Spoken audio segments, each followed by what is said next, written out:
Tantor Audio, a division of Recorded Books, presents Legally Ours by Nicole French. Narrated by Aaron Shedlock and C.J. Bloom. Prologue. My heart is about to jump out of my body. It's going to bust through the buttons of this goddamn monkey suit and sprint all the way to New York, because nothing seems to be moving fast enough. "David!" I bark, startling my driver. "Can't this thing drive any fucking faster?"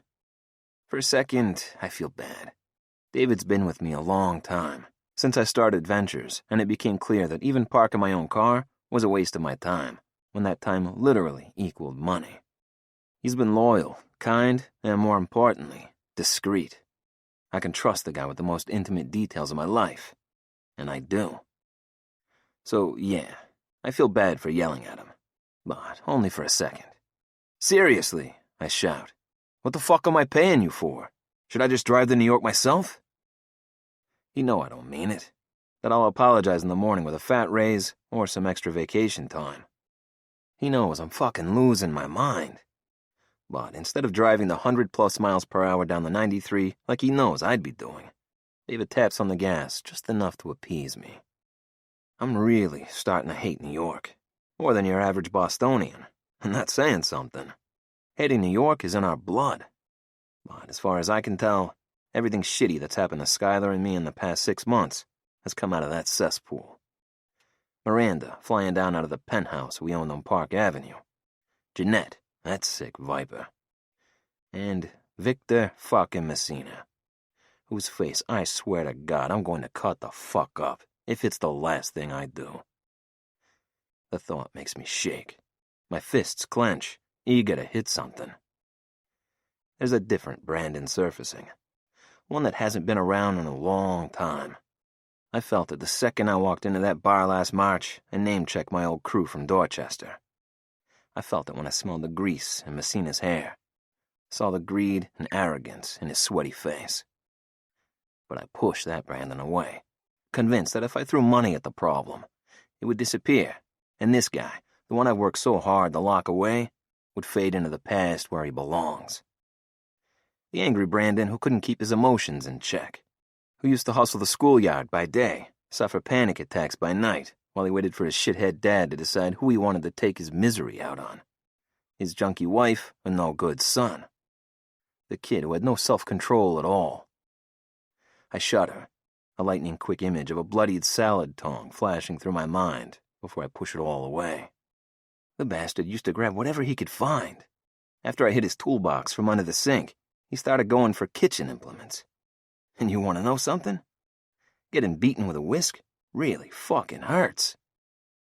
But I can't think about those days now. It's better that I think about the guy who grew out of them. A hard-as-nails asshole with a hair-trigger temper and a nasty right hook. The guy who was the brains behind every scheme Mickey and the boys ever ran at the pool halls. The guy who was big enough to scare the shit out of some real-life gangsters in South Boston, back when they still ran the neighborhood. The guy who could outsmart just about any motherfucker and beat them senseless afterward. I pull a cigarette out of my pocket and flip it around with my fingers. I haven't smoked in over 15 years. Not since I met Miranda and left Dorchester for good. It's a filthy habit, not one I ever missed. But I bummed one off Craig, my head of security, just before we left. I couldn't have told you why at the time, but I know now. "David." David's kindly gaze flickers back to me through the rearview mirror. "Sir?" "Pass me the lighter, will you?" David can't quite mask the frown when he sees the cigarette, but he obediently pulls the electric knob from the front console and hands it over his shoulder. I light up, then hand it back before I open my window and hold the cigarette by the crack. It feels good, right? Like I'm going to be okay. The familiar scent of ash and nicotine drifts over me like a mask, like it's helping me put on this old uniform. It's a scent I associate with the street, of the rough-and-tumble group I used to run with, of other low-life fuckers like Messina, of the hard-edged kid I once was, that I might need to be again tonight. Messina already left a message for me with Margie, and the moron didn't bother to mask the number. A landline, somewhere in the city. It's too easy to see where she might be. An abandoned warehouse in an outer borough. Maybe there's electricity, maybe there's not. Tied to a chair, maybe, or a pipe on the ground. She's dirty, cold, probably bruised all over the place, since if I know Skylar, she fought like a feral cat when they took her. Possibly passed out, or just waking up with a nasty headache, since a woman who weighs maybe 120 pounds soaking wet wouldn't have been able to do much before hurting herself more than the men who took her. I consider what she might be wearing, hoping that will calm me down.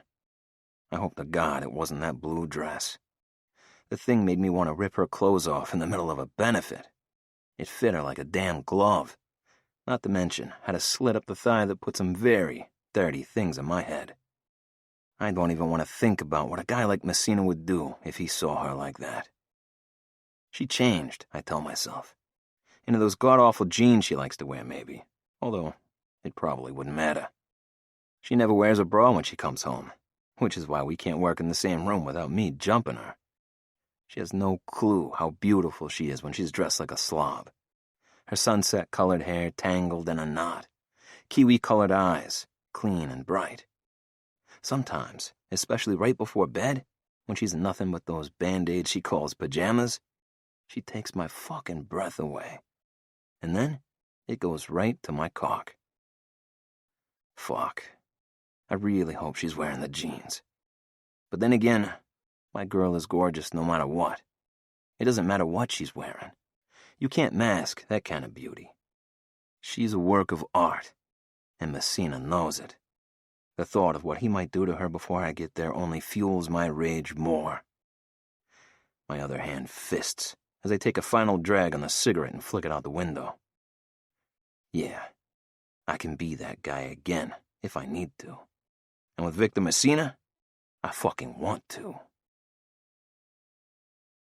Part 1. Tougher than the rest. A great singer has to learn how to inhabit a song. You may not be able to hit all the notes. That's okay. You may not have the clearest tone. You may not have the greatest range. But if you can inhabit your song, you can communicate. Bruce Springsteen, PBS, 2016. Chapter 1. My head was throbbing. Like, really throbbing. As if there was something inside it trying to get out with a sledgehammer, banging at my skull from the inside.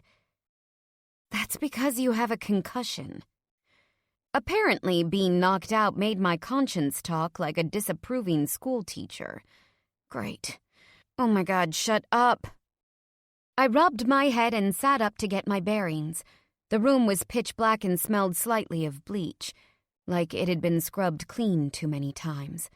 There were no windows that I could see, but then again, I couldn't see anything. I could be at the top of the Empire State Building right now and not know it. The floor was cold, concrete, with remnants of dust or dirt that stuck to my fingers and cheeks. I brushed the side of my face I'd been lying on. How long had I been here? Hours? Minutes? I didn't think it had been days. I was too strong for that. Fear set in as I remember exactly where I was and why. Each memory slapped me in the face. Brandon. Finding out about the abortion. Brandon. Looking like I'd torn out his heart. Brandon telling me to leave. Sitting alone in a diner while he announced his bid for mayor. Returning home to find Victor Messina, the gangster who seemed to be doing everything he could to ruin my family's life, waiting outside my apartment. I tried to run. I failed. My head throbbed harder, and as I pressed my fingers into my temples, I willed myself to see something, anything. My eyes found a sliver of light, a door, as they adjusted more. I took in the details of the room that were only slightly evident. Cinder block walls with no window, a few pipes angling through the ceiling. I was in a basement, then, underground, where no one could hear my screams. A shadow fell in front of the light. There was someone outside, someone moving around, voices. but they were too muffled to understand beyond the fact that they were obviously male. Messina. Just as I was trying to think of something to say or do to get myself out of here, the door swung open, and the short, stubby form of Victor Messina stood silhouetted in the doorframe, meaty hands on his hips like a fat Peter Pan. Behind him were the lumbering forms of the two goons who had captured me. I didn't know which one had hit me on the head, but I hoped I could return the favor. "Well, well, well," Messina sneered over his shoulder to his cohorts. "Sleeping Beauty's awake, boys." He turned back to the room and flicked on a light with a fat finger. The harsh fluorescent lighting made my head thump even harder, and I scooted into the corner, closing my eyes and wrapping my face in my hands. He wasn't going to kill me. Even Messina wasn't stupid enough to kill his bait, but that didn't mean he wouldn't hurt me. "Oh, come on, sweetheart," he taunted as he stepped into the room. "Ain't you glad to see me? Stand up so I can look at you." I cowered further into the corner. "Have it your way," Messina said, and gestured to his men, who plodded in and grabbed me roughly by both arms. One smelled like cheap cologne. The other stank of pastrami. I immediately started pulling and twisting as hard as I could. Somehow I managed to slither out of their grasps once, but pastrami breath kicked me in the ribs, hard enough to make me double over in pain. Before I could recover, I was dragged to a chair in the middle of the room. "Let me go!" I shrieked, knowing even as I did that my cries were swallowed by the concrete walls. I kicked and scrambled, but I was no match for the two refrigerator-sized men who held me down and duct-taped my wrists together behind the chair back. "There, that's better," Messina said once I was properly tied down. He bent down, although he was still a few solid feet from me. He clicked his tongue. "That's quite a goose egg you got there, Red. You shouldn't be so clumsy." "Whatever I have is because of you and your fucking gorillas," I seethed, pulling again at my taped wrists, which only caused the tape to dig further into my skin. Messina stood up and shrugged. "Whatever you say, sweetheart. To me, it just looks like you took a nasty little fall.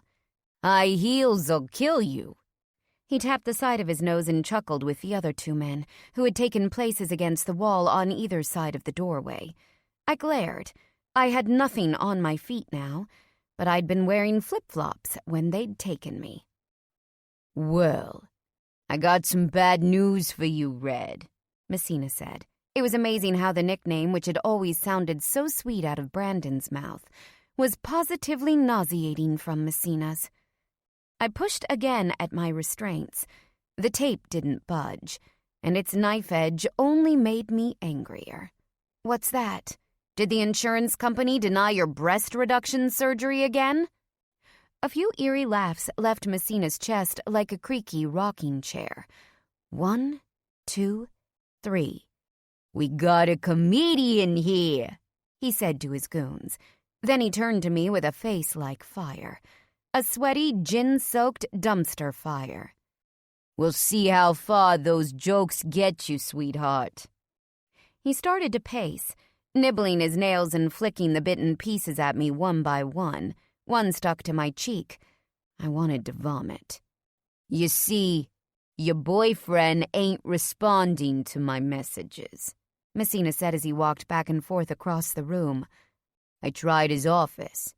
I tried his secretary. Nothing. I'm starting to think he don't care about you no more, Red." He turned, beady eyes blatantly perusing my body. "Did he finally wear that pussy out? Looks like it could get a little more use." Messina approached, his odor of sweat and cheap cigars more pungent with each step. I shook in the chair. "I could probably find something to work with here," he said as he reached out to toy with a loose lock of my hair. He gave it a playful yank. "Is that right?" I asked, my voice quavering. I needed to hold my temper, but I wanted him closer, just a step closer. "You got a trade in mind, gorgeous?" he asked, fat lips grazing my earlobe. "Yeah, I got a trade in mind," I whispered, urging him closer. He leaned in. "It's called, go fuck yourself." I hefted a foot out and hit pay dirt between Messina's stubby legs. He collapsed forward, bloated face a bright red as he clutched my target. Unfortunately, my position in the chair didn't give me much room to gain momentum. Messina, however, had plenty. "Fucking bitch," he hissed, still hunched over to protect his balls. "Try that again, honey. I dare you." Then Messina's hand hit my face with a loud smack, hard enough that I saw stars. A trickle of blood slid from a newly raw spot on my cheek, a cut from his massive diamond pinky ring. His hand found my face again, and again, across my eye, at the side of my jaw, against the temples, 1 and 2. When he was finished, my head hung limply. I was conscious, but just barely, with one eye already starting to swell shut. "Get a phone. Take her picture. If he won't answer my calls, maybe he'll answer hers." Messina barked at his underlings, who immediately sprang into action. Still rubbing his balls protectively, he scowled from the doorway. "And you better hope he does, Red, because if you ain't worth shit to him, you sure as fuck ain't worth shit to me." Time stops working properly when you're locked in a room with no light or windows. It might have been hours before the door finally opened again. It might have been days. I wasn't sure of anything except for the fact that my stomach felt like it was sinking into itself, and I was in and out of consciousness. My head hurt. My ribs hurt. Everything hurt. The door banged open against the concrete, echoing multiple times inside my aching skull.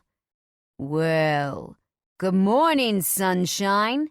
A splash of cold water to my throbbing face forced me awake. I blinked open the eye that wasn't still swollen shut. "Good news, Red," Messina crowed as he and his cronies circled around me. "Lover boy texted back after all." He gave a nasty smile that showed his tobacco-stained teeth. His left front tooth had been capped, with a clear color difference between the fake part and the real. "It'll be there," he said. Messina nodded, satisfied. "It ain't poetry, but I'll take what I can get." "What'll be there?" I croaked. My throat was dry and parched after going for so long without water. Droplets fell down my face and into my mouth, and I licked eagerly around my lips for more. "Oh, you're worth a pretty penny after all, Red," Messina said as he cracked his knuckles. Each pop was like a hand grenade in my head. "A cool 25 mil. He winked at me. "Think he'd do 50? I thought about it, but I'm too impatient. You want to know the truth? Unmarked bills can take a while." He stopped in front of me and with a fat finger tipped up my chin so I had to look at him. "What do you think, gorgeous?" he asked with a sinister grin. "You think I could get more?" "You won't get a fucking penny," I said through my teeth. "He's too smart for you, you fucking overgrown toddler." Messina's eyes darkened, but the nasty grin remained. "Well, then maybe I should just get my money's worth now."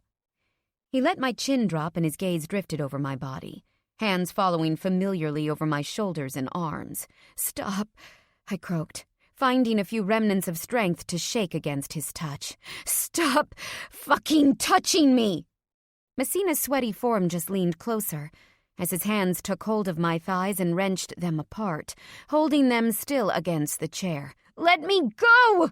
I shrieked into Messina's ear, earning myself yet another slap. Luckily, that hand didn't have any jewelry. "None of that now," he said. He laughed. Big heaving guffaws that shook his belly and grinned with an open mouth that revealed multiple fillings. "Don't make me tape that pretty mouth shut, too." He traced a fat finger over my face, giving my cheek another tap on the side that was already hurt. The swift touch sent a river of pain through my cheekbone, still raw from his previous blows. He leered down my loose tank top. "You're a little skinny for my taste, Red," Messina said as he continued to look me over like I was a brood mare. "But we could still have some fun while we wait for Loverboy to show up. Do you think he'll still pay up for damaged goods? Would he want my sloppy seconds?" Messina squatted down, his belly hanging over his pant buckle as he put himself just below eye level with me.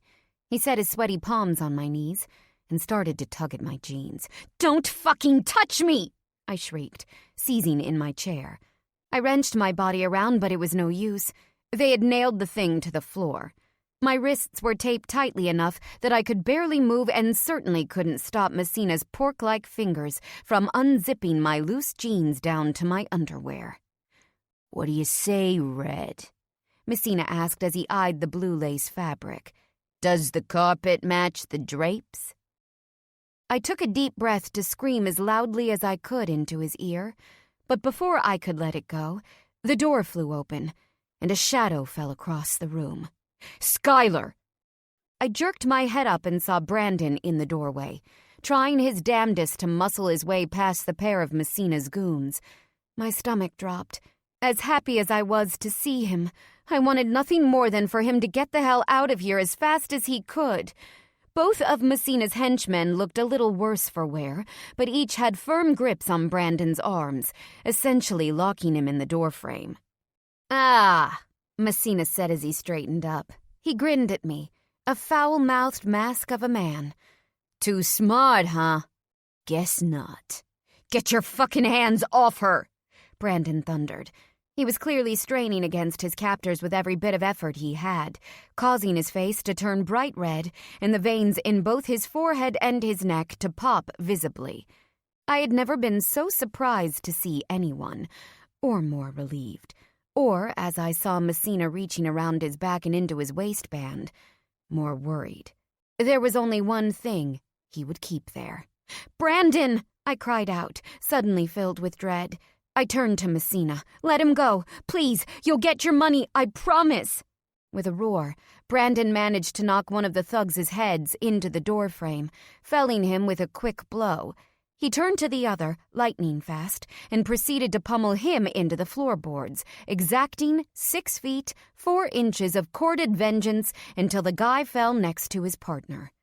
Brandon turned to me and Messina, who was now standing behind me, gun drawn and pointed at my temple. Brandon froze. A knife tore through the duct tape at my wrists. My arms were free, but with a gun at my head, I still couldn't move. "Stand up, Red," Messina ordered, yanking me out of the seat and pinning both of my wrists in his ham fist. I cringed as his fingers dug into the raw wounds. I followed his orders, keeping my eyes glued to Brandon's. "Stay there," I willed him with everything I had.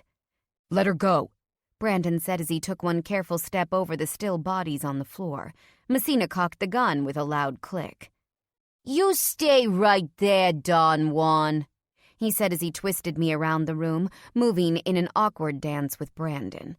Up a flight of stairs, I could hear voices yelling for us. Brandon's security team, obviously left behind when Brandon had jumped out to find me. 3 of them toppled into the room. One even had another gun drawn. "It's over," Brandon said in a low voice to Messina. He glanced at the felled men. "Let her go, and we'll take you to the police instead of shooting you like the fucking dog you are." His South Boston accent, which usually just came out when he was emotional, was so thick I almost couldn't understand him. R was so flattened that the R had completely disappeared. Messina's hands at my wrists tightened as he steered me toward the door, keeping the barrel of the gun to my head. "No, I don't think we're done yet," he said, his nervous breath hot on my neck. I swallowed heavily. "Tell your men to get out of the way. Into that room." Brandon stepped out of my prison, but nodded at his men, who filed inside with dark looks at Messina. "Shut the door," Messina ordered. Reluctantly, Brandon followed his orders. "Please," I whispered. "Shut it, Red," Messina barked with a wicked twist of my wrists. "Unless you want me to pull the trigger." Brandon's eyes bulged at the threat, but he stayed where he was. "Your money is at the drop point," he said. "Pass it to me, and I'll let you go." "Oh, I think you'll let me go, all right," Messina said as he rotated us all in that same strange dance to the exit. He stopped with his back to the open stairwell. "And if it's not there, you better believe I'll be back, and this time I won't be so nice." He stroked my cheek, and the muscle in Brandon's neck ticked even more violently. "Get the fuck off me!" I shouted, and with a whoosh of energy I didn't know I had in me, I whirled around and punched Messina straight in the face. The gun went off toward the ceiling, and a shower of plaster fell down on all of us as Brandon yanked me away from Messina and into his arms. "You fucking bitch!" Messina yowled, as he recocked the gun and pointed it directly at us. Brandon shook his head and shoved me behind him. "Don't," he said. "Otherwise, you won't get your money. The only thing stopping my team from shooting their way out of that room is my voice. You shoot, you're dead." Messina's hand shook as he backed toward the door and weighed his decision. He squinted at us, then turned suddenly, pointed the gun downward, and fired 2 shots into the temples of his cohorts before turning the gun back on us. "Witnesses," Messina bit out. "You follow. You're dead. And if you talk or the money ain't there, you're next. The both of yous." And then he was gone, the sound of his heavy footsteps beating on concrete until he was out of the building. Fuck. Brandon breathed as he pulled me close. "Stay here." He eased me down into another chair, then went to let the security team out of the room before returning. Craig immediately took a look at the men lying on the floor, then gave instructions to the other 2 to alert the police. But when he turned to help pick me up, Brandon waved him away. "I got her," he said. "Let's get out of here." "You came back," I whimpered into his neck, tears starting to flow. "You came for me." Brandon said nothing, just drew me into his chest. His fingers pressed hard into my shoulder, enough to turn his bruised knuckles white. Finally, he started to stand. "No," I moaned, trying in vain to keep him with me. But my efforts to hold on only resulted in him sweeping me into his arms, my legs dangling over one elbow. "Skylar, we have to go to the hospital," he said as he started walking us toward the door.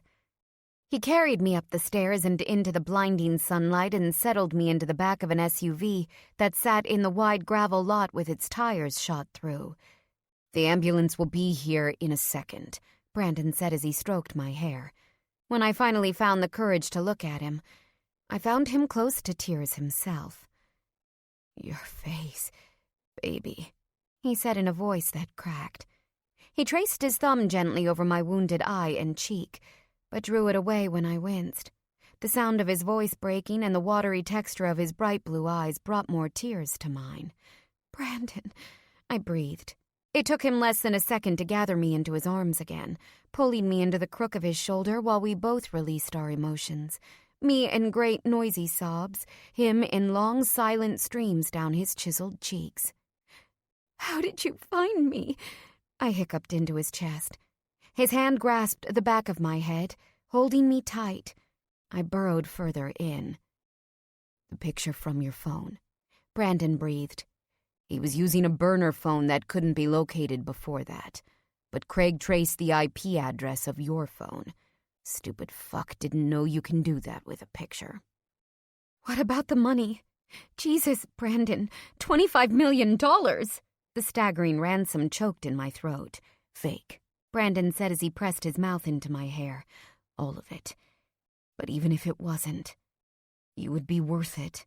I'd pay anything just to... God, Skylar, I'm so sorry. You wouldn't be here if I hadn't..." I shook my head viciously into his shoulder. "No," I protested. "You have nothing to be sorry for. Brandon, I should have told you about everything so long ago. God, I ruined everything." Brandon just gathered me even closer, stroking my hair from scalp to tip, hushing me over and over again until we had each reclaimed our cool. "Shh," he crooned against the crown of my head. "I'm just glad I got here in time. You're safe now, baby. You're safe." "But Brandon—" "I love you," he interrupted. "That's all that matters now. That's it." The wail of sirens could be heard approaching in the near distance. In another minute, a squad car, followed by an ambulance, pulled to a stop in front of the SUV. I was placed on a gurney and transferred to the back of the ambulance. Brandon sat beside me, holding my hand the entire time, while his team gave their statements to the police. There was no more time to have the conversation I knew we'd need to have eventually. But he was right. We loved each other. And that was all that mattered right now. Chapter 2. Beep, beep, beep. A heart rate monitor will drill into your brain when you're asleep. Did you know that? Especially after you've sustained multiple head injuries. Beep, beep. Ow. Everything hurt. And I mean everything. Beep. Fuck. The word came out like a dagger, sharp and scratchy in my dried-out throat. Ow. Hey there, chickie.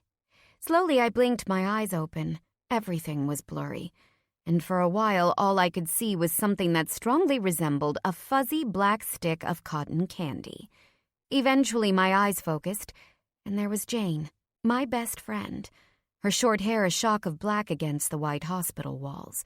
She smiled and touched her cat-eyed glasses. "What's going on, Slugger?" I didn't say anything, just grunted. "Slugger? Oh, we heard all about how you decked that guy. Brandon is very proud. I didn't know you had such a mean right hook." I grunted again at the memory. My hand ached, along with just about every other part of my body. "I don't." A chair leg screeched across the floor. Jane sat down next to me and picked up my bruised hand. I let her, but fumbled around the side of the bed with my other hand.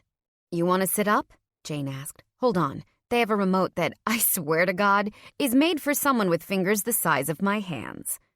She handed me the admittedly oversized controller that was attached to the bed with a cord. I pushed the incline so I was sitting up again. I looked around. The room was empty except for the two of us, although a bustle of nurses paced the hallway. "He went home to change," Jane said at my unspoken question. "He'll be back in a few." Brandon?" The words caught in my throat, strange and sticky, as if they hadn't been used in a very long time. Jane gave me a small smile and patted me lightly on the arm. "That man hasn't left this room in 3 days, or so the nurses tell me. I made him go take a shower so he wouldn't force you back into a coma from his stink." Coma? My eyes popped open and I struggled to sit up completely, only to realize that there were several IV needles and wires attached to my body. Whoa, girl. Jane placed a hand on my chest and pressed me gently back into the mattress. "Don't make me talk to you like I'm some kind of horse whisperer. You're fine. Let's not tear the place apart just because someone said the C word." I chuckled, but it came out like a wheeze. The actions made my jaw hurt. I reached up gingerly to touch the sensitive skin where I'd been hit over and over again. "Yeah," Jane said, her eyes following my fingers. "You sort of had a double whammy there. Mafioso shithead really fucked up your face. Cracked cheekbone plus a nasty gash. You'd make a good zombie." "Why?" I croaked. Any more than one word hurt. Jane folded her hands together over her knees. "Well," she said frankly, "you got the shit beat out of you, kid. Luckily, nothing was surgery-worthy, but the doc said you sustained some brain swelling from a head injury, which was bad enough that you essentially ended up in a mini coma to heal. Plus, you have a couple of cracked ribs, a nasty sprained ankle, and a whole mess of cuts and contusions on your face. Basically, it's like you fell down a flight of stairs." She looked up sharply. "Dude, did that fucker throw you down a flight of stairs?" I cringed, which only made my jaw hurt more. Touching it gingerly, I wondered if I had a few loose teeth in there. "Don't answer that," Jane said quickly. "At least, not until the police get here to take your statement." We were interrupted by a nurse dressed in scrubs covered with multicolored ice cream cones. He carried a chart and smiled when he saw that I was awake. "Well, look who decided to join the living," he said in a thick Caribbean accent. "How you doing, girlfriend?" I gave a weak smile, and the nurse smiled back, moving around to take my vitals. "My name is Henri. Your nurse until about 3 o'clock today. And where is that handsome fella been living here the last 3 days?" I glanced at Jane. "He'll be back," she said, more to me than to the nurse. I nodded while Henri continued to take my oxygen levels, blood pressure, and whatever else the charts at the end of the bed told him to do. Yes, you're looking good for someone who'd been dead to the world for 72 hours, he said with another bright smile. "I'll just let Dr. Gibbons know you're up and about. Can I get you anything? Maybe ice for that throat? You must have a mean case of dry mouth." Gratefully, I nodded.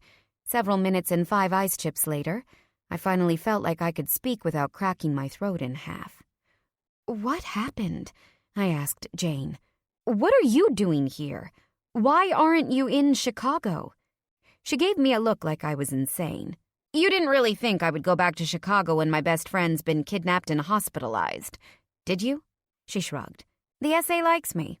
Gave me an extra week before I start. Unpaid emergency leave, of course, but I'll take it." Her words brought back the chain of events in sudden sensory patches, the sheath of my blue silk dress, the sparkle of the necklace I'd given back to Brandon, his face, long and heartbroken as he'd discovered I'd had an abortion and hidden it from him, the long fingers of my mother, trailing the edge of a bathroom sink while she'd tried to blackmail me with the information, the smirking lips of Miranda, his ex-wife, and Jared, my once friend, as they'd told Brandon anyway. The stink of the city streets as I'd wandered home, the sweat staining Victor Messina's collar, the rubbery feel of his fingers at my waist, the taut muscles in Brandon's neck when he'd somehow rescued me. He'd come for me, and he wasn't hurt. The realization caused my chest to deflate with relief. But where was he? I clutched my head in my hands, suddenly overwhelmed by everything. Jane put a sympathetic hand on my shoulder and rubbed. "Take it easy," she said. "Maybe eat some of that ice cream since you seriously look like death. You'll be able to manage all of this, especially with my rapier wit to guide you." I snorted but took the ice cream Henri had brought. She was right, of course. An empty stomach didn't make anything better. I heard the voice down the hall before I actually saw him. "She's up?" Closing my eyes, the cold vanilla still on my tongue, I listened to the sound of Brandon pestering the doctor. "I want her moved to the VIP wing as soon as possible. Cost isn't an issue. She shouldn't be in a public room like this. There's too much of a security risk." Bossy Brandon. Hot Brandon. Jane snorted and my eyes popped open. "Well, now I really know you're not dead," she said with a shake of her head. She waved a finger over her face. "Everything, babe. I can see it all." I flushed and dove back into my ice cream. I heard the murmur of someone's, the nurses? The doctors? Responses, but I couldn't understand what they were saying. "Oh," Brandon's voice replied. "I see. Well, that's just great." As if my brain was programmed to isolate his movements apart from the rest of the din, I listened to the sound of his footsteps, big and sure, making their way over hard tile toward the room. When he popped inside, it was like the sun entered, a tall, forlorn, extremely tired-looking sun. His blonde hair was still slightly damp from a shower, curling more than usual around his brow, and at the top of his shirt collar. Even though it was the middle of the week, a Tuesday? Wednesday? I wasn't sure. He was dressed casually in a pair of comfortable black joggers, a faded Harvard Law t-shirt that clung to his broad shoulders, and his favorite old Red Sox hat, the brim curled and frayed over his face. He hadn't bothered to shave, and had about 3 days of dark blonde growth covering his square jaw. Our eyes met, and I couldn't move. The ice cream dripped off its spoon onto my wrist until Jane took it from me and set it down on the tray. She glanced between the two of us, then stood up. "I'll just go track down your fam, Sky," she said. "Unless you want me to—" "No," I said, still locked in a game of owl with the exhausted blonde giant in my doorway. "It's fine." With another brief glance at me, Jane slipped out. As she slid between Brandon and the door frame, she muttered, "Be nice," and left. Brandon swallowed, the movement rippling through the tensed muscles in his neck. "Hi," I said meekly. I pushed the rotating tray to the side and grabbed for the blankets over my legs, clutching them in my hands. I didn't know what to say. He was here. He had apparently been here the entire time, and yet, other than the few words we'd shared before the ambulance arrived, the last meaningful conversation we'd had was when he'd discovered that I'd not only aborted our child 3 months ago, but I'd also hidden it from him. He'd told me to leave, and I had, thinking I had lost him for good. But now he was here, and he had said we loved each other, so where did that leave us? Brandon walked silently into the room and took Jane's seat. I would have been encouraged that he had sat down next to me, but it was the only chair in the room. "You look tired," I said lamely.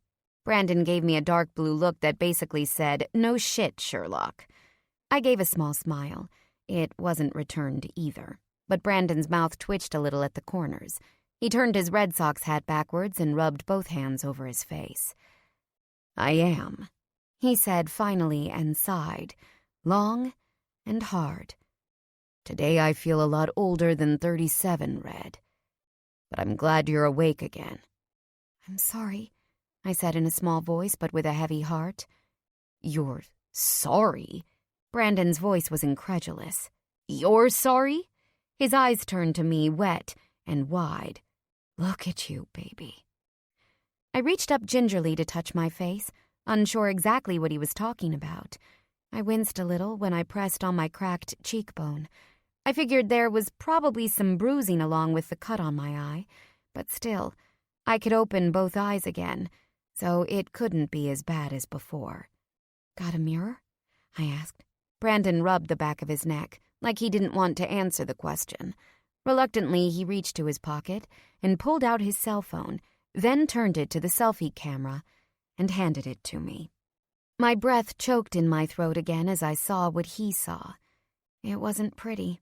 It wasn't bloody anymore, and the nasty cut on my eyebrow had been sewn up, leaving only a thin red line. When Brandon had picked me up, my face had been swollen with a nasty black eye and a gash, but now it was a mess of multicolored bruises in various stages of healing. Shades of purple, blue, black, yellow, and orange colored my freckled skin in a nasty mosaic that spread down my neck and shoulders, too.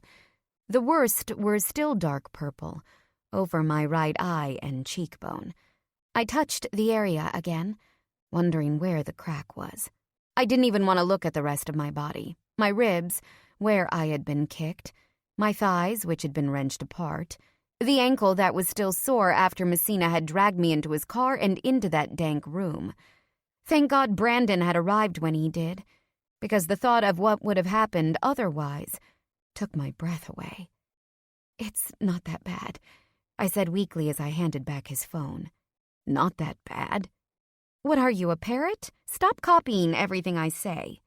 At that, Brandon barked out a harsh laugh and wiped the tears out of his eyes. "Christ," he said through a few more chuckles. "Fucking parrot."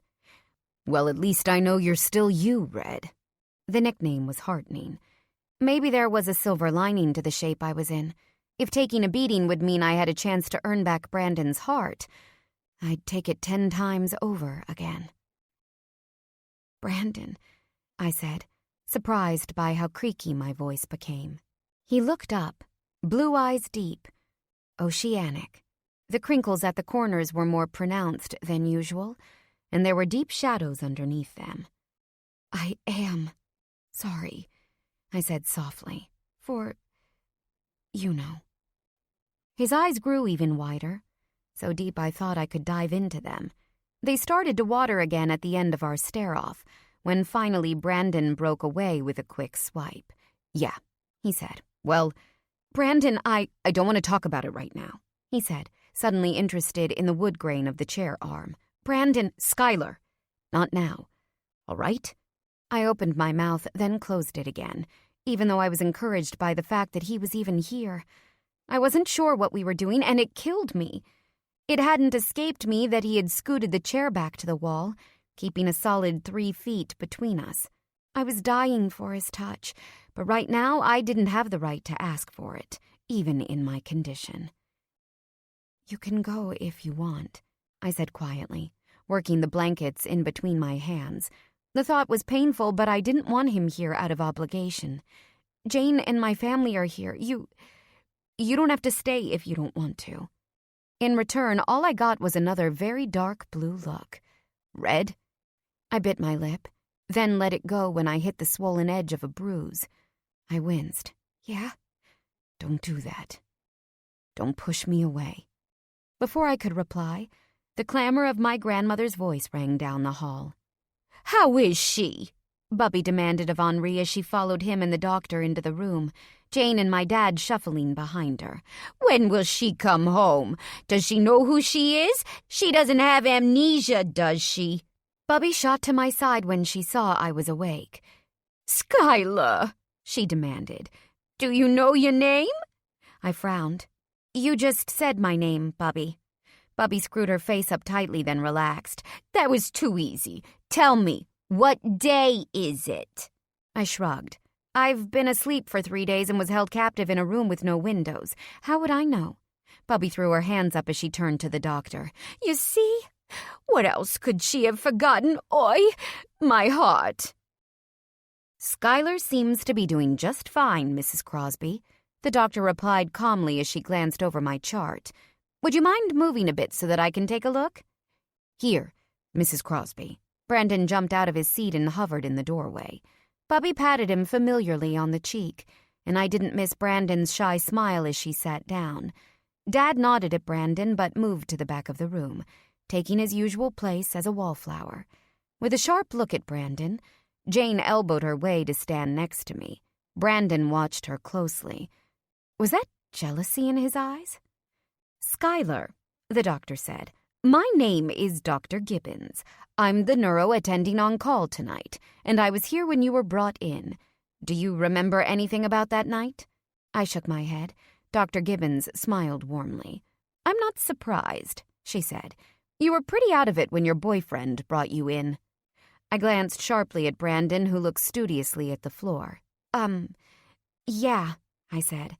How long have I been out? Someone said I was in a coma for 3 days?" Dr. Gibbons smiled kindly. "Not a coma, really, more like restorative sleep.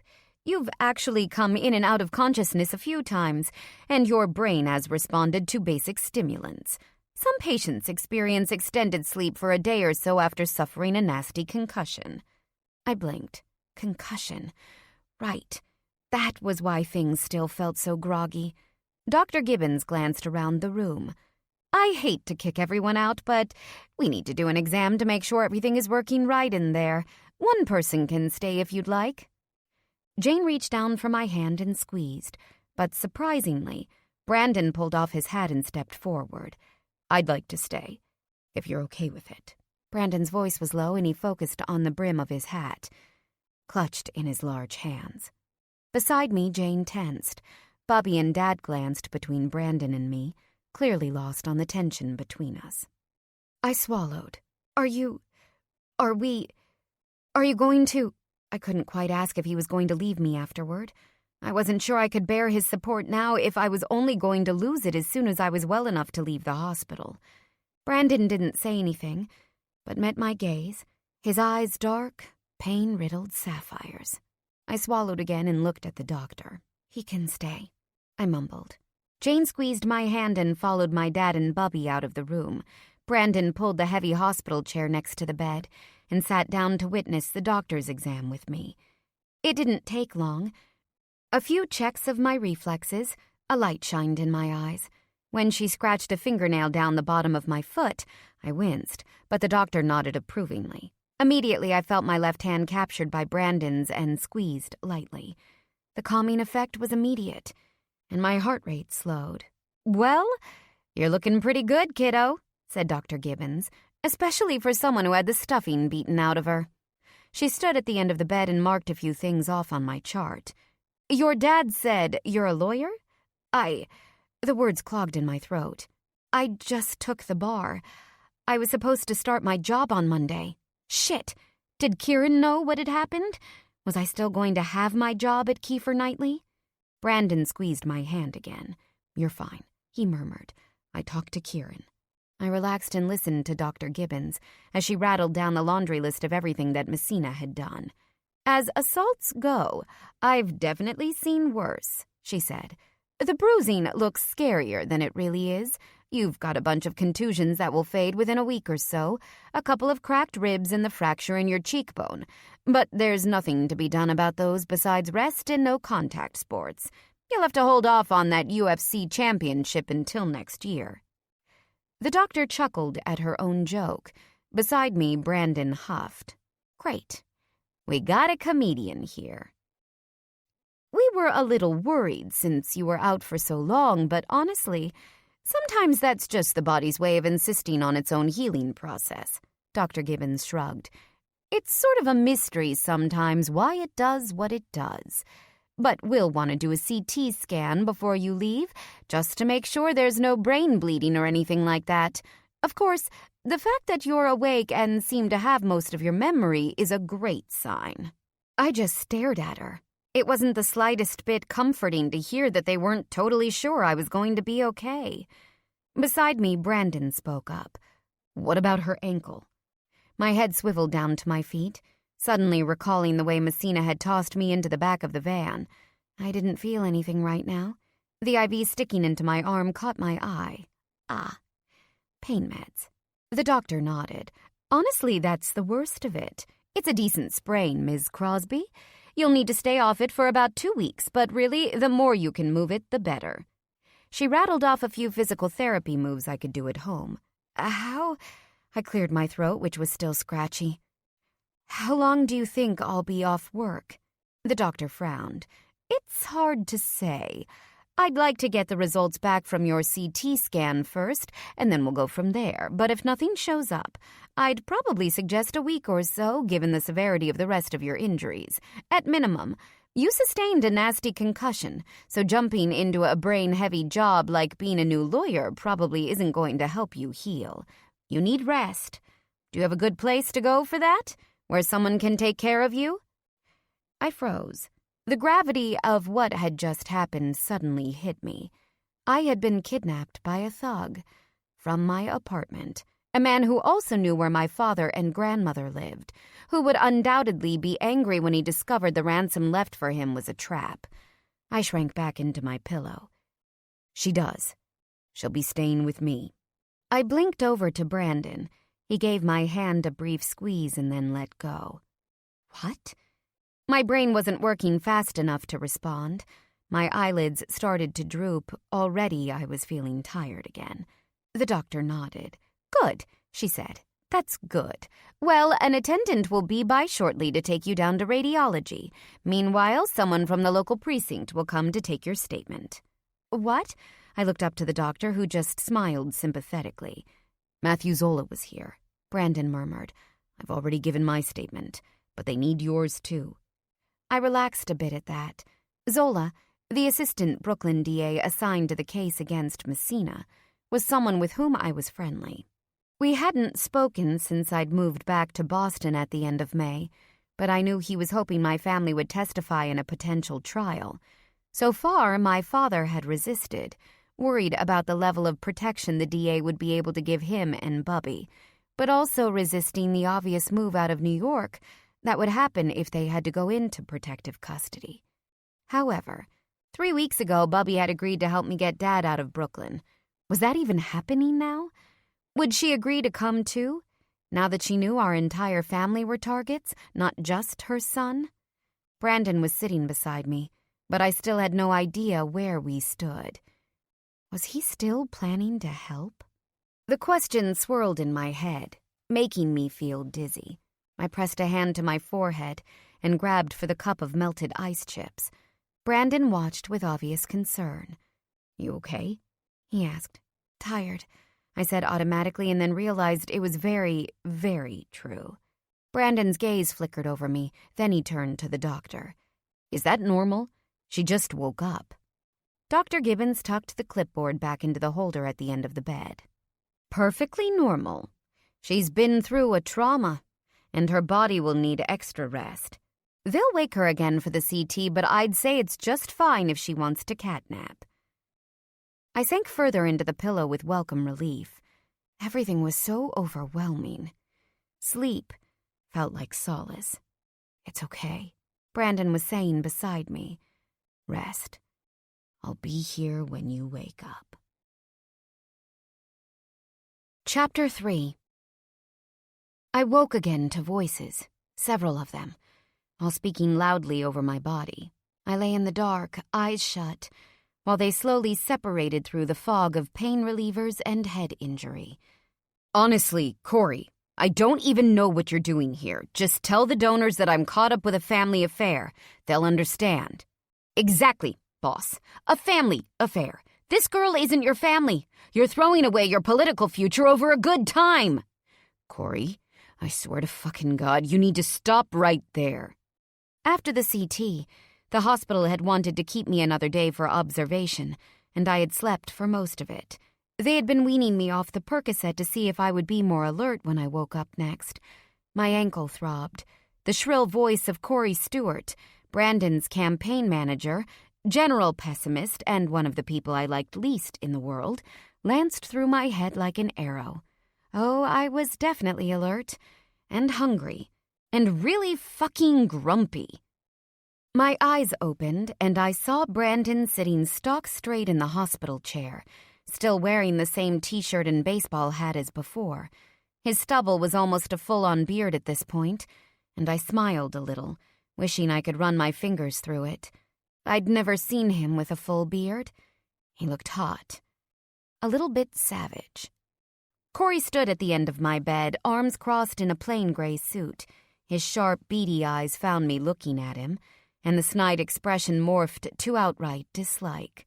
The man was a genius at maneuvering other people through public relations nightmares, but I hadn't seen any indication that he had the slightest bit of people skills himself. "You can ask her yourself," Corey said with a nod. "She's finally awake." Brandon swiveled toward me, and his gaze softened. He offered me a half smile but made no move to touch me. "Hey," he said, "you're up." "Ask me what?" I struggled to sit up. Wow, I was weak. I clutched the hospital gown to my neck. I had no desire for Corey's judgmental stare to evaluate my bruised body. "Nothing," Brandon said with another sharp look at Corey. "It's nothing for you to worry about." "Oh, right," Corey retorted. "I forgot. I'm just the fucking campaign manager here, and that optics doesn't mean shit in politics. Excuse me, what fucking alternate universe are we living in, man?" "Corey, I said, can it?" Brandon gave his manager the kind of look that would have turned anyone else to stone. I had seen that look before. It was terrifying. Corey shrunk slightly away from the bed, but managed to keep his ground. "Fine," he said. "Just fucking fine. I'll cancel the appearance tonight, but next week you are getting back out there. Otherwise, you have to find yourself a different campaign manager because I don't waste my time with half-assed projects." His gaze darted back to me with only slightly masked contempt. "Sorry about getting kidnapped. Hope you feel better soon." Then he left. Brandon sighed and turned to me with a sheepish but guarded expression. He pulled off his hat, revealing a head full of messy blonde waves that badly needed to be combed. I was dying to run my fingers through them. "Sorry about that," he said. "Corey's an asshole, but he's just trying to do his job, and I'm making it difficult for him." He gave me a rueful look. "Can I get you anything?" He nodded at a covered tray next to the bed. "They brought breakfast, but you were asleep." My stomach growled. I had been subsisting on IV fluids for days. I was starving. What time is it? I asked as I pulled the tray in front of me. I removed the lid. Cold pancakes, but not terrible, as far as hospital food goes. About 10. You've been asleep since yesterday afternoon. I paused, mid-bite of pancake, and looked Brandon over. Have you been here the entire time? He sighed but didn't answer, just folded his hands together and stared out the window. I chewed my pancake and took a sip of orange juice. So, what was that about? He thinks you need to leave? Brandon perched his chin in his clasped palms and nodded. You don't need to worry about what Corey thinks. Corey hates my guts. Brandon's strong features softened. He doesn't hate your guts. He thinks I'm going to kill your campaign. Same thing. And he's probably right. Brandon sighed and rubbed his face with both hands. He still looked incredibly tired, as one would after sleeping for 3 nights in a hospital chair. Corey, he said finally, isn't the boss of me. Neither are you, for that matter. An uncomfortable silence passed between us. I took a few more sawdust-filled bites of pancake, then pushed the tray away after I took the edge off my hunger. Brandon looked at the mostly full plate, critically. That's it? He asked. That's all you're going to eat after 3 days? I just glared. Why do you even care? Brandon's jaw dropped. Are you kidding me? I opened my mouth to snap back at him, but was interrupted with the entrance of another few people, Dad, Bubby, and Matthew Zola. Oh, there she is. My sleeping beauty is awake again. I ventured a smile at Bubby, even though the movement pulled slightly at the stitches over my eye. Hey, Pips, Dad said softly as he leaned down to kiss me on the head. Glad to see you're up and about. He glanced at the pancakes. And eating something. It ain't Junior's, though, is it? I chuckled with him, but Brandon rolled his eyes. Maybe you need to bring something from the house, Sarah, he said to Bubby as he stood up. She needs to eat more than a few bites of pancake. I quirked an eyebrow at the sudden use of Bubby's first name. Apparently they'd been getting much more familiar with each other. Bubby nodded from the end of the bed. Blintz. I'll bring Blintz. She looked up and down Brandon's large form. You can come help. We'll be back by the time they're done here. She turned to leave the room again, giving Brandon no choice but to follow. He clapped his hat back on, but before leaving, glanced at the tray and back at me. Eat, he mouthed. I stuck my tongue out. His lips twitched. And then he left. Zola pulled the doctor's stool over to one side of the bed, while Dad sat in the newly vacated chair. He was the same as I remembered, the same shock of thick black hair, lean form, friendly smile. At one point I'd thought there might be something between us, but it had been clear from the start that Zola and I were only supposed to be friends. And right now, I was glad to have a friend like him in my pocket. Hey there, Zola said.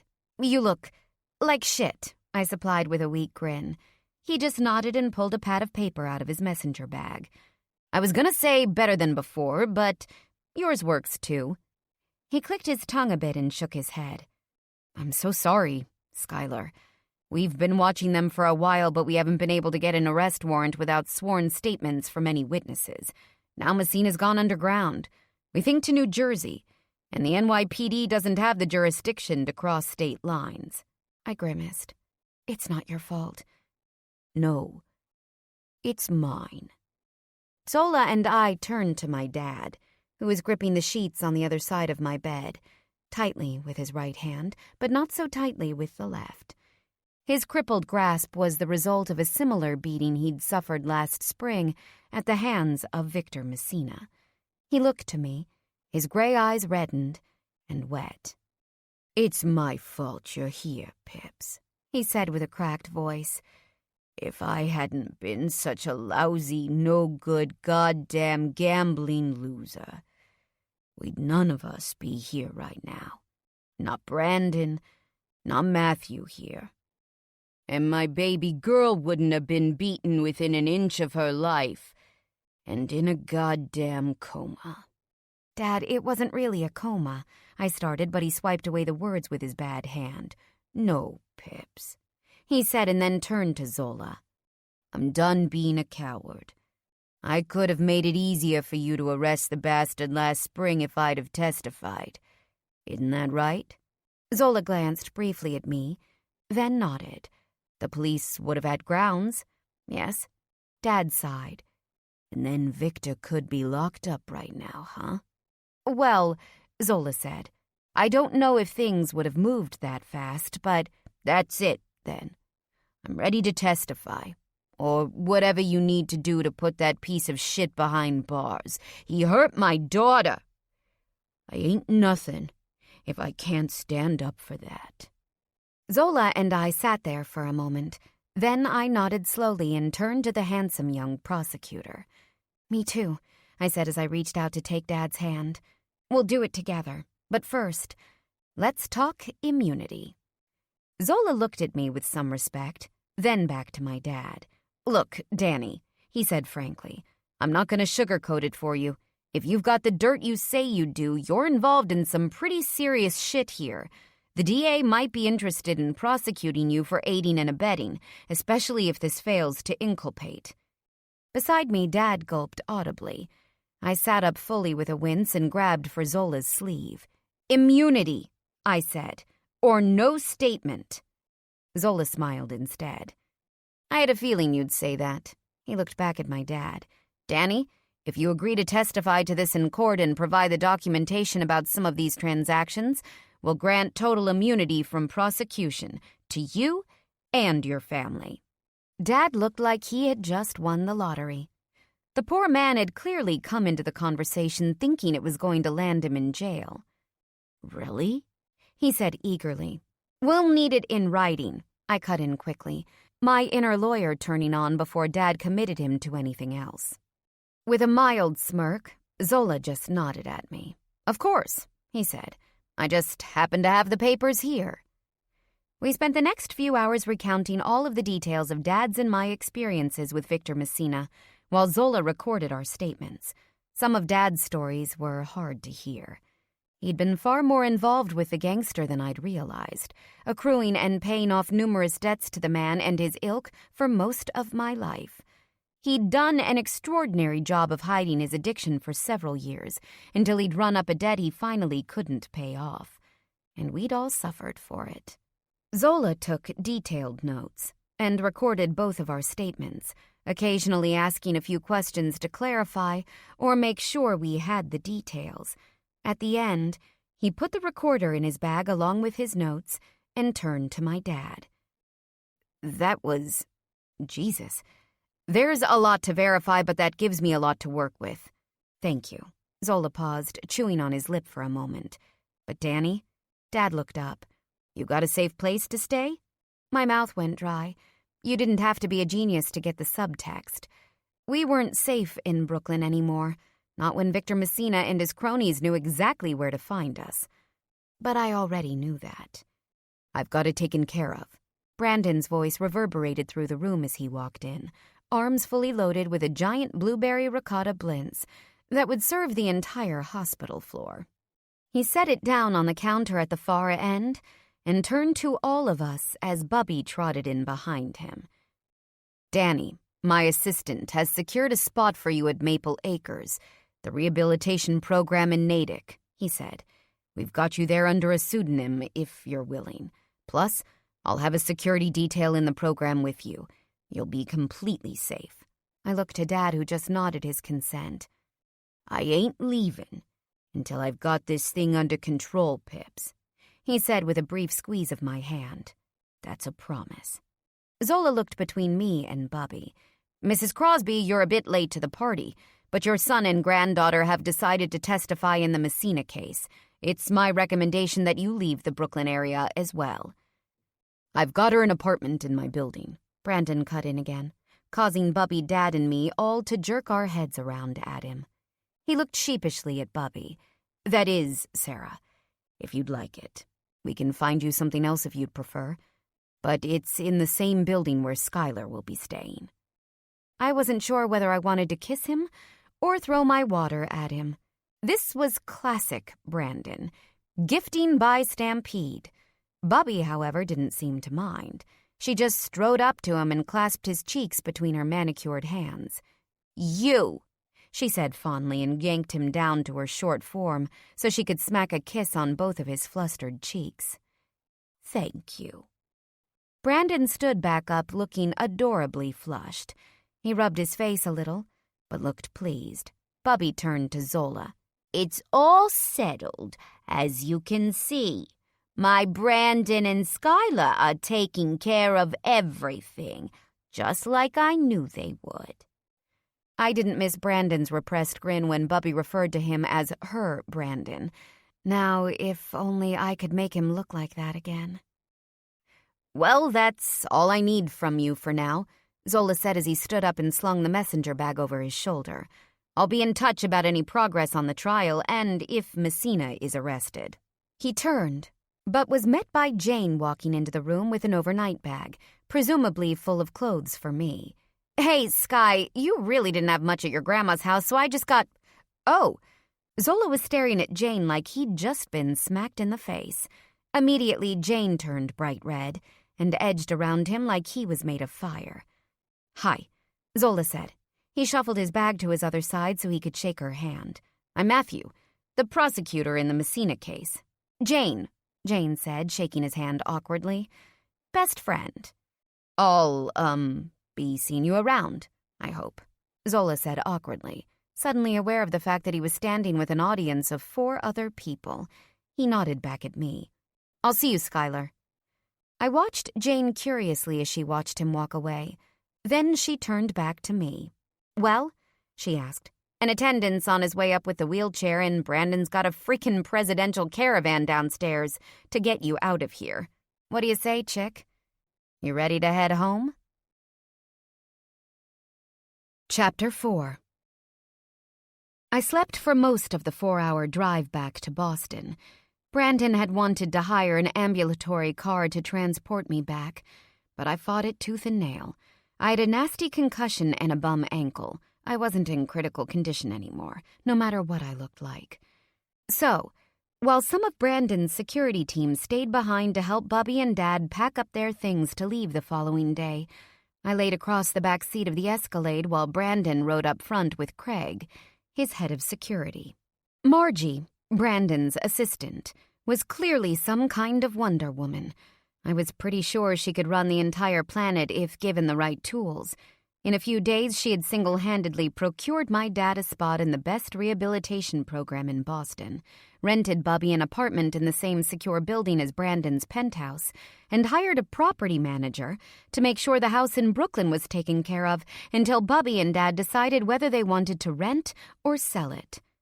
According to Zola, Messina and his thugs had disappeared underground, somehow aware of the APB out for their arrest. With Dad's and my statements, Zola had enough to put the man and his cronies away for a very long time, if they could catch them in the first place. Until then, all of us would have permanent bodyguards, tracking our every move until the trial was over. Before, I might have chafed at the suggestion that I needed a bodyguard, but right now I was thankful for the hulking men who had been assigned to keep me and my family safe. Brandon hadn't allowed us to be alone together since Zola left. I was waiting for the chance to thank him, and to ask him what it meant for the two of us. I awoke with a start when the front door of the Escalade opened and closed. Everything was dark. We were inside the underground garage of Brandon's building. My ankle throbbed and my head was pounding. The last round of Percocet was wearing off, and I was starting to feel the real effects of my injuries. As I sat up from the carry-on bag I'd been sleeping on, my door opened. Brandon crouched down and started to reach inside the car, apparently to carry me out. The gesture was warm, but his face looked like ice. I backed away, scooting farther into the car. Brandon frowned. In the dim light and under the brim of his hat, his face was cast almost entirely in shadow, but I could still see the lines of his mouth turned downward. "Skylar, what are you doing?" I glanced around the garage, groggy and unaccountably nervous. Another car had parked beside us, David in the Mercedes along with the other 2 members of Brandon's new security team. I pushed a hand over my face, wincing as I inadvertently touched my wounds. My thoughts were still jumbled and dazed. Jane had braided my hair back into a tight queue before I'd left the hospital, but I still felt like garbage. I found my glasses sitting in the cup holder and shoved them on. There, that was better. At least now I could see the annoyance on Brandon's handsome features clearly. "Where are my crutches?" I asked in a small voice. Brandon bit his lip and cast his gaze up to the ceiling. "Christ," he mumbled. "Skylar, let's just get you upstairs." "I can walk," I insisted stubbornly, scooting toward the edge of the seat. I thrust my legs outward, forcing Brandon to stand up and step back. I edged my way out of the car and stood up, balanced on my good foot. "See?" As stone-faced as ever, he just gave a heavy sigh, then nodded at David, who pulled the crutches out of the back of the Mercedes. "Here you are, Ms. Crosby," David said with a kind smile as he handed them to me. "At least someone doesn't hate me." "Thanks." I looked back at Brandon, who had his arms crossed in front of his chest in a way that put his biceps on display. "Well, that's unfair." "Well?" I asked. "Shall we go?" We started to make our way to the elevator, but in my Percocet-addled daze, I was a lot less coordinated than I thought. It took me about 10 steps to trip over the stupid crutches, land on my bad foot, and topple toward the ground. I was swept up by a pair of strong arms, while my crutches clattered to the concrete. "Hey!" I protested, although the feel of Brandon's warm shoulder against my cheek made my insides thrill. That smell was still there. Almonds, metal, soap. "Just stop." Brandon gritted out as he carried me the rest of the way to the elevators. "You're not alone in this.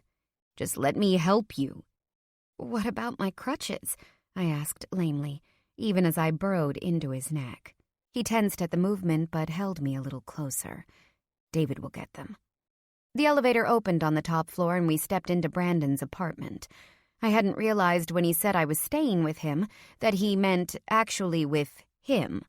I had thought he meant somewhere else in the building, although I didn't know why that had been my assumption. Why would he want me here when we were so seriously broken? Brandon carried me down the hallway where his bedroom was, but then turned left into a guest room and deposited me on a large bed. He took a few steps back and flipped on the light. I looked around. I had seen this room before, of course, on one of the few times I'd poked around the apartment. I actually hated this apartment, a rented palace in the sky where Brandon was living until his divorce was finalized and he could purchase a new house. It was the opposite of everything I knew about him and the kinds of places he loved. Cold and modern with sharp-angled furniture and dark, colorless decor. This room was no different, with stiff glass and chrome fixtures, a dark gray bedspread, and ceiling-to-floor picture windows that looked out over Back Bay.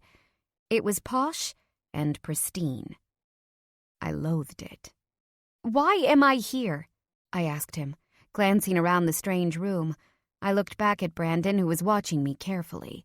"Why don't I just stay in the same apartment as Bubby?" Brandon pulled off his hat and shoved a hand through his hair, which badly needed to be brushed. "I don't really want to discuss it right now. I'd just feel more comfortable if you stayed with me, okay?" I frowned. "No, it's not okay. Brandon, we need to talk." Brandon sighed and rubbed a palm over his eyes. "Skylar, can it wait? I'm exhausted. I've been sleeping in a hospital chair for 4 days. All I want to do is take a shower, have something to eat, and watch the rest of the Sox game knowing that no one I care about is going to die. Can you deal with that?" I opened my mouth to argue that if he wanted some peace, he'd probably get more if I wasn't staying here. But his eyes, unshuttered and blue, silenced me. "Please, Skylar," he said quietly. "I just need some time, okay?" Wordlessly, I nodded. Time was something I currently had in spades.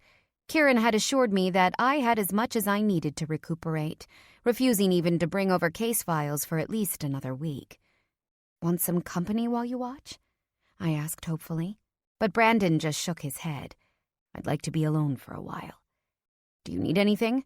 Sarah is going to come up in an hour or so with some dinner." I tried to ignore the way my heart sank at his words. "No, I'm good." Brandon looked at me for a moment, then stepped out of the room. "Okay then. I'll be in my room if you need something." "Okay." I grabbed the remote for the TV mounted on the wall and turned on something mindless. I barely noticed what was on. Brandon stayed in the doorway for a few more moments, watching me as I worked very hard not to look at him.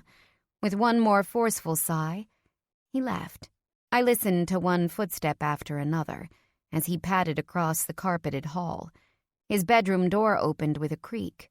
When it shut, it felt like it shut on my heart. A few hours later, after 2 episodes of Mad Men and another short nap, I woke up to voices in the hall. Bubby had arrived with dinner and was busy flirting with Brandon. I rolled over, grabbed for my glasses, and switched on the light next to the bed. The room had changed a bit since I'd fallen asleep. Someone had placed a small vase of flowers on the bureau below the TV, and my crutches and 2 loaded duffel bags were stacked beside the large wall closet, in which every piece of clothing I owned had been hung and color-coordinated. A few other keepsakes had been arranged on the bureau, including a photo of Brandon and me, taken less than a week ago, when we were in France together. I traced a finger over the frame. It had been taken in Carcassonne, the big medieval castle, just a few minutes before Brandon had asked me to marry him. I hadn't said yes, although a part of me wanted to. I'd said, not yet. Brandon had me wrapped up in his arms while he pressed a kiss to my cheek. I was grinning from ear to ear. We looked tan, bright, and impossibly happy. I wondered if we might ever be like that again. I hopped over to grab the crutches, and upon catching a glimpse of myself in the mirrored closet doors, quickly rebraided my hair. I blanched at my rainbow-colored face. It was a far sight from the happy grin in that photo. I was still in the loose black sweats and NYU t-shirt Jane had brought for me to wear, but I wasn't about to go digging through my things just to impress my grandmother. Anyone else out there would just have to deal with my less-than-perfect appearance. I shuffled into the large, open living space that included multiple sitting areas, a dining area, and a kitchen, bordered on 2 full sides by the picture windows that looked out over Boston at night. It was beautiful, but the overall effect of the apartment still made me feel like I was inside a very tall icebox, and I knew that Brandon felt the same. Brandon sat at the breakfast bar in the kitchen, while Bubby bustled around, making herself perfectly at home. The television mounted over the central fireplace played the Red Sox game on low, but no one was watching. Sitting with his chin perched over clasped hands, Brandon conversed easily with my grandmother, with a smile on his face and a twinkle in his eye. The sight made my heart warm. "Oh, Bubba, there you are." Bubby caught sight of me from the kitchen, and Brandon swiveled on his stool. All signs of friendliness chilled, like someone had snuffed out a fire. And, of course, that someone was me. "Hi," I said as I hobbled in. Slowly, I managed to get myself up on the stool next to Brandon, but he slid away on the pretense of getting a glass of water. "Well, I brought over spaghetti and meatballs," Bubby said with a wink at Brandon. "Should last this one another day or 2, if he doesn't keep sneaking tastes of my sauce. I make it from scratch, you know." "It's wicked good," Brandon said as he dipped a finger into the pot for another taste, earning himself a smack on the wrist from Bubby. He backed up, dimples out in full while he sucked sauce off his index finger. His gaze met mine with another twinkle, and I couldn't help but grin at him. For a moment he smiled back, but then, as if he had suddenly remembered that he was upset with me, his face shuddered once more. Bubby turned to me with a plate full of pasta and sauce. "Eat," she ordered. "You look like death, Skylar. And I don't mean like those models who starve themselves. That food in the hospital. Terrible." "Well, I was asleep for most of the time, so I don't really remember," I said. But as the scent of my grandmother's food reached my nose, my stomach growled hard enough for everyone to hear. Bubby just gave me a look that said, "I told you so," and I obediently bent to my plate. "And for you, mister," she said as she laid another, much larger plate of pasta on the bar next to me. "Sit. Eat. big man like you needs to keep his stomach full." "Thanks, Sarah. This looks incredible." It wasn't like Brandon never had decent food around. Anna, his housekeeper and chef, usually prepared a selection of meals every other day for him to heat up as needed. I'd had Anna's food. She was an excellent chef. Probably better than Bubby, if his mood was any indication. I suspected Brandon liked having Bubby around more than anything else. Things tasted different when they were made out of love. "Well, that's all for me," Bubby said as she untied the small apron from around her trim waist and hung it on a hook next to the refrigerator. It was one of many 70s-style flower patterns she owned. With its bright teal and brown fabric, it was the most colorful thing in the apartment. "You're not eating with us?" I asked, as she brushed non-existent dust off her slacks and collected her keys from the counter. "No, I thought I'd give you two a bit of time to reconnect," she said. "You don't need an old woman poking around your business." I stifled a snort. Since when did Bubby not want to poke around other people's business? And why did she think we needed to reconnect? Had Brandon told her what happened? She just looked pointedly between Brandon and me, clearly noticing the solid 3 feet between us. I felt the space as well. Brandon had never been able to sit more than a few inches from me before. Normally, we were like magnets. Bubby patted her hair and came around to give me a kiss on the cheek. "Eat, rest, enjoy your man. I'll be back in the morning for breakfast." She leaned into my ear and whispered, "You take care of him, Bubba. These last days have hurt him, too." God, she had no idea. Not about the abortion. Not any of it. Wincing, I accepted her kiss and gave her one, too. "Thanks, Bubby. Love you." She turned to Brandon and beckoned him down to give him the same treatment. "You take care of my Bubba," she instructed with a pinch of his cheek. "I'm trusting you." "You got it, Sarah," he said. Brandon surprised Bubby by hugging her close and giving her a loud, smacking kiss on the cheek. "Ah!" she cried, slapping him on the shoulder. "You devil! A shameless flirt. That's what you are." Brandon released her with another grin that made my heart beat faster, then turned to his food. Bubby headed to the elevators with several more comments about Brandon's devilish ways, and then, as the elevator doors closed around her slight form, was gone, leaving Brandon and me together, alone. Brandon sat silently, the sounds of his chewing and the blare of the post-game report filling the room. I tooled around with my pasta, no longer hungry as my stomach tied itself into knots. "Enjoy your man," she'd said. But was he still my man? How would I know? Brandon cleared his throat. "Why aren't you eating?" I blinked over to him, then back down at my mostly full plate of pasta. It smelled fantastic, but my gut was too clenched to care. I broke off, unsure of what to say. I turned and hoisted my twisted ankle on the stool between us. Sitting up for too long made it throb.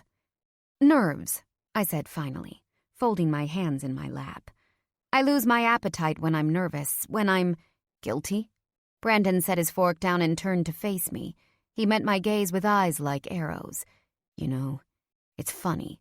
I kept wondering this summer why you'd never finish your food. You'd pick at everything, every time we went out. I thought it was just the stress of the bar exam, maybe having your mother poking around." I stared down at my plate, twisting the noodles around my fork. "Yeah, well," I took a deep breath and looked up at him. "I was guilty, wasn't I?" Brandon didn't say anything, just leaned on the counter with one elbow. I swallowed. "Why didn't you just tell me?" he asked quietly. "That's what keeps getting me. It's not the fact that you had an abortion, not really. It's that you didn't tell me about any of it. Not the pregnancy, nothing. You didn't let me in, Skylar." I twisted my hands together, trying and failing to find the words I needed to explain. I was scared. No, that doesn't even cover it. I was terrified. Of what? I gulped. "I was afraid you wouldn't forgive me," I said. I knew how much you wanted a family. You're Catholic, nominally, anyway. I was afraid you wouldn't be able to move past it." Brandon stared at me for a moment. Then he snorted. "You expect me to believe that's all it was? Give me a fucking break, Skylar. I'm pro-choice and you know it. I donate to 3 different family planning organizations for the express purpose of preventing kids from being born into the kind of shitty home life I had. But that's not the situation here. That would have never been the situation between us." "I know that," I sputtered. "I know that. But Brandon, consider the situation. You and I were broken up." "Yeah, because you broke it off." He took a deep breath, pulling his temper, which was plainly balanced on a knife edge, back into check. "You should have told me," he said with a voice clenched between his teeth. "If that was really what you wanted, you should have at least given me the chance to support you. You should have given me the chance to be your partner through all of it." "I didn't want you to stay because you had to, like you did with Miranda," I said meekly. "I didn't want to hurt you." "Bullshit!" Brandon barked. "You didn't want to hurt yourself. That's what you were scared of." He wasn't wrong. I had been petrified to tell him. We had spent those 2 months trying to rebuild the beauty of what we were together. It had all seemed so fragile, and he had seemed so happy. I hadn't wanted to ruin it by dropping another bomb in the middle of the whole thing. "All I ever wanted was to be with you. Really be with you," Brandon continued in a voice that was starting to shake. "Skylar, I wanted to marry you, raise a family with you." "I didn't know that at the time," I cried out. Tears were starting to stream down my cheeks, and I swiped them away. I hiccuped back sobs, but the feeling still racked through my chest. "Brandon," I said, striving to even my voice. "I didn't know that." "Come on, Skylar. I asked you to move in with me. I wanted you to share my home. You knew I loved you." "I wanted those things too, but I also knew you lied to me," I said bitterly as I pushed my plate away. "I knew you had a wife the entire time we were together. Still do, right? I knew I'd expressly asked you to stay out of my family's business, and you didn't. Do you think I'd be sitting here, fresh out of the hospital, if you hadn't gotten involved the way you did?" I hadn't realized I'd felt that way until the words fell out of my mouth. I felt guilty, yes, over the abortion. Guilt didn't even begin to cover the multitudes of emotions that had tortured me over the last few months. But my actions had a relatively limited effect, however heartbreaking. Brandon's had landed me in the hospital and tossed Bubby and my dad out of their home. We were refugees now. Admittedly well cared for refugees, but refugees nonetheless, because of his actions too. So yes, I realized, I was also angry. But still, underneath it all, I just wanted to be us again. If I could forgive him for what he'd done, could he forgive me? Brandon just sat there, opening and closing his mouth like a fish. His gaze traveled over my body, touching on the places where he knew I'd been hurt. My skin prickled under his gaze, over my ribs, the bruises still around my neck and shoulders, the still sutured cut on my eyebrow, my swollen ankle propped on the stool. He closed his eyes, clearly in pain. I wanted to reach out to him, but something beyond my injuries kept me in my seat. "Why do we keep doing this to each other?" he asked quietly. I paused. Doing what? Hurting each other. It was true. We had hurt each other. So very badly, so many times. But, my conscience argued, it wasn't the same as the kind of hurts we'd both suffered at the hands of others. This wasn't my ex willfully cheating on me, or my mother who purposefully revealed my secrets or abandoned me. This wasn't Brandon's abusive father or his drug-addicted mother. We might have been dysfunctional, it was true, but we weren't malicious. If anything, our injuries happened because we loved each other too much. The thought oddly gave me hope. Maybe it was a problem that could be fixed. Maybe we just needed to learn how to love the right way, instead of doing it like we both tended to, like bulls in a china shop. But before I could say so, Brandon had pushed off his stool and was walking toward the bedroom hallway. "Where are you going?" "To bed. It's late." I glanced at the big clock in the foyer. It was only 9. "But we're talking," I said. Brandon paused in the hallway entrance, one hand propped wearily on the doorway as his head bowed down. "I think that's enough talking for tonight, don't you?" "But, Skylar." He turned around and his piercing blue gaze met my green. He looked tired again. His large body sagged with grief and stress, and maybe guilt, too. Like he was literally carrying the world on his shoulders. I bit my lip. His eyes caught the motion. A muscle in his jaw twitched, but then he sighed. "Let's just give it a rest for tonight, all right? We'll talk more tomorrow." Wordlessly, I nodded. "You need help getting back to your room?" I glanced at the crutches behind me, then at my plate of pasta, still mostly full on the counter. "No," I said. "I think I'll try to eat a little bit more before I go to bed." Satisfied, Brandon nodded. The idea seemed to make him feel a bit better. "Okay," he said. "You have a good night, Skylar. I'll see you in the morning." It was only after he was gone and I was left alone, spooning the bright red spaghetti sauce and brooding over the fact that we were sleeping separately, that one thing occurred to me. Not once during our entire exchange had he called me anything but my given name.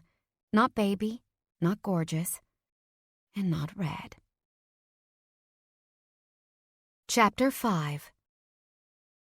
We didn't get to talk again for a while more. Brandon was gone the next morning well before I woke up around 11. I heard someone bustling around the kitchen again, and I limped in to find Bubby tossing pancakes onto a plate. "Sure you don't want to just stay up here?" I asked as I approached the kitchen. "Oh, hush, you," Bubby said as she poured another round of batter. "I have an open invitation to use the code thing to that elevator," Brandon said. "And you know I like my privacy, too." I had to snort. Bubby treated privacy the same way she did dust bunnies, constantly chasing it away. In the light of my first day without pain meds, my head was finally starting to feel clear again, enough to notice some substantial changes had been made to the penthouse decor. It was still full of the cold, angular furniture that came with the rental, but a few choice things had been added, mainly my things. The mid-century bureau and desk I'd purchased on consignment had replaced a few of the chrome and glass pieces that had been there before. One of the metallic side tables had been replaced by my antique wood one, and several pieces of the modern art prints had been replaced by the Art Nouveau prints I'd collected in my room. Together it created a strange mix of my style and the rental furniture. I was oddly and hilariously moved in. I approached the fireplace, which was now adorned with the various framed photos that used to sit on top of the piano in my room. They were all there. Pictures of me and Jane, me with Dad and Bubby, me and Brandon last winter, when we were first dating. There were also a few new ones of the two of us from this summer, in Cape Cod with my half-siblings, Annabelle and Christophe, and another one of us in France. I touched a finger to that one. "I set those up there." Bubby's voice rang out. She couldn't know how the news drowned my spirits. "Brandon asked me to help you put your things away when they arrived this morning. I heard him arranging it with that assistant of his when you were in the hospital. He was very insistent about it." She continued talking as she wiped the batter off the edge of the bowl. "Kept going on and on about how it needed to be there when you came back." I turned and looked around at the mishmash of my belongings and his. "You did this just this morning?" Bubby nodded while she slid a few pancakes on a plate for me. "He helped, along with that housekeeper of his, but I did most of it. Looks nice, don't you think?" I glanced back at the photographs. I don't know why I was surprised to find my things here. Brandon was a man of action. I obviously couldn't go back to Eric's apartment. "Yeah," I said. "It does." As I limped over to the breakfast bar, another change caught my eye. At the far side of the room was a black baby grand piano in one of the large open spaces. "What's that?" I wondered, pointing as I sat down. Did that come this morning, too? Bubby nodded and set my plate in front of me along with a cup of tea. I told him he could get rid of that thing your mother sent you. Good riddance to her. She pretended to spit 3 times as if superstitiously warding off evil. I looked suspiciously at Bubby. What did he tell you? It was your friend Jane that filled me in on what that hussy did to you and Brandon, Bubby said. She set down her spatula and gave me a hard look. One day, I'd like to know why you didn't talk to me about everything yourself, Missy, since you and I both know I was already very aware of the baby. But we'll let that rest for another day. I stared down at my plate, feeling guilty all over again. Of course she knew. And in a way, I was glad she did. There was nothing worse than keeping secrets from the people I loved. I'm sorry, Bubby. The last several months haven't been my best. Well, Bubby trailed off, her small bird-like form stilling for a moment. I won't say you didn't make mistakes, Bubbler, she said finally. But your father and I still love you, and I think this man still does too. I gazed back at the piano, which stood like a shining black beacon in the morning sunlight. Without even looking at it, I knew it would be the best Brandon's money could buy. Anything less wasn't his style, but I wasn't quite ready to think about what it might mean for us, particularly since he was going out of his way to avoid me at the moment. Would he move someone in whom he didn't love anymore? Or was he just doing it to be nice while he figured out what he actually wanted? I shook my head as my headache returned. Stewing about it wouldn't help. I'd just have to wait until he was ready to talk again. "Where's the army you're feeding?" I joked as I started in on my breakfast. Brandon's housekeeper is very nice, but she doesn't know how to keep enough food in his kitchen, Bubby said as she poured several more palm-sized discs into the pan. The sizzle filled the room. Anna's been his housekeeper for a few years now. I'm pretty sure she knows what he likes. Bubby just snorted. Come on, Bubbler. A man that size eats nothing but the nuts and coffee he has stashed in his cupboards? What does he exist on? Air? I would have pointed out that there was a lot more than that in Brandon's extremely well-stocked cupboards, but Bubby kept talking. Skylar, did I teach you nothing about manners? That boy is saving our family's life. Right now. The least I can do is make sure his freezer is full. Besides, Bubby added with a pat to her hair, he said he likes my cooking. Tastes like home, he said. I rolled my eyes but still smiled at her. It does taste like home, Bubby. I'll pack some for your father, too.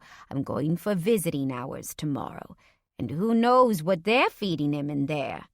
I chewed my pancakes and didn't point out that for the money that place cost, they probably had a 5-star chef. Dad's been there barely 24 hours, I said instead. Don't you maybe want to wait a little bit? Let him get settled? Bubby scoffed. Please, what kind of mother would I be if I didn't make sure my son was all right? The kind who doesn't smother her 45-year-old son? In response, I got the kind of dirty look only my grandmother could provide, so I shoved another large bite of pancake in my mouth and stopped talking. So, I assume the iciness between you and Brandon isn't just about your accident? Bubby remarked while she wiped down the countertop. I set my fork down on my plate and swallowed. Yes. And from the way he's looking at you, I assume you're not the one who broke the news to him. Jane told us your mother tried to blackmail you, but not whether she succeeded. I sighed. No, it was Maurice, I think. One of them basically sold the information to Brandon's ex-wife, and she was the one who told him, just before he announced his run for office. Bubby clicked her tongue and shook her head while she turned off the stove and started cleaning up the counters. So, his pride's been damaged, as well as his trust. That's quite the mess you made there, Bubbler. Yes, I agreed as I stirred my tea. I honestly don't know if he's going to forgive me for it. Bubby huffed. Of course he will. Why else would you be here with all of your things moved in? Why would any of us be here right now? I looked up, because he feels guilty about his role in the accident. He knows that if Messina hadn't clued in on our connection to Brandon, I wouldn't have been kidnapped. Brandon likes control, and he's too nice to just abandon us, even if he doesn't want anything to do with me anymore. Bubby tipped her head from side to side as if weighing the possibilities. Perhaps, she said. But then why aren't you staying with me? Not up here. She turned back to the counter, talking while she worked. You know, in my day, a girl in your situation, well, let's just say I know more than one girl who would have gone to that clinic if she could have. She paused, lost for a moment in some distant memory. Then she looked at me, her wise eyes suddenly full of passion. I'm not saying you did or did not do the right thing, Bubba. But a baby is women's work, whether we want it to be or not. We give up so much of ourselves, especially in those first few years, more than any man will ever know. Brandon can be angry all he wants, but he will never truly understand what he would have asked you to give up in order to keep that child, whether he was in the picture or not. And when I think of it, of all you've given in your life to get where you are, she trailed off, clicking her tongue loudly. It would have been a shame. We would have loved that child, but it would have been a shame nonetheless to see you become a shadow of yourself when you are on the cusp of such wonderful things. I wasn't sure I agreed with her, but I said nothing. It was, at least, nice to know that Bubby didn't hate my decision. I knew she hankered for great-grandchildren and was dying to see me get married, so it was a bit surprising to hear her voice this particular opinion. I gulped, and she turned away to finish cleaning up. Then she packed up her apron and grabbed for her keys. I cocked my head curiously. Bubby, I said as she walked around to give me a kiss goodbye, where are you going in such a hurry? You don't know anyone in Boston. In return, I got another scoff. Bubba, do you think I've spent 72 years on this earth and not learned how to make friends? I bit my lip. Sorry. So where are you headed? Bubby grinned. What? You think we're the only Jews in Boston? There's a temple around the corner. They have a mahjong group, too. With a quick kiss to my brow, she popped her purse over her shoulder and headed toward the elevator.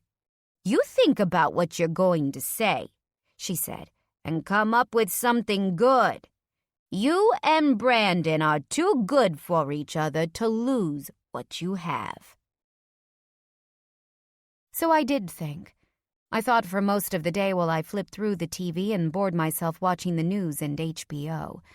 I thought while I emailed Kieran requesting case files to work from home this week instead of waiting until the next. She refused.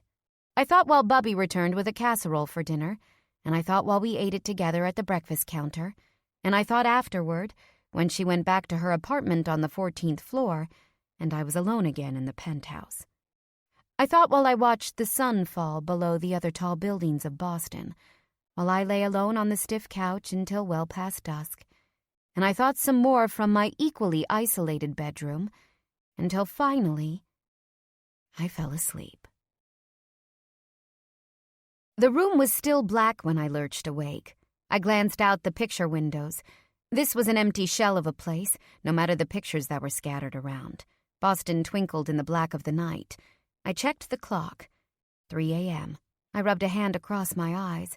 My head and ankle hurt, but I didn't want to take any more Percocet. Ibuprofen would hopefully take care of it. My heart was pounding as if something had startled me awake. I held a nervous hand to my pulse and listened, but the apartment was still. One of the benefits of living in an ice palace in the sky was the quiet. I'd never lived anywhere so utterly silent my entire life. Was Brandon home? I didn't know, and I wasn't about to go check. He'd said he needed space, so that's what I would give him until he was ready for me to be close again. I laid my head back down on the pillow and closed my eyes, willing sleep to come. But then, "No! Get the fuck off!" Brandon's deep voice reverberated across the hall, followed by a half-scream, half-shout that froze my bones. I shot out of bed as fast as my hobbled ankle would let me, ignoring the pounding in my head at the sudden rush of blood. I hopped across the room, grabbed a crutch off the wall, and limped frantically across the hall, not even knocking before bursting into Brandon's bedroom. He was corkscrewed around the sheets, sleeping as he usually did in nothing but a pair of black boxer briefs. The sight of him, all lean muscle and sinew cast with moonlit shadows, would have stopped me in awe had he not been covered in sweat and seized in what looked like agony. Brandon's blue eyes were wide open, but he was clearly asleep, staring through me in abject terror. "No!" he moaned loudly. "Stop! Don't!" His voice drifted lower and into unintelligible babbling, but equally fraught with pain and dread. My chest ached as I approached his writhing form. What was I supposed to do when people sleepwalked? I couldn't remember. Wake them up? Let them sleep? But I didn't need to decide, because with one more vicious twist of his big body, Brandon slammed his head into the wooden headboard, waking himself with a howl. I dropped my crutch to the carpet and was on the bed in 2 more hops. "Brandon," I said, setting a hand on his shoulder, slick with sweat. "Hey, it's okay. I'm here." He rubbed a hand on his forehead as his pupils focused. "Fuck. Where?" He looked at me with an expression that was half annoyed, half terrified. "What's happening?" "You were having a dream. A nightmare, I think." I scooted closer so that I was leaning into the stack of pillows against the headboard. He was only sleeping on one side of the bed, the right side, the side he'd adopted when we were together before. My side was practically untouched. Brandon curled into himself and began to shake, a minor shiver that soon started to vibrate through his whole body. "Fuck," he muttered to himself. "Make it stop." He clutched his head like it hurt. Whatever was going on in his mind hadn't totally disappeared when he woke up. Immediately, I scooted even closer and rubbed a hand up his back, which seemed to calm him. Hesitant at first, he allowed me to pull him against my chest with a strangled groan, and his big arms wrapped around my waist so tightly I could barely breathe myself. His breaths were shallow, stunted. "Shh," I crooned, weaving my fingers into his thick curls and stroking over his shoulders. It seemed to work. The shaking subsided, and his breaths, while still shallow, gradually became longer and longer. "Skylar," he whispered into my chest. His arms hugged me tighter. I felt like he was squeezing my heart. Despite the pain shooting through my broken ribs, I knew this was where I belonged. Was he in as much pain as I was, sleeping across the hall from one another, knowing that I'd put this gargantuan space between us? He continued to tremble, and his big body clutched to mine like a buoy in whatever storm he saw. "Brandon, what can I do?"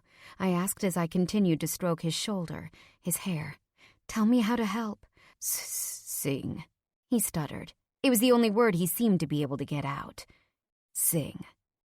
Sing?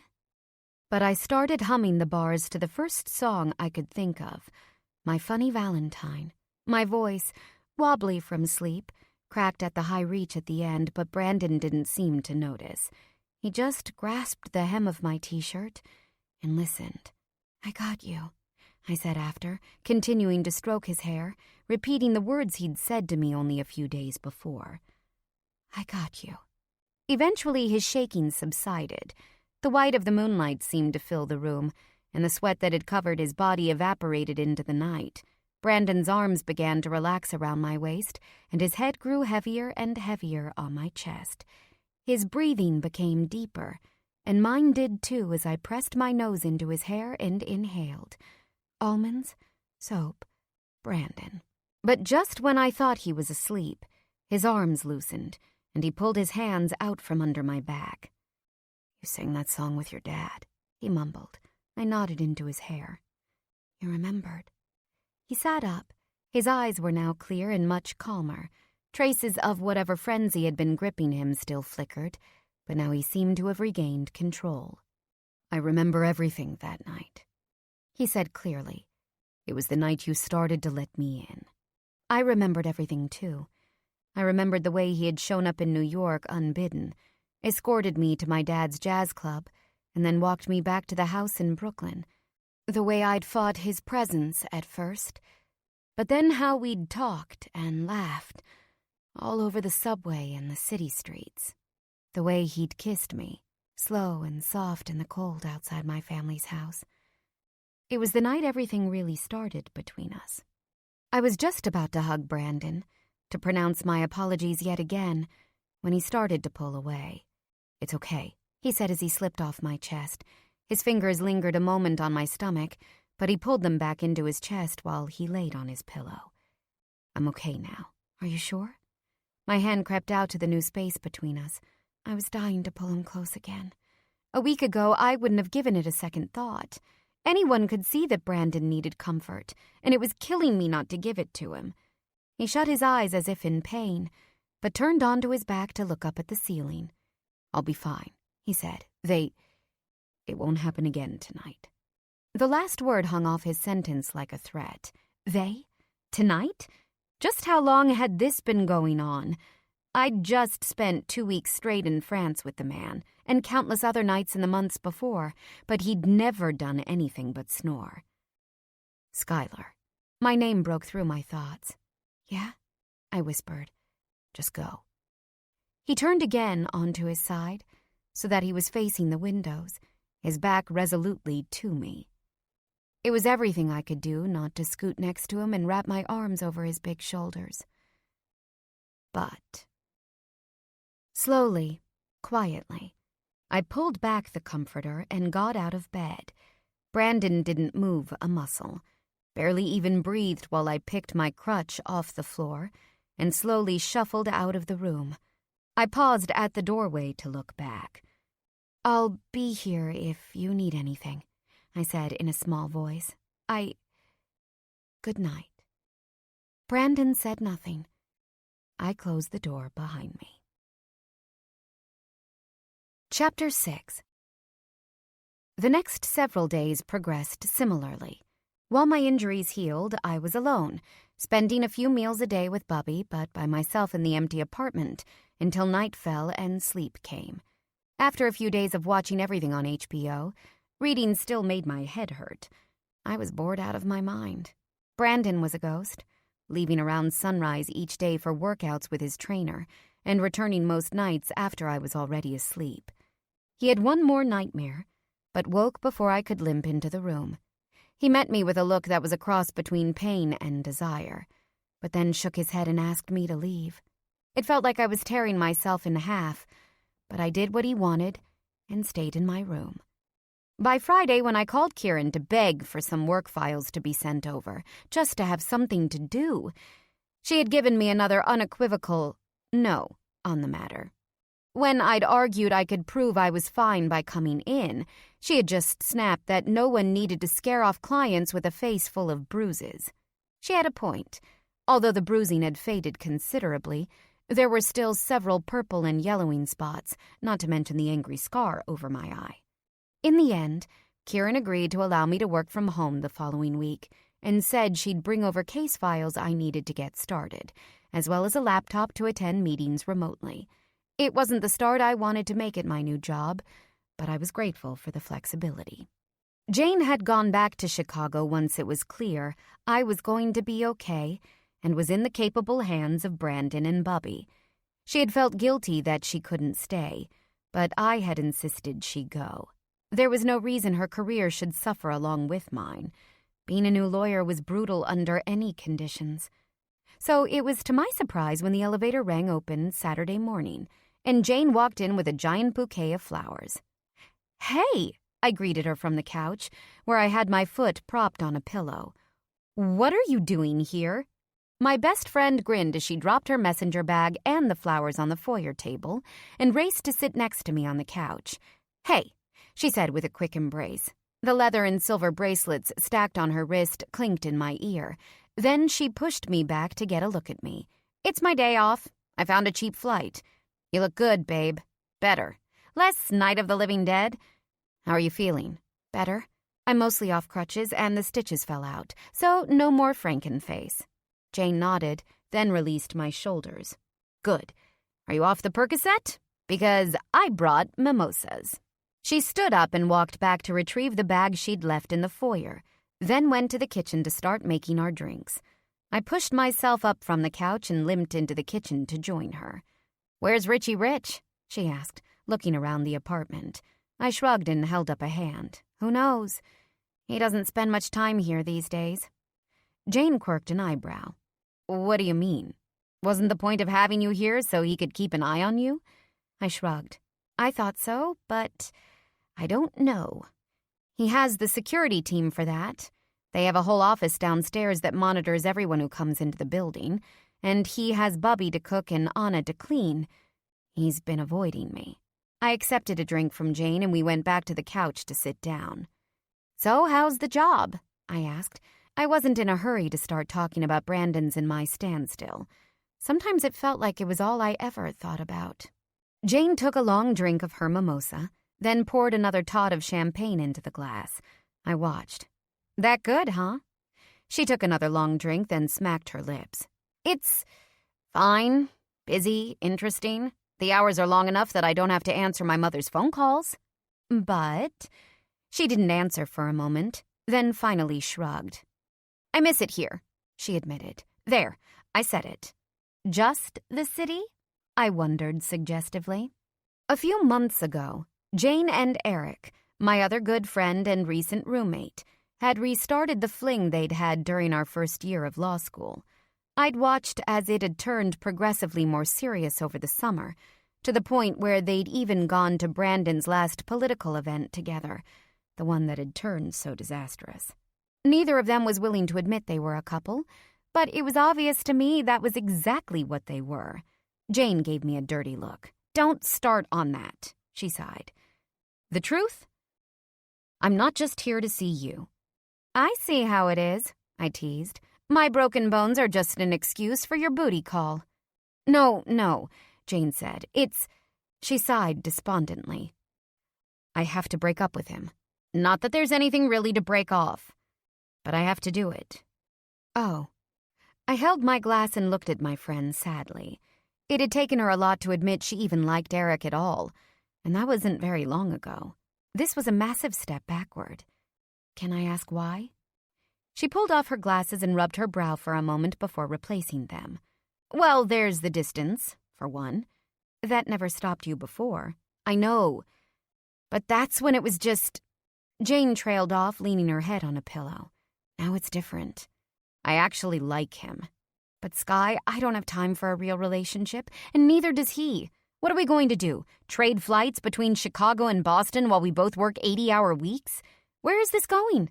Is someone going to move and retake the bar all over again? Who's that going to be? She shook her head and drank more of her mimosa.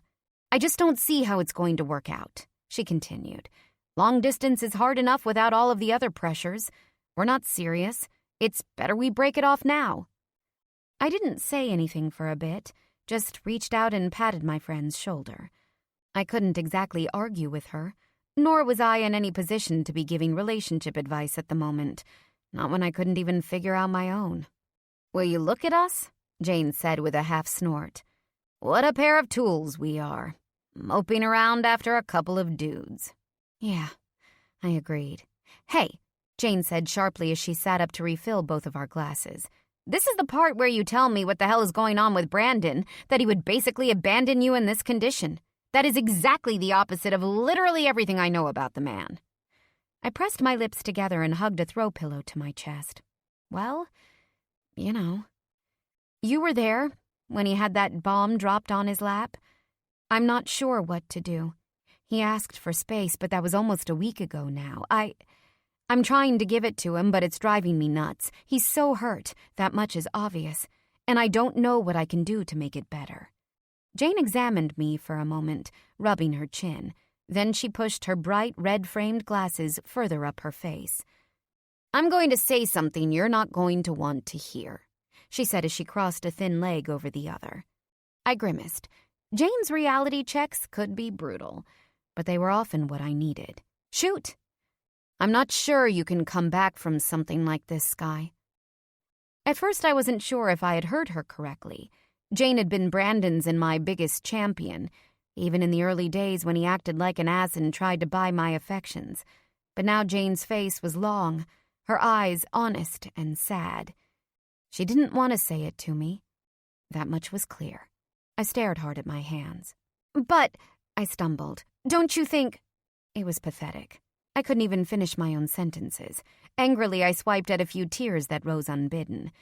"Don't you think he'll forgive me eventually?" I asked at last. "Not like this, he won't." Jane's voice was uncharacteristically sharp. It's not that she wasn't blunt. If anything, her candor was often what got her in trouble with most people. That was something we had in common. But she wasn't heartless, and right now her tone had shifted into frustration. "Real talk, my friend?" she asked. With a face that felt like it might crack into pieces, I nodded. "Right. Skylar. That man has done nothing but love you. Done nothing but try to give you the fucking world. And from the beginning, you just kept throwing it back at him." "But," I started, but Jane shoved her finger across my lips to stop me. "Nuh-uh," she said. "Just listen." My mouth was still held shut, so I just nodded. "He's not coming back to you this time," Jane said bluntly. "You crossed a line when you did what you did. I'm not talking about the abortion. You were in a shitty place and you were scared and you had your reasons for it. I'm talking about the fact that you cut him out of the decision and the fact that you kept it from him for months. Not days, not weeks, months. And then he had to find out from his ex-wife? You fucked up majorly, Sky. You know I'm right." She took her finger from my mouth and I blew out a long breath I hadn't known I'd been holding. Every word she said was true, but that didn't make it easier to hear.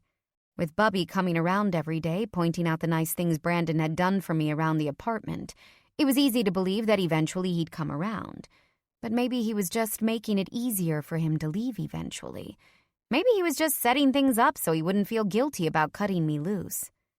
"So that's it then," I said to myself after I tipped back the rest of my drink. "It's over." "Can you just stop the fucking pity party for once?" Jane said as she swiped my glass away from me. "You're not listening to what I'm saying." "What am I not hearing?"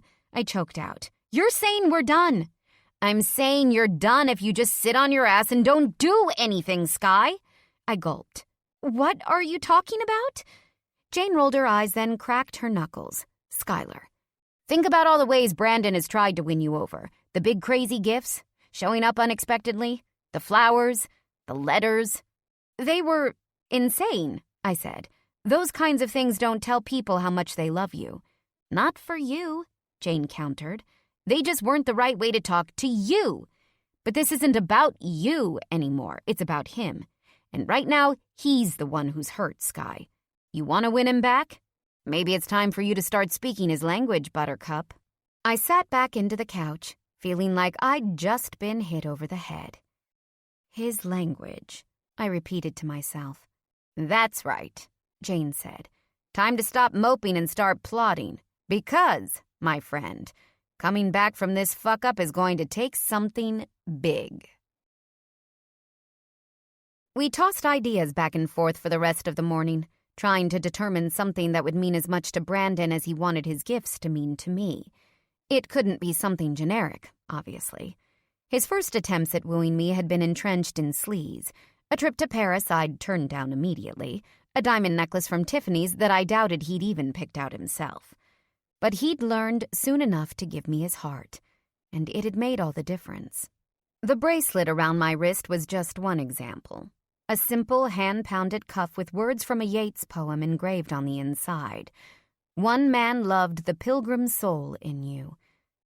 "What does he want more than anything in the world?" Jane kept asking as she paced the living room in front of me. I would have been pacing with her, but I still couldn't walk for too long on my foot. We kept circling back to one thing: family, and the symbols that went along with it. Between his parents and the strange relationship with his foster parents, Brandon had never had a real one, but had wanted one his entire life. It was why, we decided, he was fine with having my nosy grandmother living just a few floors down from him. It was why he had no problem putting my dad through rehab, why he had stuck it out in such a horrendous marriage for as long as he did. And it was why what I had done hurt him so very badly. Family. So we came up with a list of things I could do that would be out of the ordinary, that would give something of that to him. I would begin with the smallest, easiest of them first. And before Jane left, we had a plan in place for Operation Grovel. She was right. I couldn't save my relationship, couldn't win back the love of my life if I didn't put myself out there. And I was done being passive. Now was time for action. And surprises. Unlike me, Brandon loved surprises. Unfortunately, waiting for him to come home wouldn't work, since I had no idea what kind of hours he was keeping. So under Jane's supervision, I pulled out my phone and typed out a quick message. Me. Do you think you will be around for dinner tonight? The interminable ellipses hovered at the bottom of the screen for what seemed like forever. But finally, I got a response. Good. At least I know he's listening. Brandon. I don't know. Why? I paused, then tapped out my response. Me. I'm making something. Was hoping you'd be here to test it out. This time the reply was instantaneous. Brandon. You're cooking? I rolled my eyes. Okay, so I wasn't the most domestic person in the world, but that didn't mean I couldn't perform basic tasks in the kitchen. Still, this was part of the point. I'd never done anything remotely domestic for Brandon. Never cooked or cleaned, since he had a housekeeper. And whenever we stayed at my place, we always just ate out.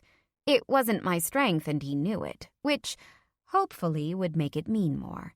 Me. They used to call me Julia Child back in Brooklyn. Brandon. I'll believe it when I see it. I grinned. He was joking with me. That was a good sign. Me. You just wait. I'll blow your socks off. 7 okay? It took a few more minutes with those infuriating dots, but eventually his response came. Brandon.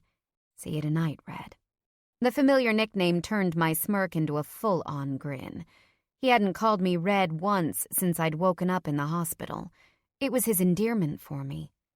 One that now meant so much more than the color of my hair. In this moment, it was progress. Except, now I needed to figure out how to cook something that would make him call me that again. I can do it! Stop hovering!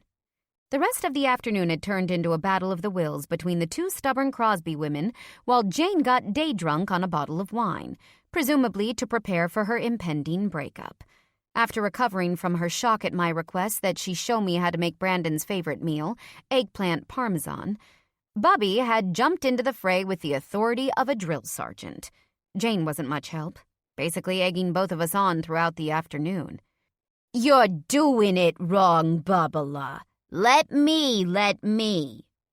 Bubby elbowed her way in front of me at the kitchen island. For such a small person, she was surprisingly strong. She tried to snatch the round piece of eggplant, dripping with egg wash, out of my hand. I, however, held it high enough that she couldn't reach it. Oh, snap! Crowed Jane, as she poured herself a third glass of wine. Skylar! Bubby cried with her hands on her hips. Is this any way to treat your grandmother? I just stuck my tongue out at her. This wasn't the first time today she'd played the guilting grandma card. I stepped out of her reach instead of handing it to her. Bubby continued to follow, and I hobbled around the kitchen, holding a dripping piece of eggplant over a paper towel while Jane giggled into her wine glass. This is better than the Real Housewives, she commented as she watched the chase. Seriously? You guys could be the next Kardashians. Irish Jew edition. Bubby huffed, then finally gave up. That's too much egg, Skylar. If you do it like that, it's going to be mushy. You'll be serving Brandon slugs. Slugs? I cried out with faux horror. Slugs, I tell you. Bubby just huffed, although I could see her fighting not to smile. Bubba, really? Why don't you just let me make it? I'll have it breaded and fried in a half an hour, and then all you have to do is put it in the oven before he gets here. Easy, she snapped her fingers, but I shook my head and returned to the shallow bowl of flour and breadcrumbs. No, I said, I have to do this myself. It's important. Bubby threw her hands up in the air and clicked her tongue in disapproval. Oi, it's your funeral, girl. She pulled off her apron and surveyed it critically before hanging it up on the hook. I never understood why Bubby wore aprons to begin with. She never got a thing on them. "Well, I'm going to leave you to it, since you refuse my help. I don't stay where I'm not wanted," she said after washing her hands in the sink. "Come on, Bubby, don't be like that," I said as I dipped the eggplant back into the egg a few times and then set it into the flour. I held up my goop-covered fingers and wiggled them at her. "You know I love you. Come on, stay. Help the crippled girl make her eggplant slugs." My grandmother cracked a smile, letting me know she wasn't really that angry. No, it's fine. You've got Jane to help you, and you know what to do. Just don't overcook them. They need to be crispy." She picked her keys off the counter and patted me fondly on the cheek. "You can tell me how it went in the morning. Call me when you're up. I don't want to disturb anything." And with a mischievously raised brow that had Jane and I giggling all over again, Bubby left us to our own devices. Chapter 7. 2 hours and 3 batches of fried eggplant later, I was sitting alone at the breakfast bar nursing a glass of wine with Sade playing in the background. My finished concoction sat in the oven. It was almost 9 o'clock, and I was feeling ridiculous and a little bit drunk, having polished off most of the first bottle of wine by myself. Jane had helped me do my makeup well enough to cover the remaining bruises over my face and neck. We had chosen an outfit that was both comfortable and sexy, something I knew Brandon liked. A short black sack dress with spaghetti straps and a back that was low enough I had to go without a bra. It showed off the parts of my anatomy Brandon favored, my ass and my legs. Jane had helped me blow out my hair into tousled waves, which we'd clipped back onto one side and allowed to flow down my other shoulder. So I felt like I looked as close to the best version of myself as I could, considering my injuries. But inside, I was a ball of nerves.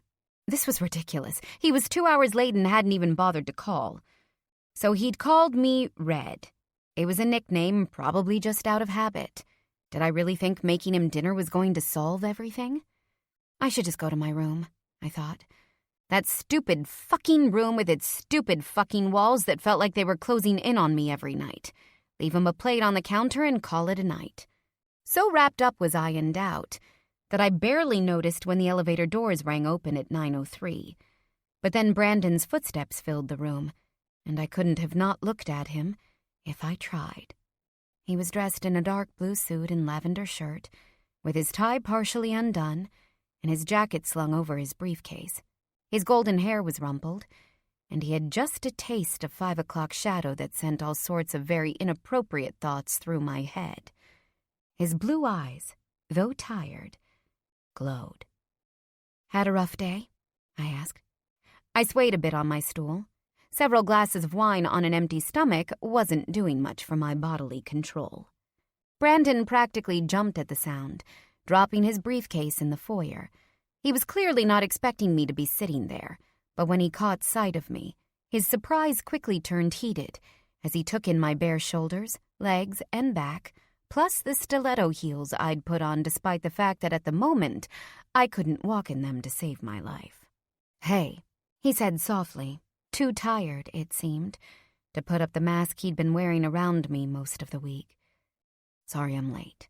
Fundraiser went over. You, look nice." I glanced down at my dress, then back up.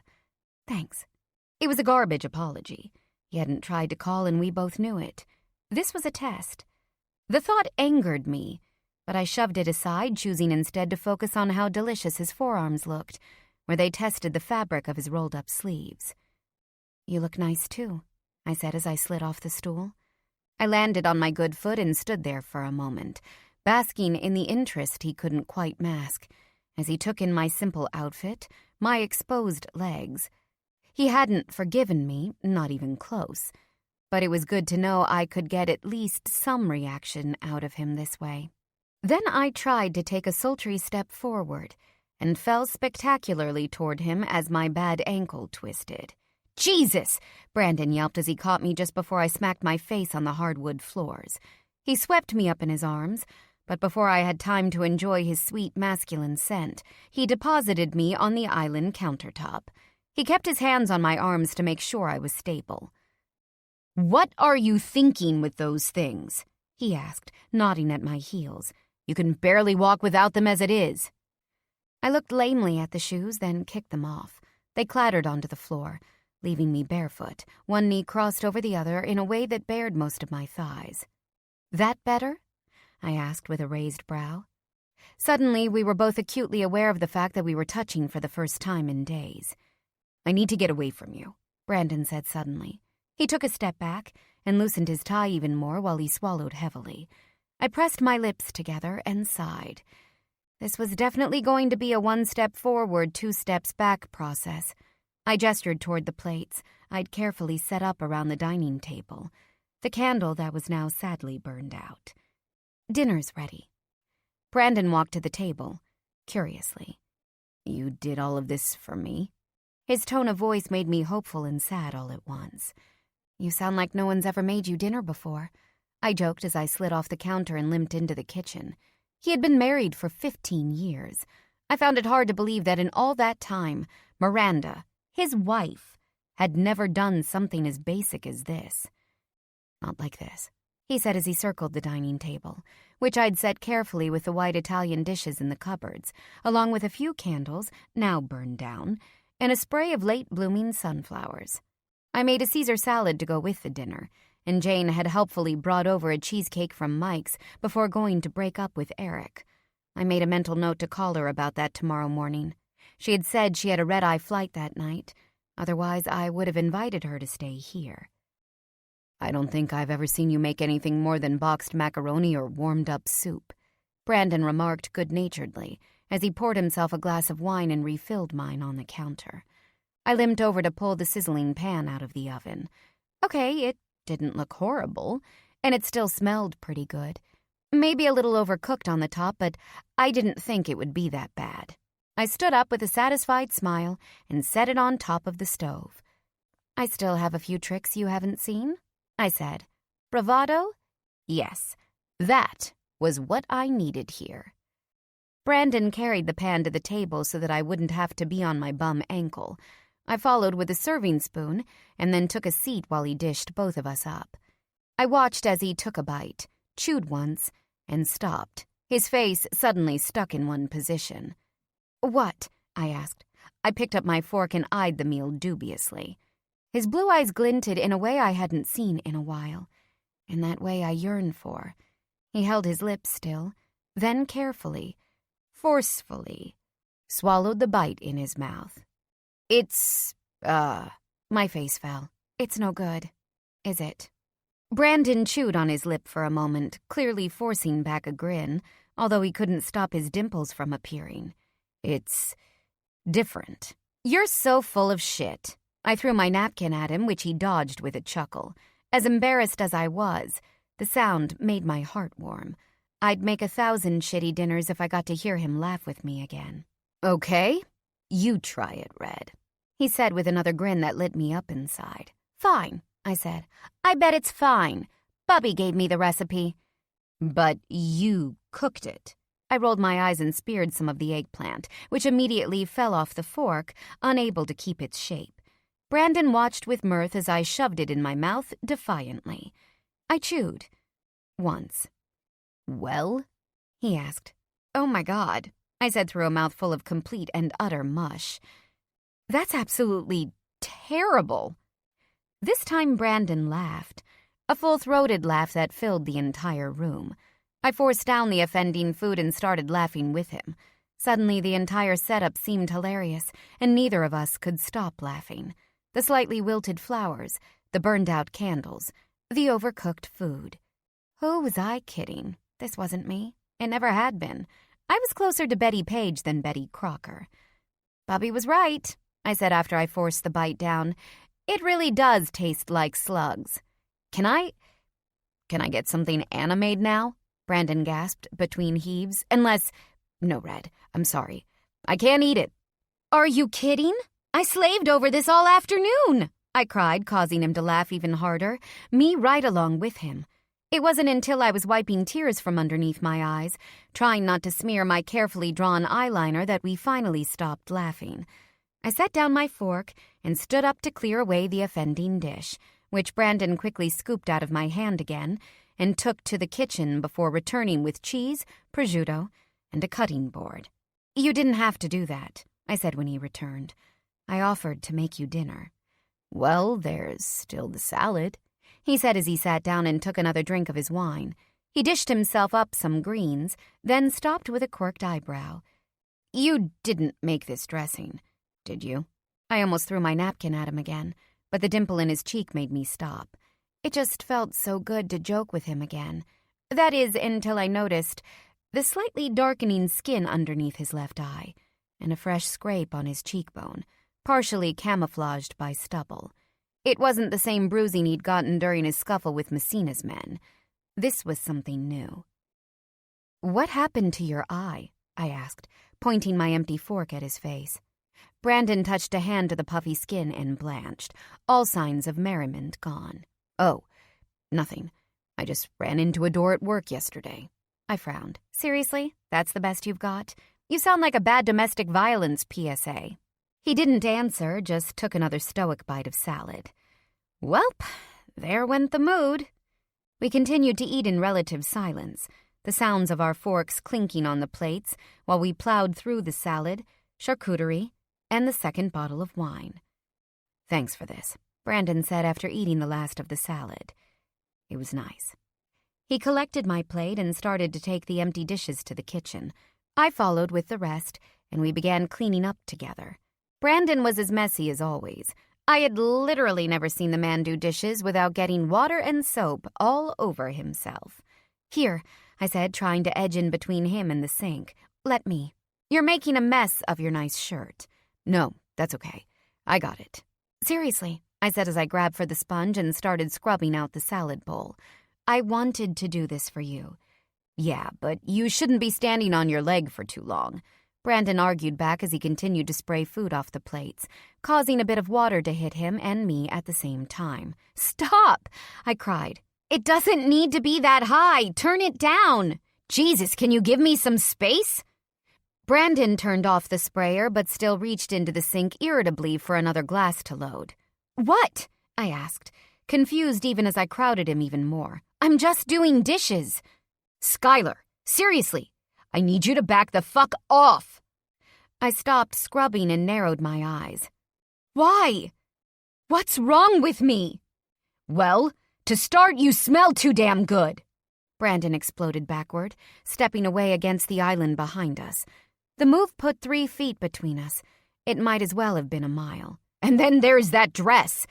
You knew what you were doing with that, prancing around with your legs all long and—" He yanked at the collar of his shirt, swallowing heavily as his eyes landed on the aforementioned body parts. The look made a flush bloom over them, and I squeezed my thighs together. Brandon's eyes bulged. "And on top of that," he continued, his voice suddenly strained, "I can't fucking think straight with all that water plastering your dress to your chest like that. When you're looking at me like—" Slowly I leaned against the counter, facing him, with his water-spattered shirt pressing the fabric over his defined chest. He looked like he'd stepped out of a wet t-shirt contest. A really sexy wet t-shirt contest for men in $5,000 suits. I looked down at myself. He'd gotten water all over us both, and the thin cotton of my dress, now damp over my breasts, was making my current state of mind pretty obvious. "Like what?" I asked coyly as my insides clenched. Brandon glared at me, but it was full of a different kind of heat. "Like you want to tackle me." Maybe this evening wasn't a total wash after all. I slid my hands provocatively down the edges of the counter, arching my back slightly. Brandon watched the movement with dilated eyes. "Maybe," I said. "I do." Slowly, because I couldn't actually walk very well, and also because I didn't want to rush it, I crossed the space between us, doing the exact opposite of what he had asked me to. Brandon inhaled sharply as I stepped into his personal space. I raised a hand and laid it gently on his damp chest. When he made no move to step away, I stood up on my tiptoes, balancing most of my weight on my good foot. "You're mad," I breathed against his ear. I wasn't planning to seduce him tonight, but since I was here, I might as well go for it. We both clearly wanted it, needed it. Maybe that was the path toward healing. "So fucking mad," he agreed. He closed his eyes as if in pain, the strain causing the muscles at his neck to bunch. On the counter, his fists clenched tightly. "And you're mad at me too. Incredibly," I agreed, as I undid his tie and slowly pulled it the rest of the way from his neck. I folded it up and smacked it lightly against his chest. Furious. His eyes blinked, full of blue fire. "I don't think this is a good idea." But the clear desire all over his handsome face said exactly the opposite. And so did a week of sleeping in separate bedrooms, not to mention the 2 empty wine bottles on the table. My underwear was drenched, the front of his pants looked uncomfortably tight, and I was pretty sure I couldn't stop myself from doing this if I tried. I popped up on my toes again, then slipped the tie around his neck so I could pull him down to me. He didn't stop me. Slowly, tentatively, I pressed my lips to his. When he didn't pull away, I tugged on the tie a little more, encouraging him closer. I opened my mouth, inviting his tongue to mingle with mine, luxuriating in the wine-flavored taste of him. We kissed like that for what seemed like hours, bodies rigid, mouths moving slowly. It was gentle yet tense, but then I captured his full lower lip between my teeth and sucked. Hard. He froze, and then his reaction was almost instantaneous. Suddenly, I was scooped up, pivoted, and set on the kitchen counter, my legs wrapped around his waist. His strong arousal pressed to my core. His hands were everywhere, grasping at my bare legs, my ass, sliding over the damp fabric of my dress to cup my breasts. Fuck.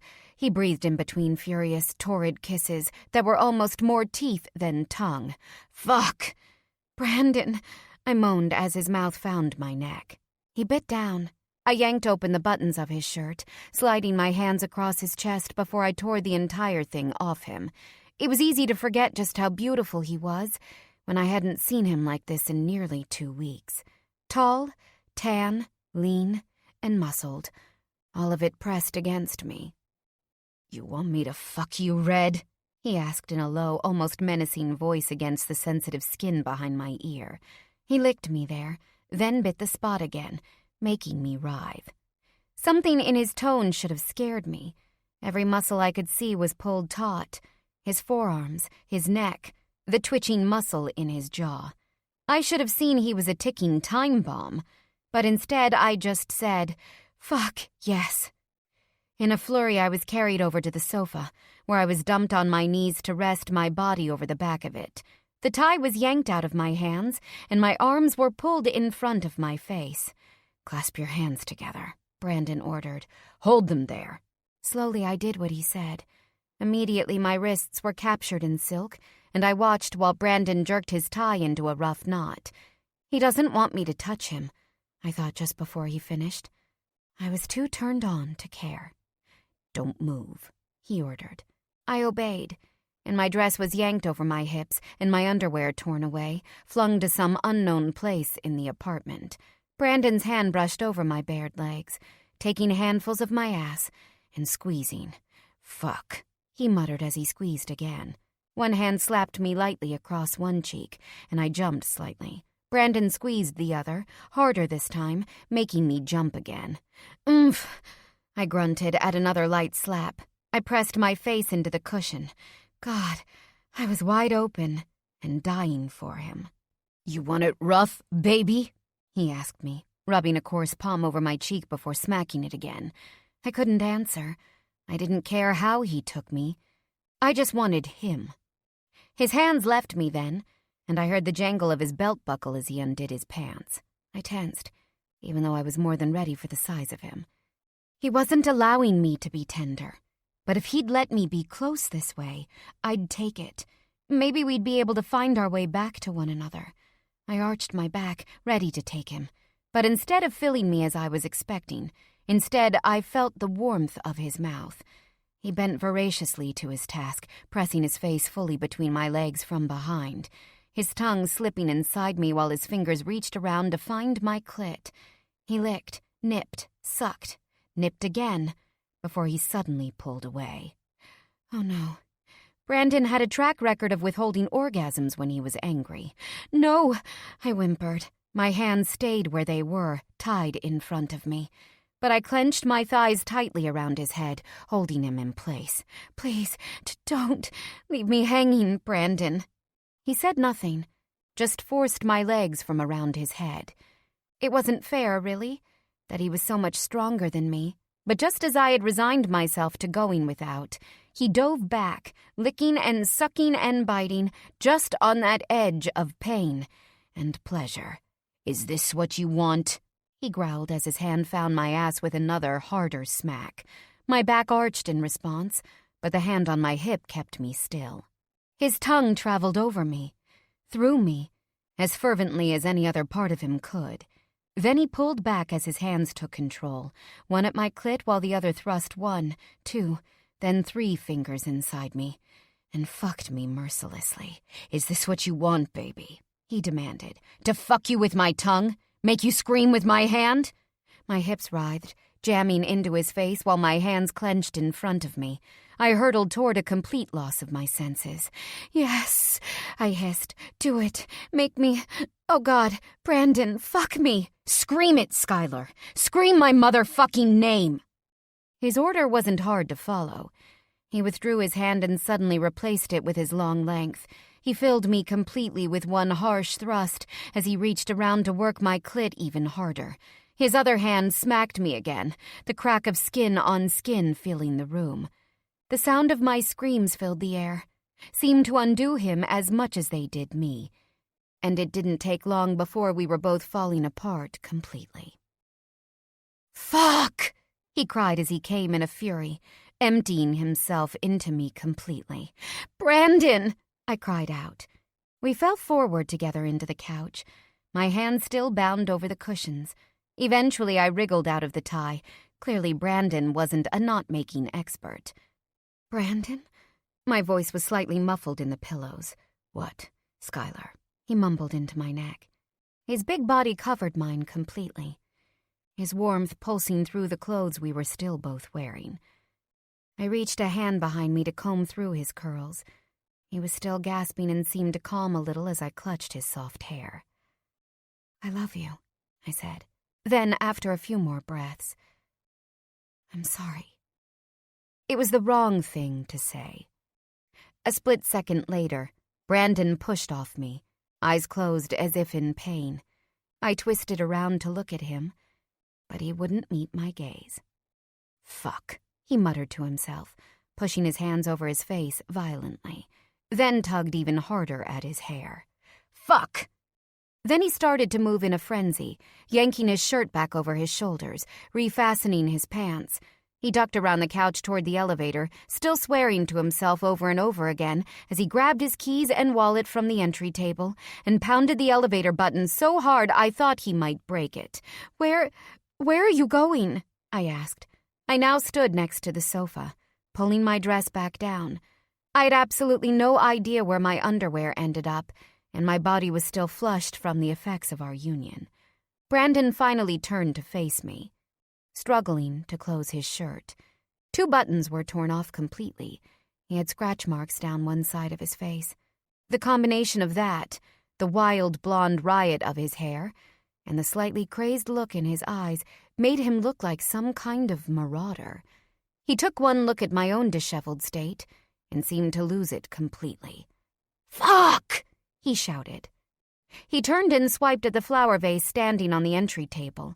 The glass shattered all over the dark wood floors, scattering the petals of red and white roses. I stood stock still while Brandon's chest heaved. A lone tear slid down his reddened cheeks, and he seemed to be struggling for breath. But I couldn't move. Who was this person? Had I created him? The elevator door's number continued to light up higher, although they hovered at 20 for a while. Brandon took one look at them and shook his head violently. "Fuck it," he said, more to himself than to me, and opened the door to the stairwell instead. I just watched in a trance as the heavy door banged shut and the quick echoes of Brandon's sprinting footsteps grew faint. All I was left to wonder was about how desperately he needed to be away from me, that he preferred to jog down 28 flights of stairs instead of waiting a few more minutes for the elevator. I stared at the broken glass for several minutes, wondering whether I should clean it up. But in the end, I just hobbled to my bedroom. I shut the door and leaned against it, keeping my eyes shut for a very long time. Chapter 8. But I didn't last long in my room either. Midnight arrived, then 1, then 2, with still no sign of Brandon. After taking a shower and changing into a cotton slip, I tossed in my bed for several hours until I finally gave up and hunted down the closet where Anna kept the cleaning supplies. I grabbed a vacuum to clean up the glass and petals that littered the foyer. I didn't know where Brandon was, but he probably wouldn't want to clean up a shattered vase when he got back. Just as I was curling up on the sofa under a blanket and watching the gas fire burning in the fireplace, the elevator bell rang.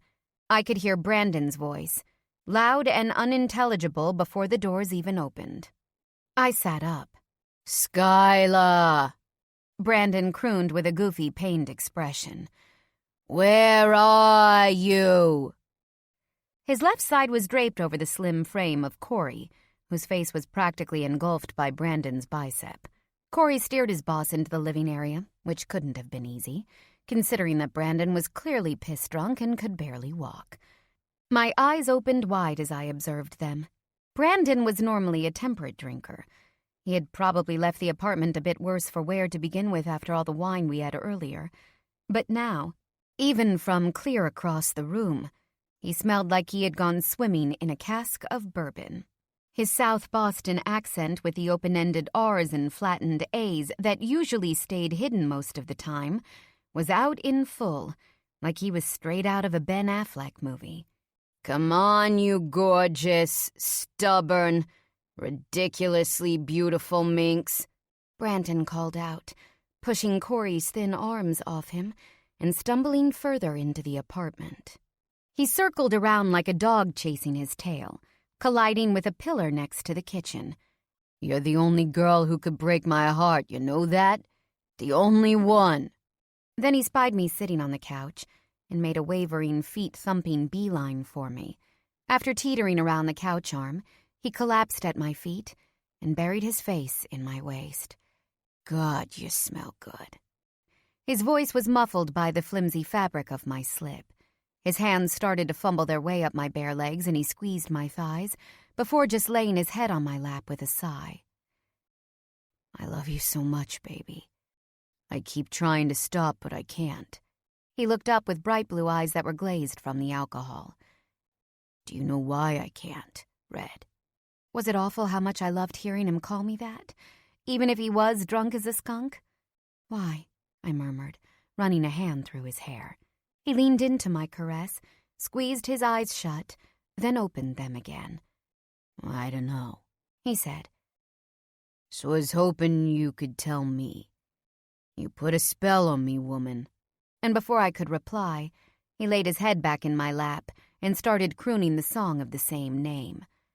"I put a spell on you, 'cause you're mine." I added to the mental list of things I was discovering about Brandon Sterling. The man was completely tone-deaf. I looked up at Corey, who was now standing by the fireplace, arms crossed over a wrinkled beige suit, while he watched us with disgust. "What happened?" I asked. "What happened?" Corey's face screwed up like a wad of tissue. "You mean besides you?" "Hey," Brandon blared from my lap. "You need to talk to her with respect." His words were becoming increasingly slurred. "Otherwise, I'ma kick your ass just like I did that other guy." Brandon continued crooning his song into the folds of my skirt. I glared back at Corey. What is he talking about? Corey pressed his thin lips into a frown. "He got into another fight. I had to tear him out of a bar in Savin Hill. It took me, David, and 2 security guys to get him into the Mercedes." "Another fight?" Of course. The bruises around his eye and on his hands. I looked down at even more scrapes on Brandon's knuckles, some of them clearly days old, others obviously brand new. There was an additional scrape over his nose, but otherwise he wasn't too much the worse for wear. Still, this was a lot more than running into a door, and obviously not a result of his scuffle with Messina's thugs. How could I have missed this? Because you've barely seen him. What's wrong with me? Brandon muttered into my slip. I try and I try, but you always say no. I ask you to move in with me. Nothing. Ask you to marry me. Big fat no way. I'm only good for one thing, ain't I? Ain't I, Skyla? What is he talking about? Corey spat with sharpened eyes. He asked you to marry him? When? What the fuck is going on? The little man was sputtering like a kettle about to boil over, and it looked like his small head was about to pop off his body from the pressure. Relax, I said sharply. I started to stroke a tentative hand through Brandon's hair again. It was in France, before everything. And I did say no, so you don't have to worry. That's right, Brandon said, rearing back up on his knees to look at Corey. She said, no, sir. Then he pivoted back to me with a face like a sad drunk puppy. Why didn't you want to marry me, Red? Don't I make you happy? He leaned back and started yowling more tone-deaf lyrics up to the ceiling. If I hadn't already known the lyrics to Springsteen's Brilliant Disguise, there was no way I would have recognized the song. Look at me, baby, he shouted in a way that made me want to cover my ears. Corey actually did. I cringed at the unusual high note that practically cracked the windows just before Brandon collapsed again into my lap. Corey looked at him, completely repulsed. Then his sharp gaze snapped back to me. "This is the second fight this week," he informed me. He yanked his tie off of his neck and shoved it violently into his pocket. Vaguely, I wondered if Corey had ever had his blood pressure checked. Half the time the guy looked 2 seconds from a heart attack. He's lucky the other guys were just as drunk and no one got any video. Just like he's lucky I'm so fucking good at my job. Corey glared at me again, pulled his phone out of his pocket to check the time, then shoved it back in. "Listen, Orphan Annie." I blanched at the name. "You know my name, Corey. Can you please just use it?" Why couldn't this guy ever just acknowledge me as a person? Corey continued as if I hadn't said anything. "If he's going off the deep end, I can't help him. He's not listening to me. So maybe you can get his ass to straighten out since you're the one who fucked it up in the first place. But this kind of shit cannot continue. I can only pay off so many people to keep it out of the press, and he's been lucky so far. But seriously, he gets into one more fight. One more! You hear? I'm gone. When he's sober again, can you manage to tell him that?" The condescension in Corey's voice made me want to start throwing some punches myself. But right now I had a snoring giant pinned to my lap. Besides, this was genuinely alarming. 2 fights, nightmares, coming home fall down drunk. What was happening to Brandon? Was it really all my fault? "I'll tell him," I said quietly, pressing a hand gently to Brandon's shoulder. "You better," Corey said, and turned to leave. But when the elevator arrived, he held the door, tapping his lips for a moment. Then he turned to me with one more thing to say.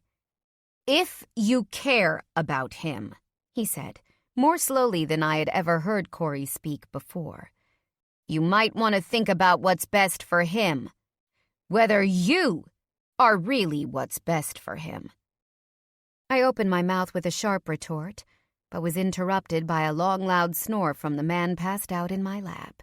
As the elevator doors opened, I stroked the thick mane of blonde, giving tenderness that he wouldn't accept from me earlier. Brandon hummed and smiled, and melted further into me. "I love you," he muttered in between another throaty exhale. "So fucking much." "I love you too," I whispered, my heart squeezed in my chest. "So much." We stayed there the rest of the night. Eventually, Brandon found his way onto the sofa so that we were stretched out on it together. with me leaning against the arm and a folded blanket, him a heavy weight between my legs while he used my stomach as a pillow. It wasn't the most comfortable night of sleep I'd ever had, but I wouldn't have traded it to be anywhere else. At one point, he woke us both with an unintelligible shout, but when his sleep-glazed expression found me, his arms wrapped around my midsection like a vice, and he burrowed back into my body. I wove my fingers through his hair, and he fell back asleep quickly. But in the morning, I woke up alone. Without the benefit of the blackout curtains that outfitted the bedrooms, I rose practically with the sun that shone through the massive picture windows like a bullet to my brain. Brandon was up, and I had been draped with the blanket. Pushing myself up, I looked around the apartment. His keys, wallet, and briefcase were still sitting on the foyer table, so he hadn't gone yet. I pulled myself up, massaging out a kink in my neck. Testing my weight on my bad ankle, I limped to Brandon's room. The door was shut. I knocked, but there was no answer. Brandon? No answer. Tentatively, I opened the door and pushed it open. I walked into the room and nearly ran into a giant, dripping wet, completely naked Brandon. Whoa, Christ! We both cried out together as our bodies came into contact, the wet of the shower water seeping through my flimsy nightgown.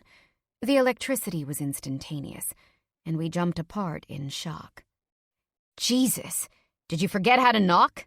Brandon gasped after he sprinted to the bathroom and grabbed a towel to wrap around his waist. I crossed my arms over my chest, but that didn't stop him from looking at me up and down. He pressed his full lips together, then grabbed a blanket off the bed and tossed it to me. Put that on, he said gruffly. Why? Because that dress thing was already almost see-through and now it's completely transparent. I looked down and gasped when I saw the outlines of my nipples and the shadow of hair between my legs visible through the wet cotton. I wrapped the blanket around me and quickly sat down on the bed, earning a quick chuckle from Brandon, who had pulled on his underwear and tossed his towel onto an armchair. With his back to me while he pawed through his dresser, I had an opportunity to ogle him openly. The boxer briefs left little to the imagination, hugging the taut curves of his ass and leaving the rest of his skin, still tanned from our 2-week vacation on the French Riviera, bare. I could appreciate how the lines of his trim waist spread to the broad expanse of his shoulders, how his long legs seemed to go on forever. As he rifled through his drawer for something, the ripple of muscle over his shoulders practically made me drool. Seriously? No one should be allowed to look that good, especially not when they are hung over. It wouldn't have bothered you before, I said without thinking, suddenly wanting nothing more than to strip off my clothes and lay myself down on the bed for the taking. Little more than a week ago, that's all it would have taken to get him to stop whatever he was doing. He turned back around, several t-shirts in hand, and caught me staring, open-mouthed, at his washboard abs. His mouth quirked a little, but then turned stern. Careful. I blinked and shook my head. Then I frowned. I'm sorry. How terrible of me to forget that I'm a pariah. The quirk turned into a scowl. Skylar, don't. I'm really not in the mood. I stared down at the carpet. Fine. Then the least you could do is cover yourself up, too. That earned me another partial smirk, but Brandon made no move to put anything else on. Bastard. It was then that I noticed he was pulling more clothes out of his drawers and putting them inside a small suitcase that lay open on the ottoman next to the armchair. Where are you going? I asked. Brandon bent over the suitcase to pack in some underwear, giving me another excellent view of his underwear and the ass underneath it. When he turned around and caught me gawking at him again, he rolled his eyes but grabbed a pair of sweatpants out of the dresser and tugged them on. It didn't matter. The man would have to cover himself in a trash bag to dim that light, and he was still shirtless. Did he really think I was going to be able to focus on anything besides those washboard abs? I have to go to LA for a few days on business, he was telling me. That startled me out of my staring. This was the first I'd heard about this trip. It certainly wasn't out of the ordinary for Brandon to travel on business. He did it enough that his company had its own plane. But for some reason, this trip stung a little, leaving now when things were so uncertain. Oh, I gulped. Okay, then. I stared down at the carpet, focusing on the flecks of white in the dark gray. "Is there something you needed when you came in here?" When I looked back up, his eyes were cold, although they seemed to soften again when he saw my uncertainty. I just wanted to know you were okay," I said. "After last night, I mean." The new bruises on his face had turned darker, and a scab had formed over one of his knuckles. With his shirt off, I could also see what looked like fingernail gouges at his collarbone. He was a bit scratched up, but didn't quite look like he had gotten the shit beat out of him. I hated to think what the other guy looked like. "Yeah, sorry about that," Brandon said, interrupting my examination. "It won't happen again." "That's not what I'm asking," I pressed. "I'm asking if you're okay." "So, now you're worried if I'm okay?" His eyes iced over, and when he turned them on me, I stiffened. I could only stutter. "I'm fine, Skylar. You don't need to worry about me, all right?" I bit my lip, willing away the tears that threatened to fall. "Okay, well," I paused, looking out the window at the sun cast over Boston. It was a legitimately beautiful day, just not in this apartment. "I'll look for a new apartment while you're gone then, so that Bubby and I can get out of your hair. We might be able to find something reasonable in Jamaica Plain, maybe Roxbury." If I'd felt like the room was frozen before, suddenly it turned into a damn tundra. "What?" Brandon was stone still, eyes like ice. "I just thought I'd look for an apartment so I can, you know," I trailed off, frigid like a scared rabbit. "No, I don't know," I sighed. "Brandon, it's obviously time for me to leave." "Says who?" "Says me," I replied, frustrated. "The doctor said I would be able to walk unassisted in 2 weeks, and I'm almost there now. My ankle is going to be fine, and so will my ribs. I'm going to be fine. And since you clearly don't want me here—" "Who said I don't want you here?" His expression was heated, and his pectorals rippled, like I had insulted him in some way. He crossed his arms, and the movement made the muscles in his forearms stand out. I looked at him like he was crazy. Maybe he was. You did."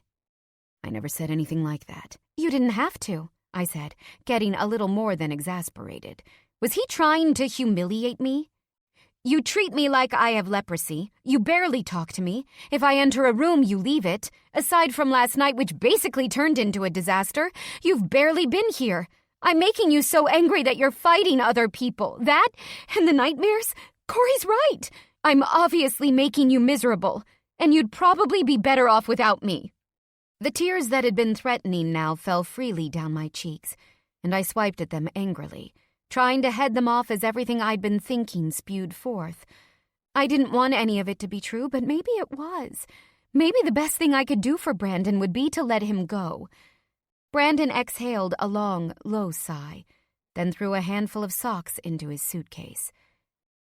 "What do you mean, Corey's right?" he asked as he came to sit next to me. The mattress dipped under his weight, and my shoulder leaned into his. He didn't move away. Just something he said last night. He suggested that maybe I'm not good for you. We sat there for a moment, shoulder to shoulder, while Brandon worried a t-shirt in his hands. "Skylar, your dad is safe in rehab, and we've got a full security team basically living with your grandmother. But there is still an open case against Messina, who is on the lam. And until that fucker is locked up, Brandon trailed off as he thrust his hands into his hair and pulled. He set his jaw and looked at me. "You're staying here, that's it." "I'll be fine," I started to say. "Look, I'll be nicer," he broke in. He gave me a wide fake grin that made him look like a drunk lion. It was a far sight from the 1,000-watt smile that usually lit me up inside, but it still made me chuckle. "If I'm nicer to you, you'll stay?" he asked, taking a demeanor that was once again painfully businesslike. It wasn't even just the indifference that was killing me, although it was terrible in its own way. It was the mood swings, the back and forth.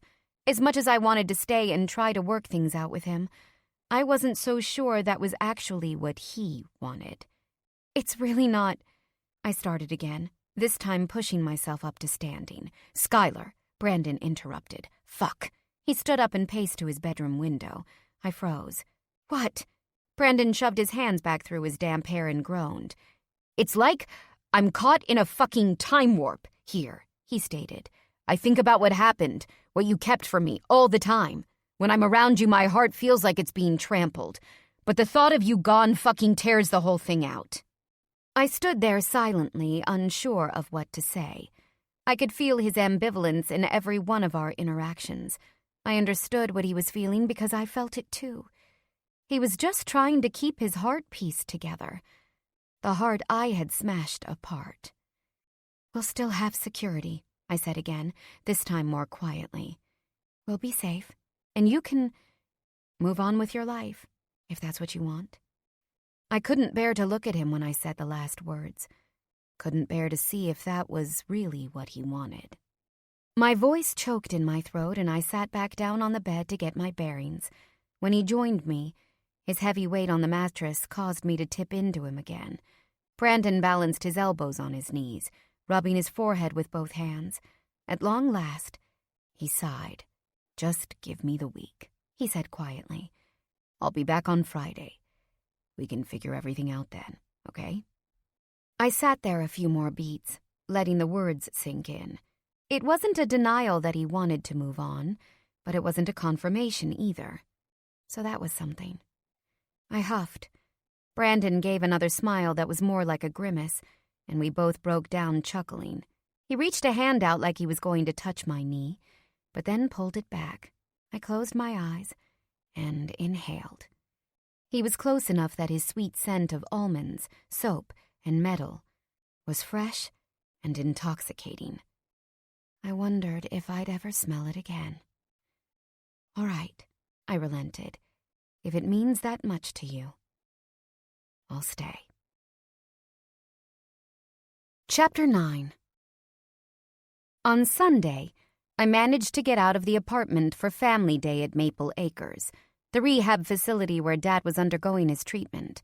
He was now 1 week into his 4-week program in one of the few centers in the country that even provided inpatient services for gambling addiction. Bubby had apparently been coming to visiting hours so often that the therapists suggested that she take some distance, so I was the only one coming to Family Day this week. The center felt more like a boutique hotel than a treatment facility. They only housed 15 patients at a time, all in separate rooms, so they could spend the time detoxing from the relationships that had cost many of them their self-control. It included a meditation room and a sauna. When I entered the posh house after my personal bodyguard Lucas parked on the expansive grounds, I thought it really looked more like a spa than a rehab center. Along with several other family members who had shown up for the group therapy session, I was guided into a large room where we all sat in chairs on the periphery, facing the circle of patients in the center. I quickly found Dad, his small form hunched over while he chewed on his nails. When he realized I was there, he gave a cautious wave, but resumed biting. I offered what I hoped to be an encouraging smile. It started out with the lead doctor of the facility introducing himself along with his staff. We then listened a bit about the philosophy of the center, which included a fairly standard approach of requiring its patients to publicly recite their mistakes to their loved ones. It's not about the shaming, stated the doctor. It's about owning what we've done so we can move forward productively. Then he looked around the circle of patients, all of whom happened to be men. Gentlemen, shall we get started? One by one, each man, there were about 10 of them, stood up and addressed their families. Their stories were hurtful, some of them detailed, some not. Some of them clearly made confessions their families hadn't known before. Nearly all of them provoked tears. I gripped the edges of my seat when they came around to Dad. He stood up, massaging his bad hand, as had become his habit when he was nervous. Hi, everyone.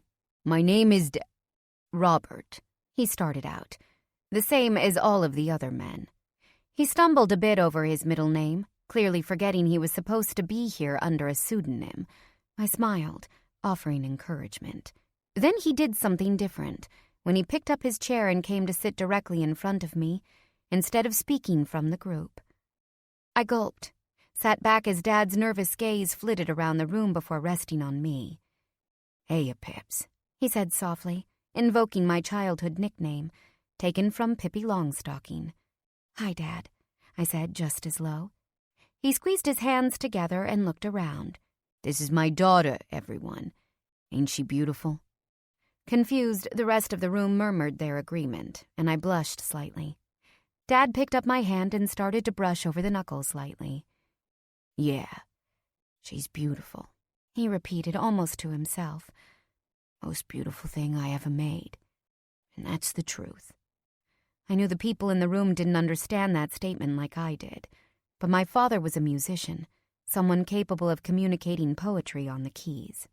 Or at least, he used to be, before his addiction cost him his hands. But to be told I was the most beautiful thing he'd ever made, that was really something coming from him. "She also almost died," Dad continued. "Couple of weeks ago, my baby girl was kidnapped by the same asshole, sorry, kids, excuse my French, by the same jerk who did this to my hand." He held up his scarred paw so everyone could clearly see the damage. "He did it for one thing, because of my gambling addiction." "Dad," I started to argue that Messina had only targeted me because of Brandon, but Dad held up the same hand, stopping me. "Please let him speak," said the doctor from the back of the room.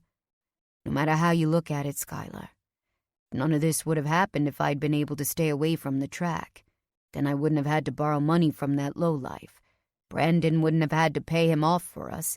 Me and Ma wouldn't have lost our house, the house I wanted to give you one day, you know. You wouldn't have had to get rid of, well, you know." I gaped, quickly glancing around at the people who were watching us, then back at Dad. "You think I didn't know about that, Pips?" he asked with watery eyes. "I knew. And I did nothing, did I? I still got involved with a woman who was in Messina's pocket, and all she did was dig for information on you. How do you think that good-for-nothing lowlife knew where you lived? It was my fault, baby." His voice cracked at the end, and I watched as my father, so normally easygoing and implacable, swiped at a few tears that trickled down his cheeks. I gulped again and dabbed at my own eyes. For once, I was unable to speak. As much as I'd wanted to treat my dad purely as a victim, everything he said was true. And there was a part of me that was angry at him for all of it. "I wasn't there for you, kid," he said. He ran a hand back through his hair, but the two sides just flopped forward again. Then he clasped one hand to his chest, like he was finding it hard to breathe. "It's okay," said the doctor. "Tell her what you need her to hear." I clenched my teeth, willing myself not to break down with him in a room full of people. "I'm sorry," Dad said in a low, shallow whisper. "For everything. And if it's the last thing I do, Skylar, I will be a better man. I will be a better father to you. Someone you'd want your own kids to know, if you ever have them." It was the final statement that finally broke down the last wall I had. Tears started to stream down my face as I shook in my chair. Dad reached out to grab my hands, squeezing them both, albeit not quite as tightly with his bad left one. "Daddy," I whispered, unable to say anything else but that. Dad just let his own tears keep flowing freely, then reached up to push a strand of hair back from my face before he pulled my head down to his thin shoulder. "I'm sorry, Pips," he said as he stroked my head. "I love you, and I'm sorry." Another hour and many more tears around the room later. Dad and I had eaten a brief lunch in the cafeteria and were strolling the grounds of the center while he enjoyed a much-needed cigarette. "You look good, Dad," I said as I observed the decent-sized plot of land. The center was a converted colonial house on 2 full acres, most of it lush grass. "They're treating you well here, huh?" He pulled out his cigarette and lit it carefully, but I was surprised by the scent, which actually smelled sweet. "Is that herbal?" I asked as the smoke wafted around me. Dad gave me a wry grin, one I hadn't seen in a while.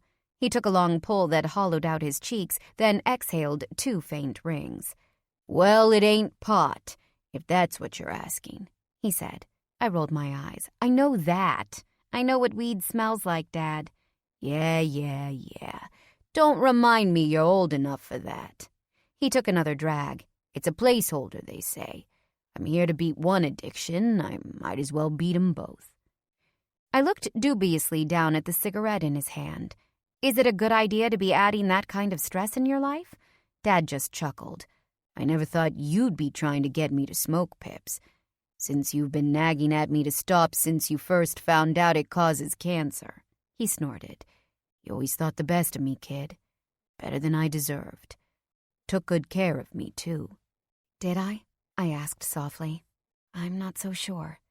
Oh, kiddo. Dad stopped walking when we reached a big oak tree at the top of the hill. He sat down on the grass, and I plopped down beside him, laying my crutches beside me. I was off them around the apartment, but found I still needed them for longer walks. You know, I meant everything I said in there, he said. Every word. He peered at me with sad eyes. I've been a shitty father to you, Pips. That's ridiculous. I started to protest, but Dad held up his hand, the left one, which still had dark scars crisscrossing over the top. No, he said. I've put myself before you too many times to count. How many times I practiced piano instead of playing with you growing up. How many times I packed off to Nick's for the weekend, let Ma take you to your music lessons and your swimming practices.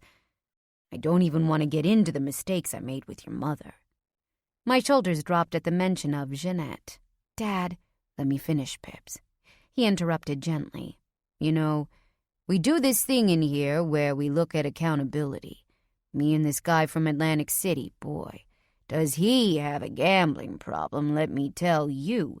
We calculated all of the money we'd spent at the track and the interest built up from all those bad loans. And when I did, it was like someone punched me in the gut, kid. He turned and looked at me straight on with a sad expression. I could have put you through college twice over, baby. You wouldn't have had to take a red cent from Jeanette, that viper. And she would have had no reason to invite herself back into your life. Even that's my fault. I see that now. I opened my mouth again to argue, but then closed it. I wouldn't have asked him to pay the kind of money Jeanette had to put me through school, but then again, if he had had the money, my dad probably would have just done it. And I couldn't argue with that fact that my life now would certainly be better if my mother hadn't come back into it, even if the secret she'd used to blackmail me shouldn't have been a secret in the first place. So, what now? I asked finally as we stood up and kept walking. We talk a lot about what's next, Dad said. He gazed toward the canopy of trees at the bottom of the hill and played with one side of his mustache before sucking again on the end of his fake cigarette. What does that mean? Honestly, Pips, I got no fucking clue. Dad turned with a crooked half-smile. Excuse my French, kiddo, but you're a big girl. You can handle it. I bit my lip. Dad was scared. That much was clear. He had literally had everything taken from him in the last 6 months, all of it from his own folly. For now he was safe, under the careful guard of his assigned bodyguards and the watchful eyes of the center. But in 3 more weeks, when he finished the program, he was looking at nothing. No band, no job, no house, nothing. The doctor makes me play every day, he said as he kicked a few fallen leaves out of his way. I looked up hopefully. He shrugged. Says it's therapeutic. I don't know about that. I sound like shit, but he says an hour or as long as my hand don't hurt. Makes the gorilla over there watch. He nodded backward toward the hulking bodyguard standing just outside the center. Is Kyle really that bad? I wondered. Nah, Dad said. I'm being a baby. Besides, I'm sounding better all the time. Who knows? Maybe one day I'll actually be able to play for real again, even if it's just for you, Pips. I smiled. If that wasn't progress, I didn't know what was. Dad gave a bashful shrug. And you? He asked. What's next for you, kid? You got that job? How about you and Brandon? I grimaced and Dad laughed outright, hard enough that he started to cough. That good, huh? He asked. I tried to make him eggplant parmesan. Dad burst out laughing, hard enough that he had to clutch his bad hand to his stomach while he bowled over. "You're kidding. You? You cooked." I folded my arms and scowled. "I can cook." "Pop-Tarts ain't cooking, Pips." Dad nudged me in the shoulder, still chuckling. "You tell Ma about it?" "No, and don't you dare," I replied stubbornly. "She'll never let me hear the end of it. Bubby was mad enough when I kicked her out of the kitchen." I proceeded to recount the disaster of an evening. I left out the dirty sex over the back of the couch while keeping the part where Brandon left angry. Dad snickered a bit in the beginning, but soon just listened quietly, still stroking his mustache meditatively as we walked. I don't know what to do," I ended. "He's so angry, Dad. I want to make things better, but I don't know how. I honestly think he'll come back after this trip and realize he's done for good." "Well, I can't speak for Brandon, Pips." Dad kicked another cluster of early fallen leaves away, and they burst through the air in an array of red, orange, and yellow. "But it's hard for us guys. We're already so separated from the action when it comes to kids, right from the beginning. But we want to be a part of it. I know how it feels to have that choice taken from you." I cast a curious look at him, wondering if he was talking about me. Had he wanted Jeanette to get rid of me when she was pregnant? Had she, headstrong, impetuous Jeanette, forced my birth on Dad? Dad just squeezed my hand for a second as he walked, his way of telling me to stop thinking so hard. The gesture worked. My dad might be a weak person, but I had always known he loved me. That was never in doubt. "In rehab," he kept going, "they talk a lot about communication, and there ain't nothing to do here but read the books they got in the study. I read this one last week about, what are they called? Love languages. You ever heard of them, Pips?" I couldn't hold back my snort. "The 5 love languages? Really, Dad?" Hey. Isn't that what you stuck me in here for? To learn about how to deal with my family and all?" He was joking, but only a little bit. His head ducked down, and immediately I chided myself for teasing him. Who was I to be stuck up about a book? If it helped him stay clean and healthy, it was doing a better job than I could anyway. "You're right," I said. "I sound like a snob." Dad shrugged, but smiled in acknowledgement. "Yeah, well, you come by it honest, so I can't blame you too much for it." "So what does it say? The love language book?" He shrugged as we stopped at the top of the next hill and looked down over the center and the rest of Natick at the bottom of the valley. "Sure ain't like New York," Dad murmured as he took a final pull of his cigarette, then stubbed it out on a tree trunk. I didn't answer, just waited for him to speak. He sat down on the grass with a thud, and I took a seat beside him, laying crutches beside me. Because he was my dad, it was easy to think of him as old, but he wasn't. Despite the threads of early gray that had streaked his floppy hair since I could remember, he was still a relatively young man, only with a face weathered by stress and hardship. He rested his thin arms onto his knees and observed his hands. "It's simple," he said as he turned his wrists over and back. "You want to love Brandon the right way? Forgive you for what you did? You just have to figure out his language, and know it might not be the one you speak." He gave me a knowing look. "But also, he needs to learn yours. Has he tried to do that too?" First Jane, now my dad. Why was everyone able to see this solution besides me? I looked at my hands clasped over my knees, at the hand-pounded bracelet that encircled one wrist. A gift from Brandon, one that demonstrated a moment when he'd learned how to get through to me. Our affair had started with so many of his missteps, many of them rooted in miscommunication. Big, grandiose gestures to me, a girl who hated material gifts. But he'd learned how to speak to my heart. Much more, I realized, than I'd ever learned to speak to his.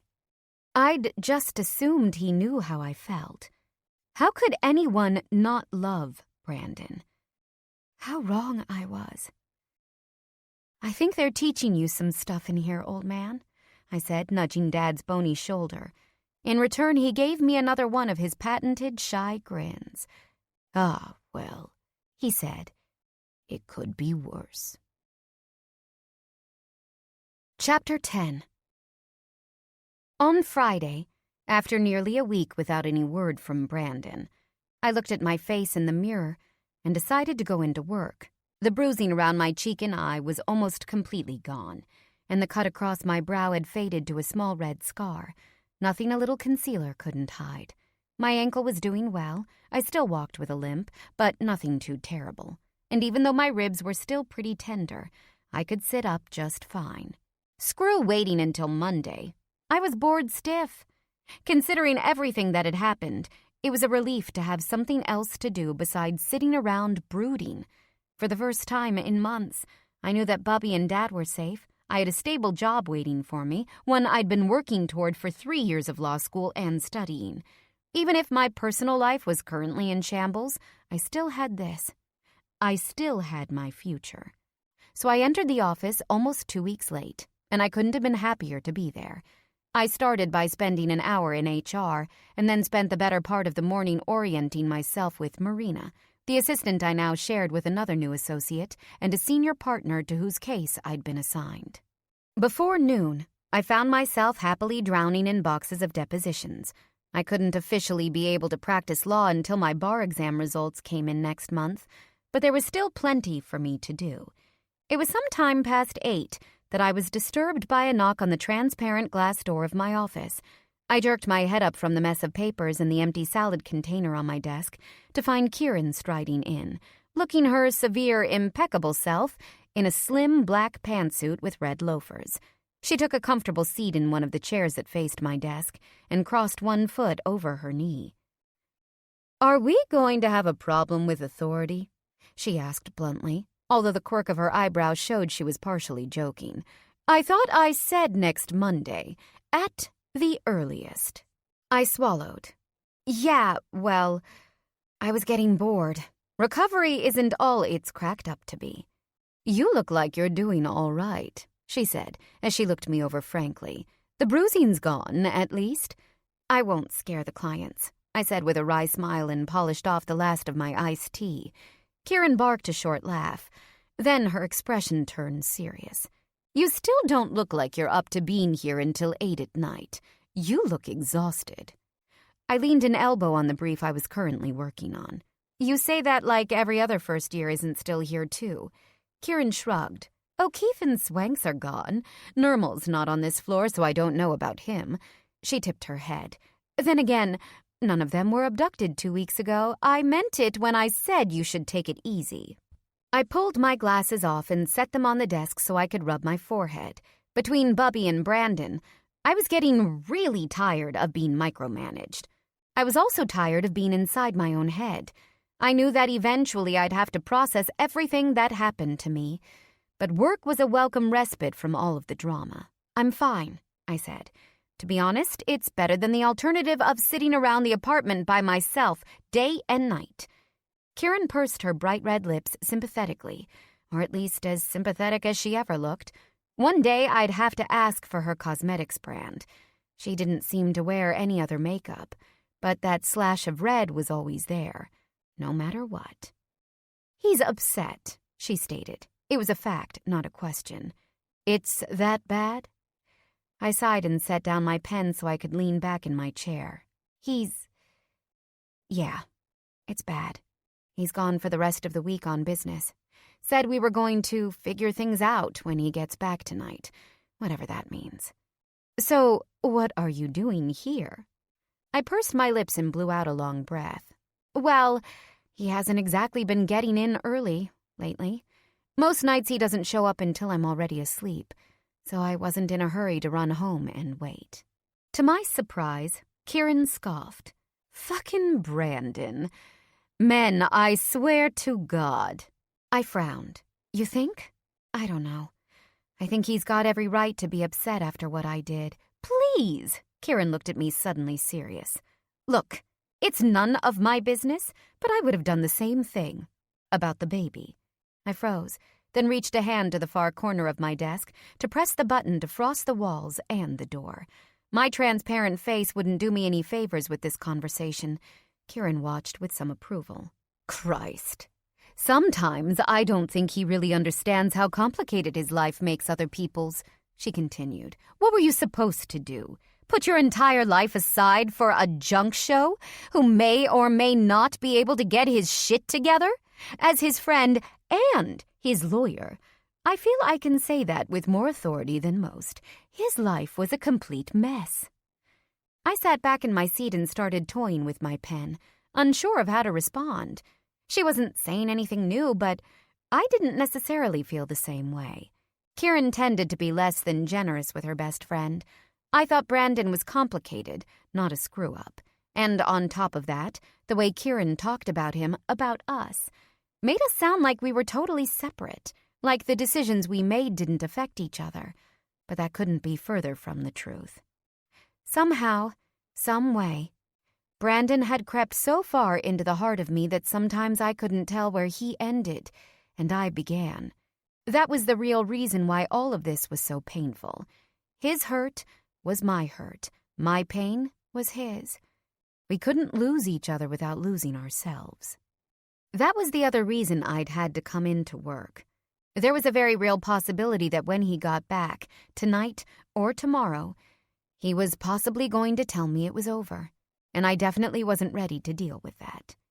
Then something occurred to me. You were recording when he found out. What happened to that? Is Miranda going to sign the papers now? Kieran screwed her thin brows up in confusion. You didn't know? She signed them 2 days after he made his announcement. I handled it while you were in the hospital. My eyes bugged out of my head. What? Kieran shrugged, like it wasn't that big of a deal, even though we both knew it meant everything to Brandon's and my relationship. You know as well as I do that no Massachusetts judge would ever admit that recording into evidence, Kieran said as she examined her nails. But the court of public opinion is a very different thing. She smirked. She wanted to play dirty? She forgot who she was dealing with. Suddenly I couldn't feel my legs. Jesus, I breathed. Kieran, you're not going to release that thing, are you? I could just see the headlines of page 6. Bye-bye Brandon's baby. Or something equally trite yet pithy. I'd be the abortion girl for the rest of my life, and in a city that was half Catholic, Brandon's political career would be as good as gone. But Kieran shook her head. No. Brandon has it now anyway, and you know he'd never do anything like that to you. Did I? I thought so, or at least, I used to think so. It's just leverage in case Miranda ever tries anything again, but I don't think she will. Last I heard, she went back to New York.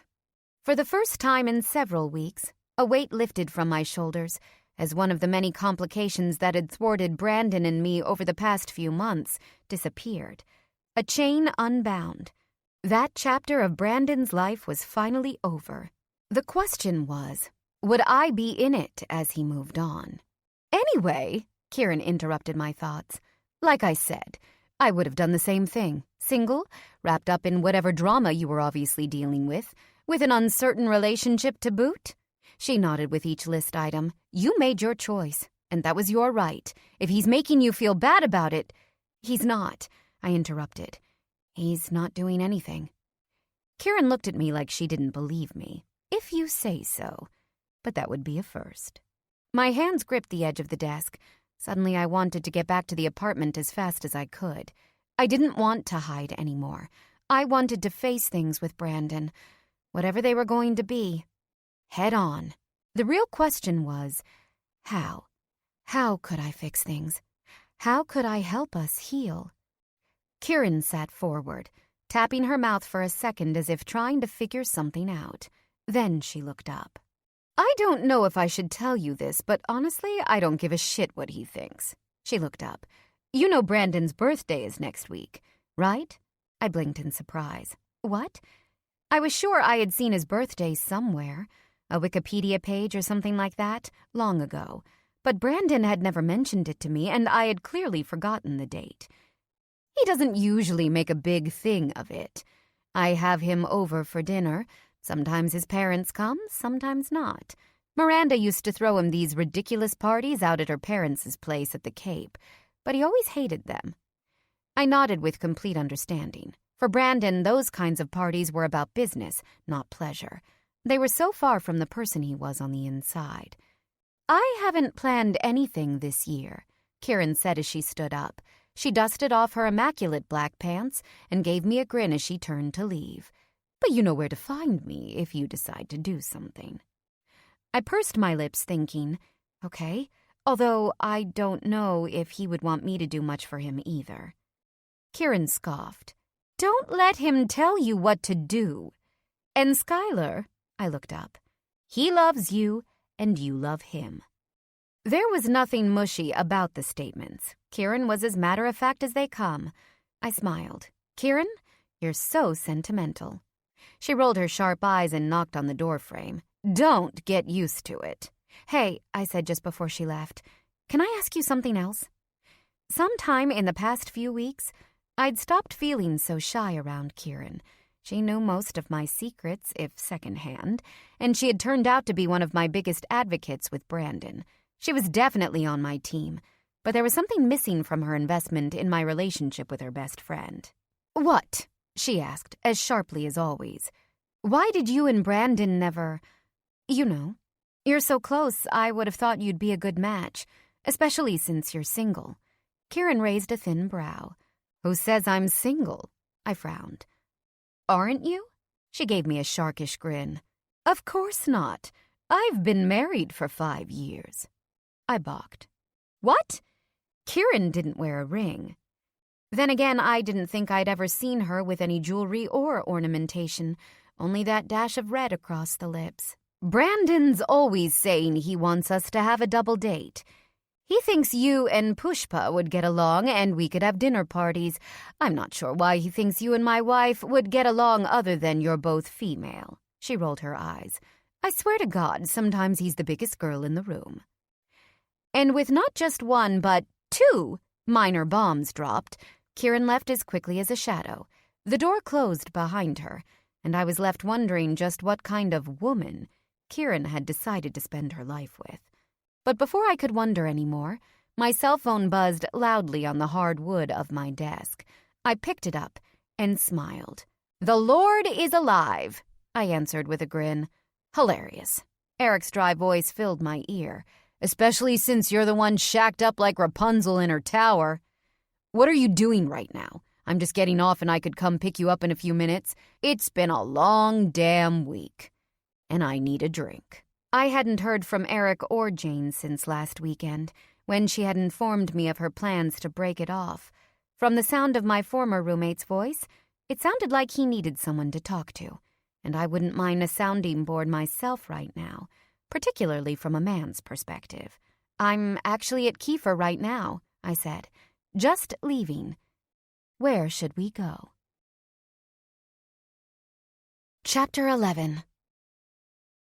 20 minutes later, I found myself sitting at a booth at Manny's with Eric, Sherry, and Steve, the 3 other interns I'd worked with at Sterling Grove, Brandon's firm. In the days before I'd actually met him.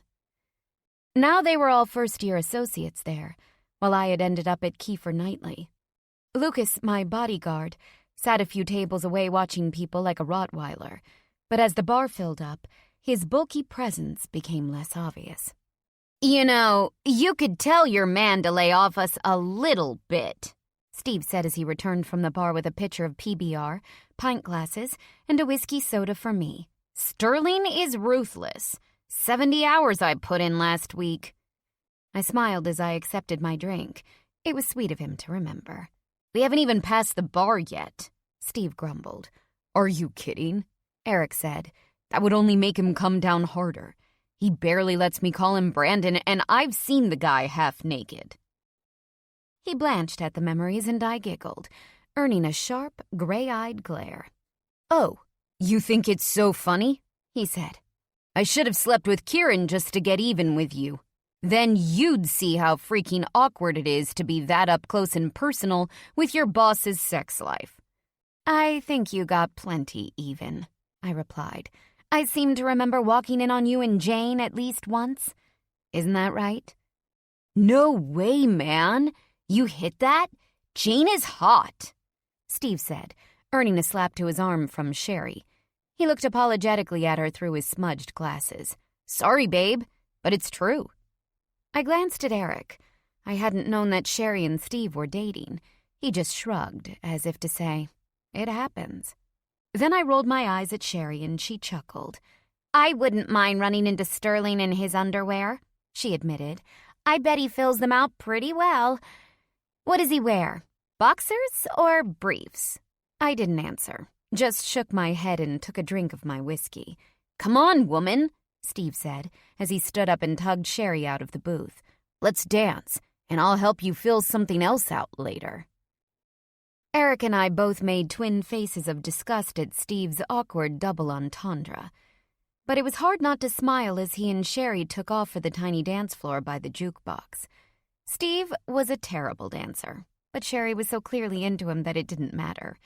I balanced my chin in my hand and watched them, remembering the only time I'd ever actually danced with Brandon, in the kitchen of Eric's apartment, swaying slowly to a Springsteen song. It was the night I'd let him back into my life, and a night when he'd decided to let me back in, too. And yet, here we were, hurt by each other all over again. Urgh! Eric leaned his light blonde head onto his crossed arms and groaned. I turned to look at him. Somehow I doubt that's about work. She drives me crazy! Eric groaned again into his shirt sleeves. He sat up, red-faced, and eyed me suspiciously. Tell me something. Has Jane always been so goddamn cagey? I raised an eyebrow, somewhat surprised. Eric was usually so stoic. This was the first time I'd actually seen more than a flicker here and there of what he was actually feeling.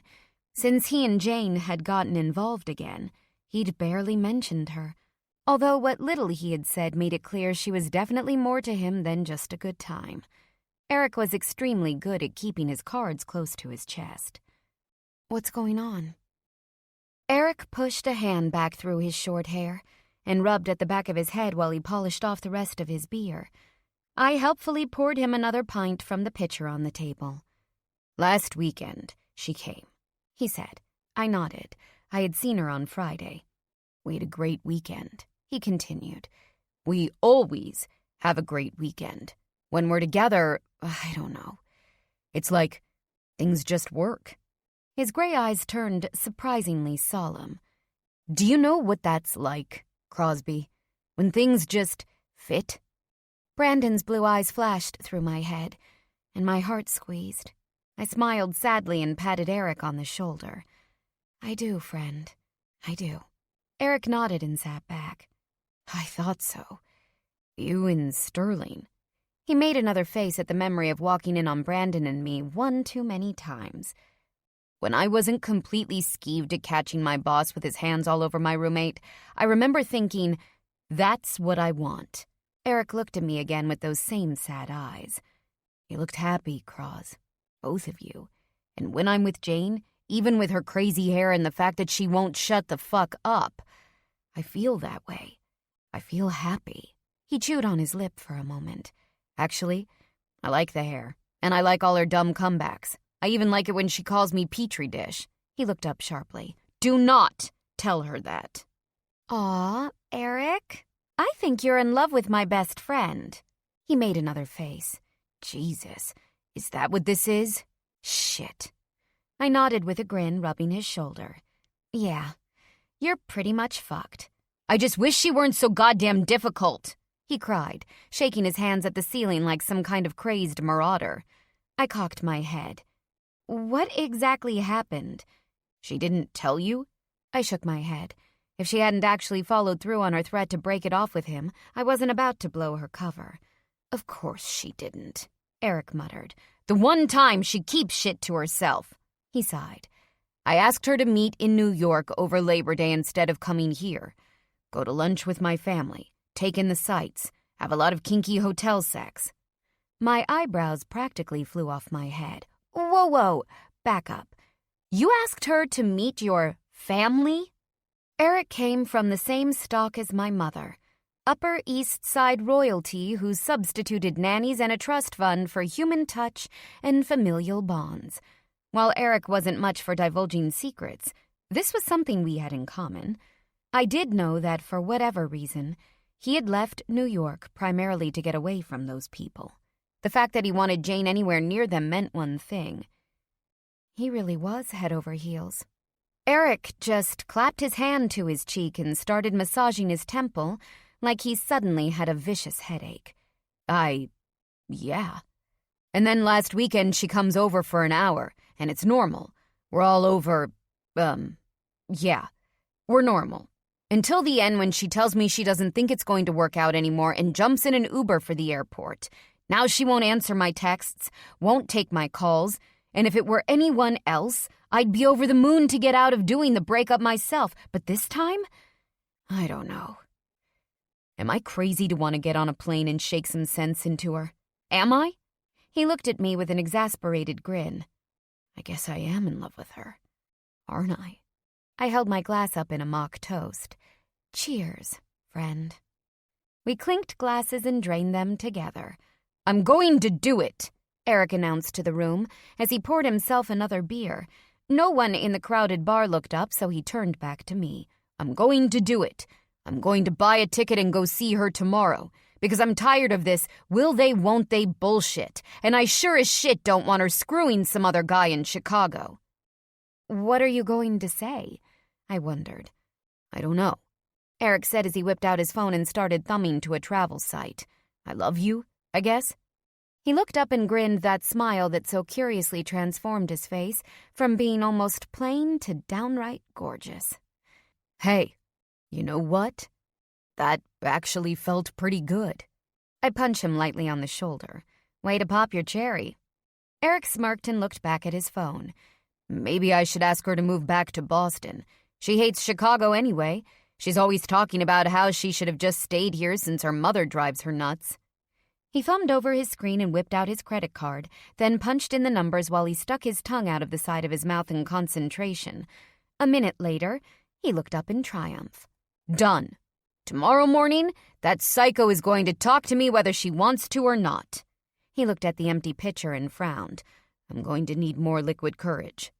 I grinned as Eric went back to the bar for more drinks, but I couldn't help the twinge in my chest. I was happy for my friend. I really was. I only wished I were as certain about the steps to save my own crumbling relationship. After a third watered-down whiskey soda, I left Eric at the bar while he rehearsed his speech. Watching him brainstorm his big overtures for Jane made me want to do some problem-solving of my own. Eric and I were cut from the same cloth, both of us New Yorkers with the same reticence, the same fear of letting go. But Eric was willing to do it, to make a damn fool of himself for someone he loved. Did I need to do the same thing to win back Brandon? What would that even look like? I tossed my briefcase into the back of Brandon's Mercedes after Lucas escorted me back to the car, but I stared for a minute up the street in the direction of the apartment building. It was still relatively early for a summer night. At just 8, dusk was barely hitting the city, and a few last glimmers of sunshine seeped through the buildings to the west. Miss Crosby? Lucas beckoned. Everything all right? I blinked as I came back to the present moment. Yes, I think so. I looked straight at him. I'd like to stop by the river on the way home, if you don't mind. If he was surprised, the big man didn't show it. He just nodded and whispered in David's ear. David caught my eye as I slid into the back seat of the Mercedes, and just before I looked away, he winked. A few minutes later, David pulled into Magazine Park, one of the many parks that bordered the Charles River on the Cambridge side. I recognized the trails that Brandon ran almost daily, and sometimes forced me to run with him, and immediately got out of the car. It was one of those late summer nights that was actually perfect for walking around. After a sticky August day, I was comfortable walking around in nothing but a skirt and a tank top, and the number of people who were also enjoying the cool night breeze made it seem more like 8 o'clock than 10 p.m. I limped down one of the paved paths, nodding at a few other people walking on the river path. One of the perks of having security following me around, I realized, was that, in a way, I had more freedom. I was alone, but I no longer had the same fear of being alone I'd carried with me my entire life. The same way anyone, especially a woman, who grows up in the city has to be afraid. I didn't have to hold my house keys in my pocket like weapons when I passed strange men on the street. I didn't have to avoid dark corners or poorly lit blocks. I could just walk. With Lucas following about 30 feet away, I made my way through the park, past the baseball fields where I knew Brandon had played Little League when he first moved in with Ray and Susan, and down to a bench near the water's edge. There was only a slight breeze coming off the river, and there were even still a few boats gliding past the bank. This was one of the few places that Brandon came to find peace, almost daily. Despite his tendency to be slightly impulsive, the need for stability was something we had in common. We were both creatures of habit, with set routines that just happened to work well together. Except when they didn't. Then things tended to blow up. Besides helping him maintain a drool-worthy body, Brandon's daily running habit was also indicative of something else. That when he made a decision, it was a decision he made every day, not just once. I shook my head, feeling incredibly stupid. What had I been thinking?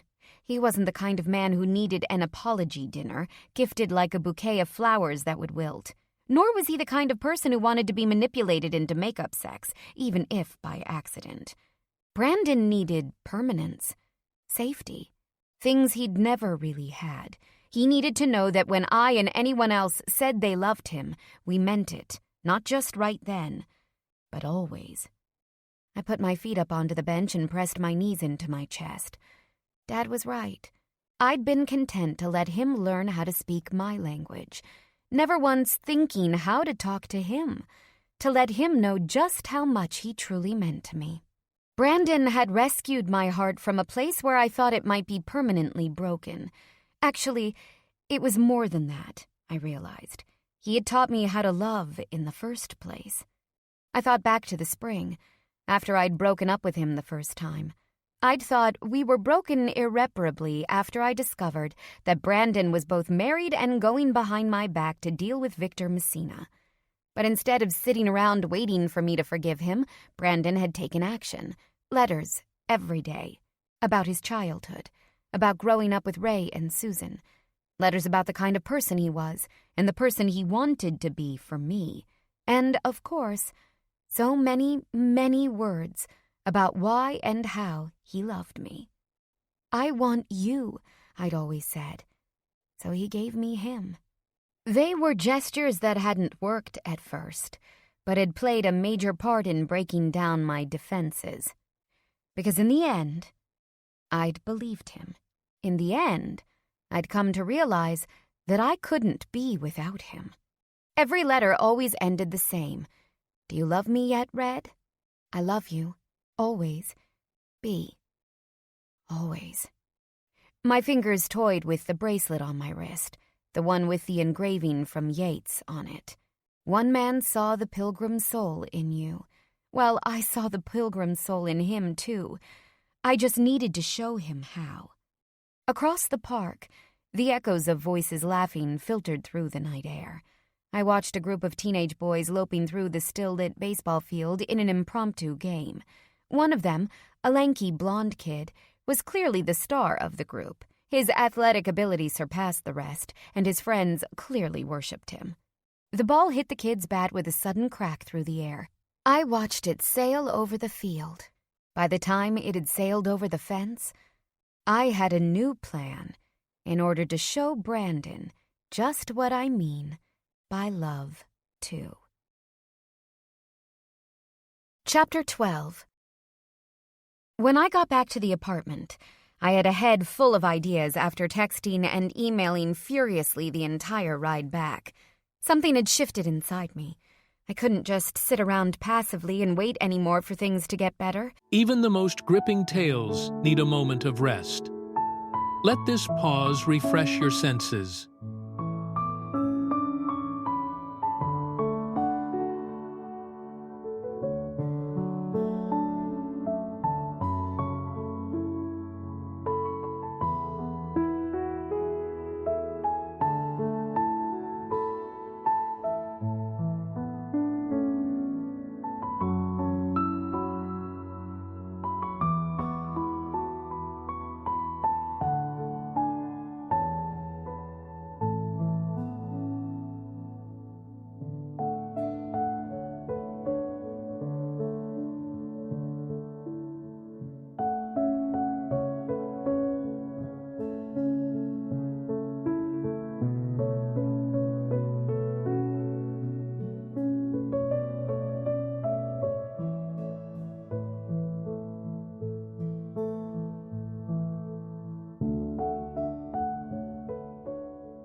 Not for my job, not for Brandon, not for anything.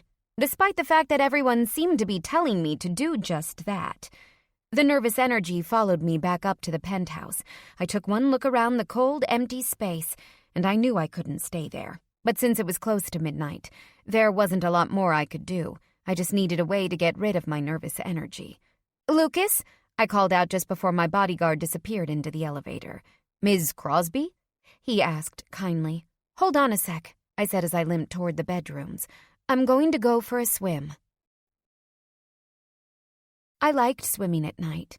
It was one of the reasons I belonged to a 24-hour gym.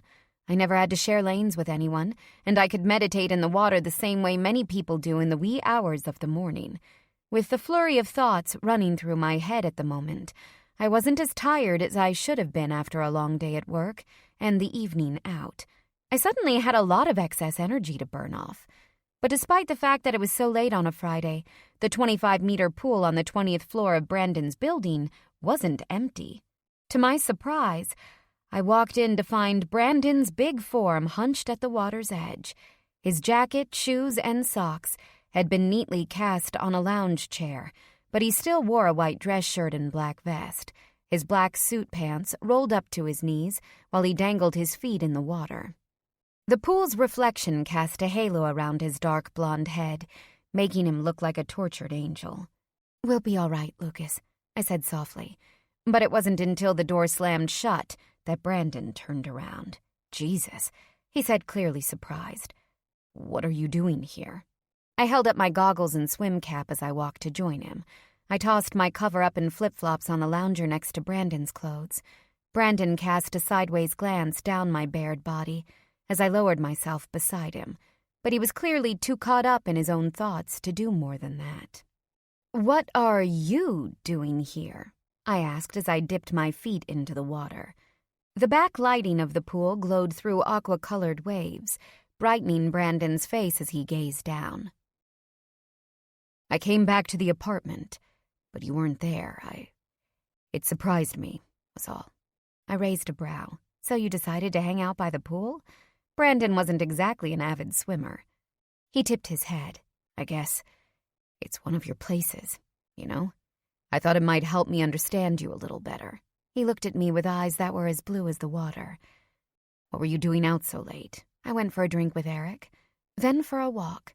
He frowned skeptically and glanced at my ankle. "A walk?" I returned his lopsided smile. "Okay, it was mostly a drive. I had David take me to Magazine Park." Brandon peered at me curiously. "Why did you go over there?" I smiled shyly. "I thought it might help me understand you better." His dimples emerged a little at the repeated line, but they disappeared quickly as we both gazed into the water, hypnotized by the ripples of light. "You know, for a second, I thought you'd left," Brandon said finally. "I thought you'd gotten another apartment after all." I looked up. "I told you I'd stay. I would never just go—" "I'm not done," Brandon said gently as he placed his hand over mine on the edge. "Okay." I opened my mouth, then shut it again, transfixed by the feel of his wide, warm palm. "Okay." He twisted his foot around in the water, and the sound of the trickles filled the room, but he didn't take back his hand. "Oh, God," I thought. "This is it. He's going to break it off, going to tell me we're done." My heart started thumping wildly, and 100 different ways to beg him to take me back flew through my mind, each more ridiculous than the next. This man was the only person in the world who could really and truly smash my heart apart, and I was going to have to watch him pull out the hammer. "I want you to stay, Skylar." It was like I hadn't heard him as I barreled into my defense. Words poured out of me like vomit, babbling in that way I did whenever I was nervous. "Please don't do this, Brandon. You and I can make it work. I'll do anything, really. I'm so fucking sorry for everything. I'll stay at home and do all of your laundry, and I'll come work at Sterling Grove or be your date to as many stupid functions as you want, or I'll hide behind the couch until your campaign is over, if that makes things easier. Anything to make it all up to you. I swear I—" "Skylar, Brandon interrupted. The hand over mine squeezed, silencing my outburst. "Did you hear what I said?" I bit my lip as his word finally landed, and when I looked up at him, his dimples were out. Just a little. I was miserable this week without you," he continued, holding my gaze with his penetrating blue one while he spoke. "Look, I'm still hurt. I'm still angry. But the truth is, it's so much worse when we're not together. I just don't work without you, Red." My mouth opened and closed, over and over while I processed his words. All of my crazy plans flew away as I realized what he was handing me. Not a promise that everything was fine. A chance. "You want me to stay?" I repeated in a small voice. Brandon nodded, his eyes wide and vulnerable. "I want to try. I don't know what that looks like, but I still want to try." A sob I didn't know I'd been holding in escaped my throat and echoed through the room. I covered my mouth with both hands as I hiccuped back a few more. Brandon watched cautiously, although he made no move to touch me. But he wasn't backing away from me. "I'd take it." You have no idea," I choked out, how badly I felt, how much I wanted." I couldn't get my words out properly. I took a deep breath. "Brandon, would you let me kiss you now?" It was a familiar request, the same one he'd made other times when he knew I needed control, needed to know he cared about what I wanted. I didn't want to cross his line if he wasn't ready to go there, but I wanted to be close to him more than I'd ever wanted anything in my life. He stared at me for a moment, his big eyes unblinking. Then, with little more than a grunt, he pulled me into his lap so my thighs straddled him. His hands unerringly found my waist and started to stroke lightly down my back and over my thighs, and back up again as we watched the reflections of the lights bouncing through each other's irises. His chin jutted out slightly, offering his mouth in response to my request, but waiting for me to take what I said I wanted. So I kissed him. His mouth welcomed me as one of his hands slid up to gather my hair at the nape of my neck. My arms wrapped around his head, pulling him closer as I sucked his lower lip between my teeth and delighted in the feel of his tongue twisting around mine. This was so far from the fury of the other night. It was tentative, but still a homecoming of sorts. "Skylar." He slipped a hand over my sport bikini top to palm my breasts, one, then the other. Jesus, baby, I need you. I don't want to, but fuck, I do. Something in me stilled at his frank admission, although I wanted nothing more than to let myself melt into his warm touch. I pulled back, clasped his face between my hands, stroking his cheekbones with my thumbs. "Oh, Brandon," I said as I touched my forehead to his. "I need you, too." It occurred to me just then that I'd never said it before. Not so plainly, without anything else. Brandon stared, face unmoving, but my face reflected in his oceanic eyes with a mix of torture and elation. "Say it," he whispered even as his fingers tightened around my waist. "Say it again." "I love you," I pronounced slowly and clearly. "And I need you." I touched my lips to his again, and it was like a lightning bolt struck through us. Brandon jerked me closer, and his mouth opened hungrily, but his body lunged toward me. We both lost track of exactly where we were. One moment we were intent on consuming each other, the next, we were toppling into the pool with mutual squawks. We fell apart, splashing around in the water, finding our bearings.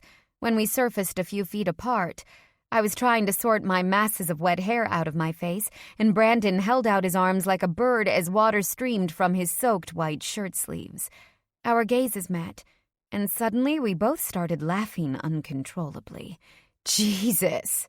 Brandon crowed as he shook out his arms, raining water all around him. I held my belly and fell back into the water, wheezing. "You look like a wet albatross!" One blonde brow arched, even though Brandon's belly was still shaking. "You think?" he said as he started marching toward me. "I'll show you a wet albatross." He dove toward me, grabbing my legs before hefting me over his shoulder and then tossing me back into the water while I shrieked. "You!"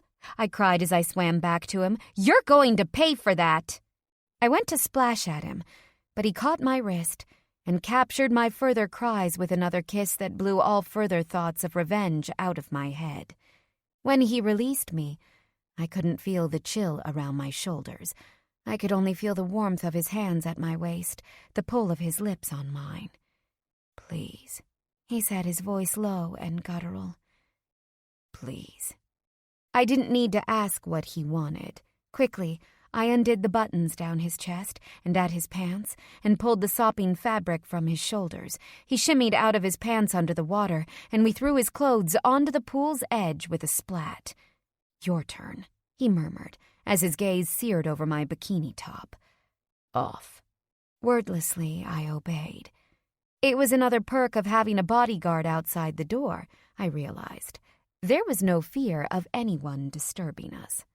Brandon chewed furiously on his lower lip as I peeled off the rest of my suit. As soon as I had tossed it behind me, I found myself backed up to the pool's edge. Brandon ducked his head down and licked, then nipped at one perked nipple, then the other, sucking hard enough that I squeaked at the pain that just bordered on pleasure. His big hands reached under my thighs, and with a splash, I was lifted bodily out of the water and set on the ledge. "Sit back," he ordered. His palms moved down my legs and gently pushed my knees apart. "Spread your legs." "Wait," I said with a hand on his chest. Droplets of water hung from the smattering of golden hair there. He cut me off with another long, thirsty kiss, one that brought both of our bodies together. There was nothing between us now, and I shuddered at the length of him pressing against my stomach. "What, Red?" he asked darkly as he let go. He pushed my legs wider apart so that I could feel all of him teasing between them. One hand drifted closer to that meeting place, tickling and testing my patience, even as my hips tilted involuntarily toward him. I stuttered as his thumb found my clit.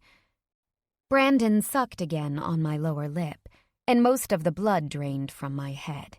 "Spit it out, baby," he growled into my ear, biting lightly on the lobe as his thumb moved with a more insistent pressure. I want to... Shit. I want to please Jesus." "You want to please Jesus?" Brandon said, breaking me out of my reverie just enough to glower at him. He chuckled and leaned in to bite my lip again. "No," I said with a slight shove to his chest. "I want to please you." Without waiting, I reached down and took him in my hand, enjoying the silky feel of him, solid in my palm, and the way his eyes rolled back into his head when my thumb brushed over the tip. "Fuck," he moaned, and he leaned his head onto my shoulder. Both of his hands dropped to the pool's edge so he could maintain his balance. His hips tilted further into my hand, urging me to stroke harder. I turned to kiss him, just as he had kissed me earlier, sucking on his full lower lip until he was moaning in my mouth. "You like that?" I asked as my hand moved faster. "What else do you want?" Brandon bit down on my shoulder and then, with a speed I wasn't expecting, jerked away and lifted my legs up, pulling them over his shoulders instead, forcing me to lie back completely on the pavement. "What I want," he said, once he had my legs pinioned under his forearms, "is to feel you come on my face." I sat up on my elbow, ready to protest even as the rest of my body opened willingly for him. But I tried again. He swallowed my protests when his tongue swiped up my center and then back down again, forcing me to collapse onto my back and take his ministrations. There was no way I could do anything else. "Brandon," I moaned as he slipped one finger, then two into my slick heat. "Shh." He vibrated against that most sensitive spot. He sucked and nipped, his stubble rubbing deliciously against my inner thighs. A third finger entered me, and all three curled upward as he continued his work, building me up, stopping, then building me up again. Brandon. Totally oblivious to the concrete floor, I could only say his name as my back arched upward, and I gasped toward the ceiling. Please. He said nothing, just hummed slightly as he worked, causing a vibration whose effect was instantaneous. The man could seriously play me like an instrument. Oh, fuck! I cried out as the first spasms shot through my body. Brandon pressed harder with both his fingers and his tongue, and I started to shake. Oh, Jesus Christ! Brandon, I'm coming! Brandon! But before I could completely shake out my orgasm, he had pulled back both his head and mouth and entered me suddenly with one rough thrust. He filled me completely, one rough hand grasping the flesh of my thigh, the other sliding behind my back to lift my tensed body up, so he could crash his lips to mine as he moved. The effect simply drew my orgasm out longer, causing me to shake uncontrollably in his arms, while his hips thrust furiously toward his own release. That's it, Skylar. He growled as he bit into my neck. Keep coming for me. Keep squeezing me, baby. Just like that. My fingers wove into his hair, clutching the damp curls for dear life as he plunged into me, thrust after unforgiving thrust. My cries filled the room as he pounded once, twice, 3 more times, until finally he found his release with a long, low shout. My heels, hooked around his waist, squeezed and shook, and I held on for dear life as both of our bodies trembled together. You okay? Brandon said a few seconds later. He pulled back, releasing me from the vice hold against his chest. He slid a hand over my cheek, brushing lightly over the spot where a few slight remnants of my injuries still showed. I winced a little, but his touch was light enough that it didn't hurt.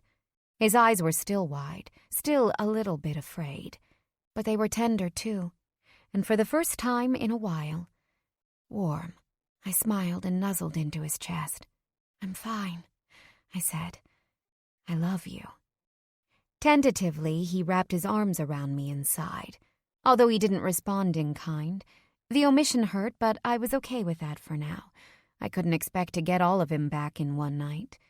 A few moments later, he released me with a kiss to my forehead, then hopped up onto the ledge and padded to the stack of courtesy towels on a shelf by the door. Come on, Red, he said, as he wrapped one around his waist, covering himself up just enough to make it down the hall to the elevators. Let's go home.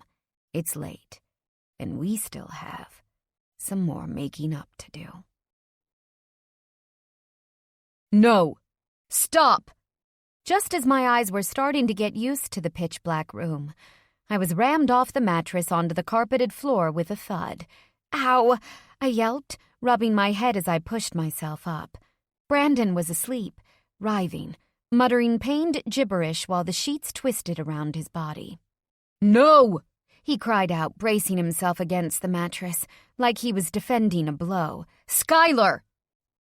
He stared out at some invisible phantom, his blue irises dilated and the color of a night sky. Glassy and crazed. His chest rose and fell. The muscles in his neck ticked. Brandon? I asked in a small voice. At the noise, he jerked his face in my direction, but saw without seeing. Skylar? He asked in a low, slight voice that was terrifying for the fear in it. Brandon? I asked again. I'm here. I'm safe. It was like a veil was lifted. He blinked once, twice, and his pupils shrank to their normal size as he regained full consciousness. He found me on the floor where I was peeking over the mattress edge, and then confusion, followed by shock, registered on his face. Shit! He said, lumbering across the bed to help me up. Did I push you off? It's okay. I climbed back on and the bed sank slightly under our combined weight. The comforter was dark gray, like most of the other furnishings in the apartment. I was reminded once again of how much I hated this place, how cold it was, how unfriendly. Brandon sat up and leaned back against the headboard, his hands thrust into his hair, elbows balanced on his knees. Shit, he muttered, The voice muffled through his forearms. "I'm so sorry." He looked up. "Are you okay? Your ribs, your ankle?" "I'm fine," I cut in, laying a hand on his arm. He looked down at it and laid his head on my fingers for a moment. "Brandon," I said quietly, "what is going on? You never did this before. Is it because of what I did? Is it because of the abortion?" The word hadn't actually been uttered out loud between us. It was always other people saying it, along with plenty of other things. He took my hand and played a moment with the delicate bones. I didn't notice it most of the time, but his hands swallowed mine. "No," he said quietly, "it's not that. I mean, it doesn't make it any easier, of course, but I told you, Red. I forgive you." Relief washed over me, but it was quickly overtaken by a different concern. If our problems weren't the main source of his sleep problems, then what was? "Then what's going on?" I asked. Brandon sighed. "I used to get them before," he admitted. "When I was a kid, they would come and go. They didn't stop until I had been at the Petersons for a year or two. After they forced me to see a counselor." He blanched. I already knew that Brandon wasn't the biggest fan of therapy, but I wasn't totally sure why. What are the dreams about?" I asked, hoping he would keep talking. He shook his head but lay back on his pillow. I followed him, and we faced each other in the dark. "All sorts of things," he said. "There were always a few recurring ones. When I was a kid, it was mostly my father, the things he would do to my mom and me." He lay there for a moment, then turned onto his back and stared up at the cold white ceiling. I didn't know the specifics, but between Kieran and Susan, I had been told enough about Brandon's childhood to know he'd had it bad. Really, really bad. "He was big," Brandon said in a low voice that was almost a whisper. "Taller than me, if you can believe that. When he'd come home from the bar, I'd see his shadow coming up the stairs before he appeared. I remember crying to my ma. Scared that a monster was there. She'd just say no. It's just your pops. And I'd be even more afraid." "Why?" I asked. "What happened?" Brandon closed his eyes and shuddered. "Which time?" I was silent now, afraid to even breathe. There was nothing I could say or do to make those memories disappear. Most of the time I wouldn't choose to erase Brandon's past, since it made him who he was. But this pain I would gladly vanquish. Brandon squeezed my hand a little tighter, then turned to me with eyes that were one part sad, one part hopeful. "They'll go away, Red," he said. "They always do." He pulled my hand to his lips and feathered them softly over my knuckles. "Come here," I said softly. I tugged on his hand, and Brandon scooted the rest of the way across the bed so that he could lay his head on my chest. He sighed, long and contentedly, as his other arm wrapped about my waist, and he buried himself into me. "God, you smell good," he murmured, his voice already slurring toward a hushed sleep. "I missed you," he rumbled into my ear. His big body wrapped itself around me, his arm around my waist tight. But slowly, he relaxed, his breaths growing longer, his limbs heavier. I wove my fingers through his thick hair over and over again, and he sighed. "I missed you too," I whispered. "I love you." But he didn't answer. He was already fast asleep. Chapter 13. I woke up the next morning alone. Still, I could feel rather than see Brandon's absence. When I turned over, he was standing at one of the picture windows, looking over Boston like a king. He wore nothing but his usual black boxer briefs, the ones that slung just below his hip bones and perfectly set off the ridiculously cut muscles of his lower abs. His arms, crossed over his chest, bulged slightly, and the lean muscles in his legs were flexed all the way to the floor. I might have tried to lure him back to bed if it hadn't been for the look on his face. His brow was furrowed, and the late morning light cast shadows over the notched scar and tiny frown lines above his eyebrows, and at the side of his eyes.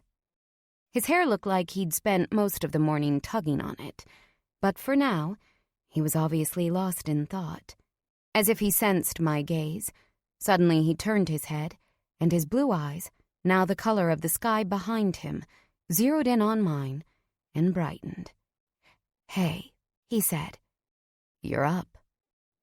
I pushed myself up, propping my head on one elbow. Just barely. "You okay? You look awfully deep in thought over there." Despite his size, Brandon moved with the grace of a cat. In a few brief steps, he slid back into bed and lay on his side, facing me. I lay back again, allowing him to drape an arm over my torso. His hand drifted over my collarbone between my breasts. I thought I knew where he was going, but his fingers stilled just over the flat expanse of my stomach, right over my navel. "I was just thinking," he said quietly, "of what could have been." My breath caught in my throat. Oh, was he rethinking everything? Maybe forgiveness was still too much to ask, no matter what he had said last night. "I think."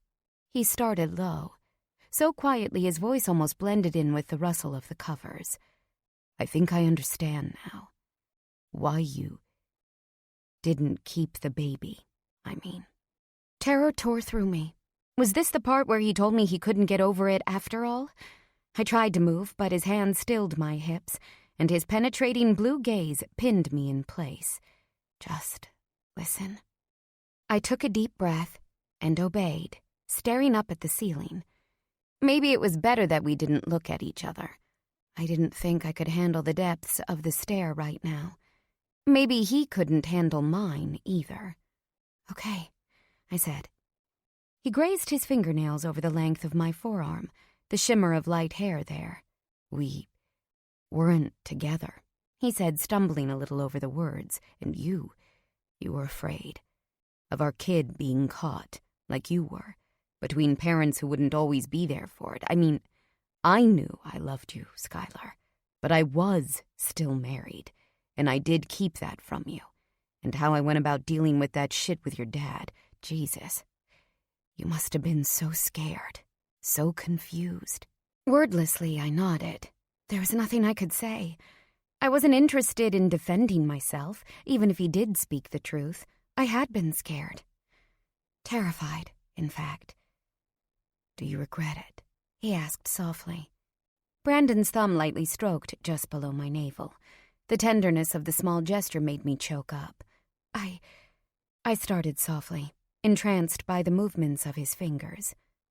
"Sometimes." It was the best I could do. I cleared my throat, determined this time not to internalize everything. I had made this decision for the both of us. In my own way, railroaded him the same way I was always accusing him of doing to me. In so many ways, our problems often came when I kept things to myself. "I regret losing that potential, that future," I said. "I love you so much now, and I loved you then, too. And that part of me, the part that does want to raise a family with you one day, Brandon, that part regrets it a lot. That part mourns, will probably always mourn." We stared together at the space below his hand, entranced by the fickle quality of his rough calluses stroking the smooth skin, tickling my navel. A tear trickled down my cheek. I didn't wipe it away. "Mostly," I continue, "I regret not telling you, not letting you decide with me. I took that away from you, and, Jesus, Brandon, sorry doesn't even begin to cover it. I never should have done that. I should have told you from the start, from the second I knew I was pregnant." I hiccuped over my own voice, the tears falling faster now. "I'm so sorry," I choked out, "more than you'll ever know." His hands were so gentle, more than I deserved.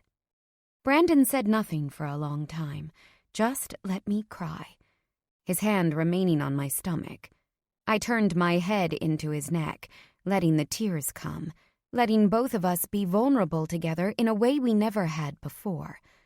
For the first time since I'd met him, everything was out on the table, good, bad, and ugly. There were no secrets, no lies, just us, imperfect as we were. Eventually, all of the pain from the last several months apart, the yearning, the guilt, flowed out until all that was left was the warm length of his body next to mine and the complete and utter love I still felt flowing between us. It gave me hope. Shh, Brandon finally murmured into my ear. He placed a slow kiss at the edge of my earlobe and pulled me into his chest. I already told you, Red. I forgive you. Then after another pause, I'm glad you did it.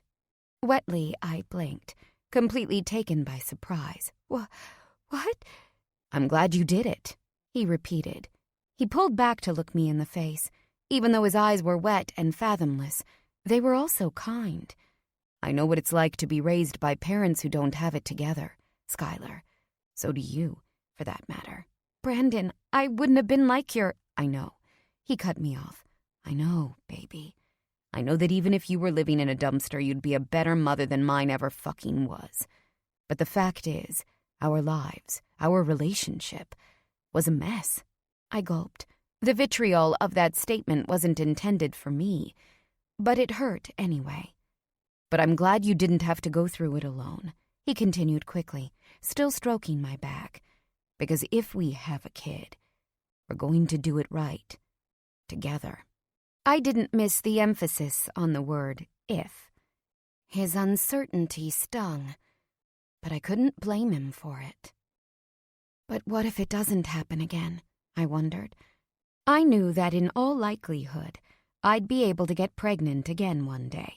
But by the time I was ready, likely not for another 3 to 5 years once having a baby wouldn't essentially mean career suicide, there was definitely a chance it would be a lot harder. Honestly, Brandon said, it doesn't really matter. When we're ready, we'll try. And if it happens, great.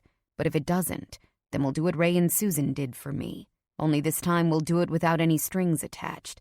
We'll love that kid like it's really our own. His body tensed, and once again I found myself wondering what sorts of demons were circling around his mind. If I asked, I wasn't sure he would tell me, so I decided not to press, not now. The time would come for that catharsis, another day. Until then, I knew I had more work to do to earn back Brandon's trust. The plan I had come up with sitting by the river swirled around in my head again, and I nuzzled his shoulder, ready to get started. Love was just one step toward healing. It was close to noon when Lucas pulled the Escalade in front of the small colonial house in Somerville. I sat there for a moment, taking in the house where Brandon spent 10 years after social services had placed him with his foster parents, Ray and Susan Peterson. Having missed his morning workout, Brandon had taken a few hours with his trainer later in the morning before going to a meeting with Corey and the rest of his campaign staff. "Everything all right back there, Ms. Crosby?" I looked up at Lucas and smiled, although I was a little sad. This was going to be a hard conversation. "I hope so," I said, and got out. "I'll be out front when you're ready to go, Ms. Crosby," Lucas said, as he ushered me up to the porch. He glanced suspiciously from side to side while we waited for the Petersons to answer the doorbell. 2 weeks ago, I would have rolled my eyes at his protectiveness, would have fought it tooth and nail. But after being kidnapped, an experience I still hadn't even started to process, I was grateful to have the big man with me.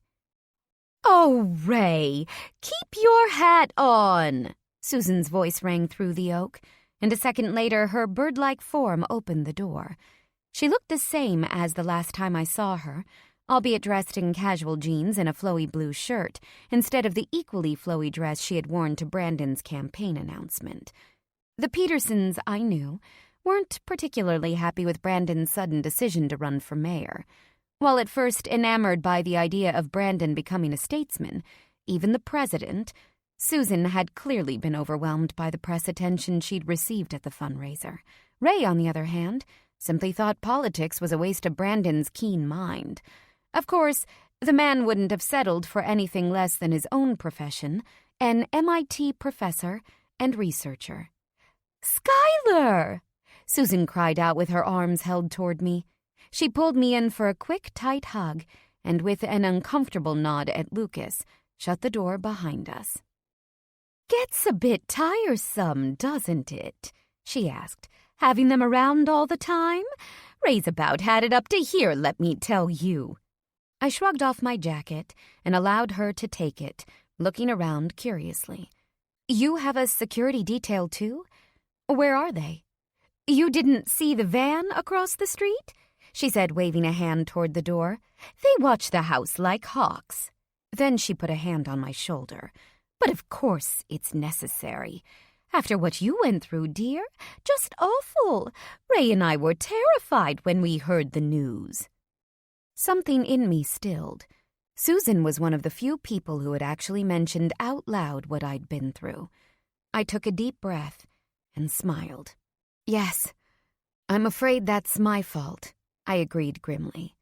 "I'm so sorry my family's troubles are causing so much frustration for everyone." "Oh, hush," Susan chided as she led me down the hallway. "You're not the hooligan bullying everyone, now are you? And after what they did to you," she clucked her tongue, looking me over carefully. "You look amazing. I'd be an absolute mess if someone abducted me, good Lord. Thank goodness you're all right, and thank goodness for Brandon is all I can say. We might grumble about the security, but the truth is, I'm glad I don't have to worry." I followed Susan into the kitchen, where her husband, Ray, was enjoying a soda and scratching notes on a pad of paper. They were clearly math notations, much like the ones I'd seen in his office, and the similar pages of notation Brandon occasionally tinkered with from time to time. The table was covered with them. Not for the first time. I wondered if the man ever stopped working. Like father, like son, I supposed. Which, of course, was why I was here. "Lunch is almost ready," Susan said as she bustled over to the stove. "I made my famous chicken pot pie. Can I get you a drink while we wait, Skylar? A glass of wine, maybe?" Why can she have wine in the middle of the day and I'm stuck with soda? Ray piped up, although he didn't lift his head from his work. "She's not the one on blood pressure medication," Susan rejoined. "I'm fine, Susan," I said. "Water is great."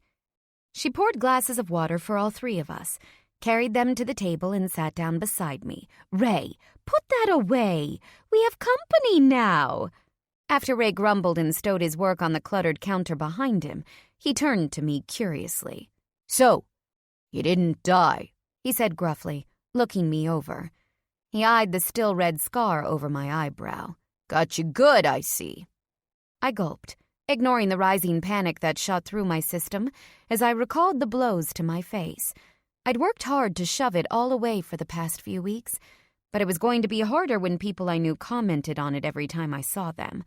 I reached up and gingerly touched the scar across my eyebrow.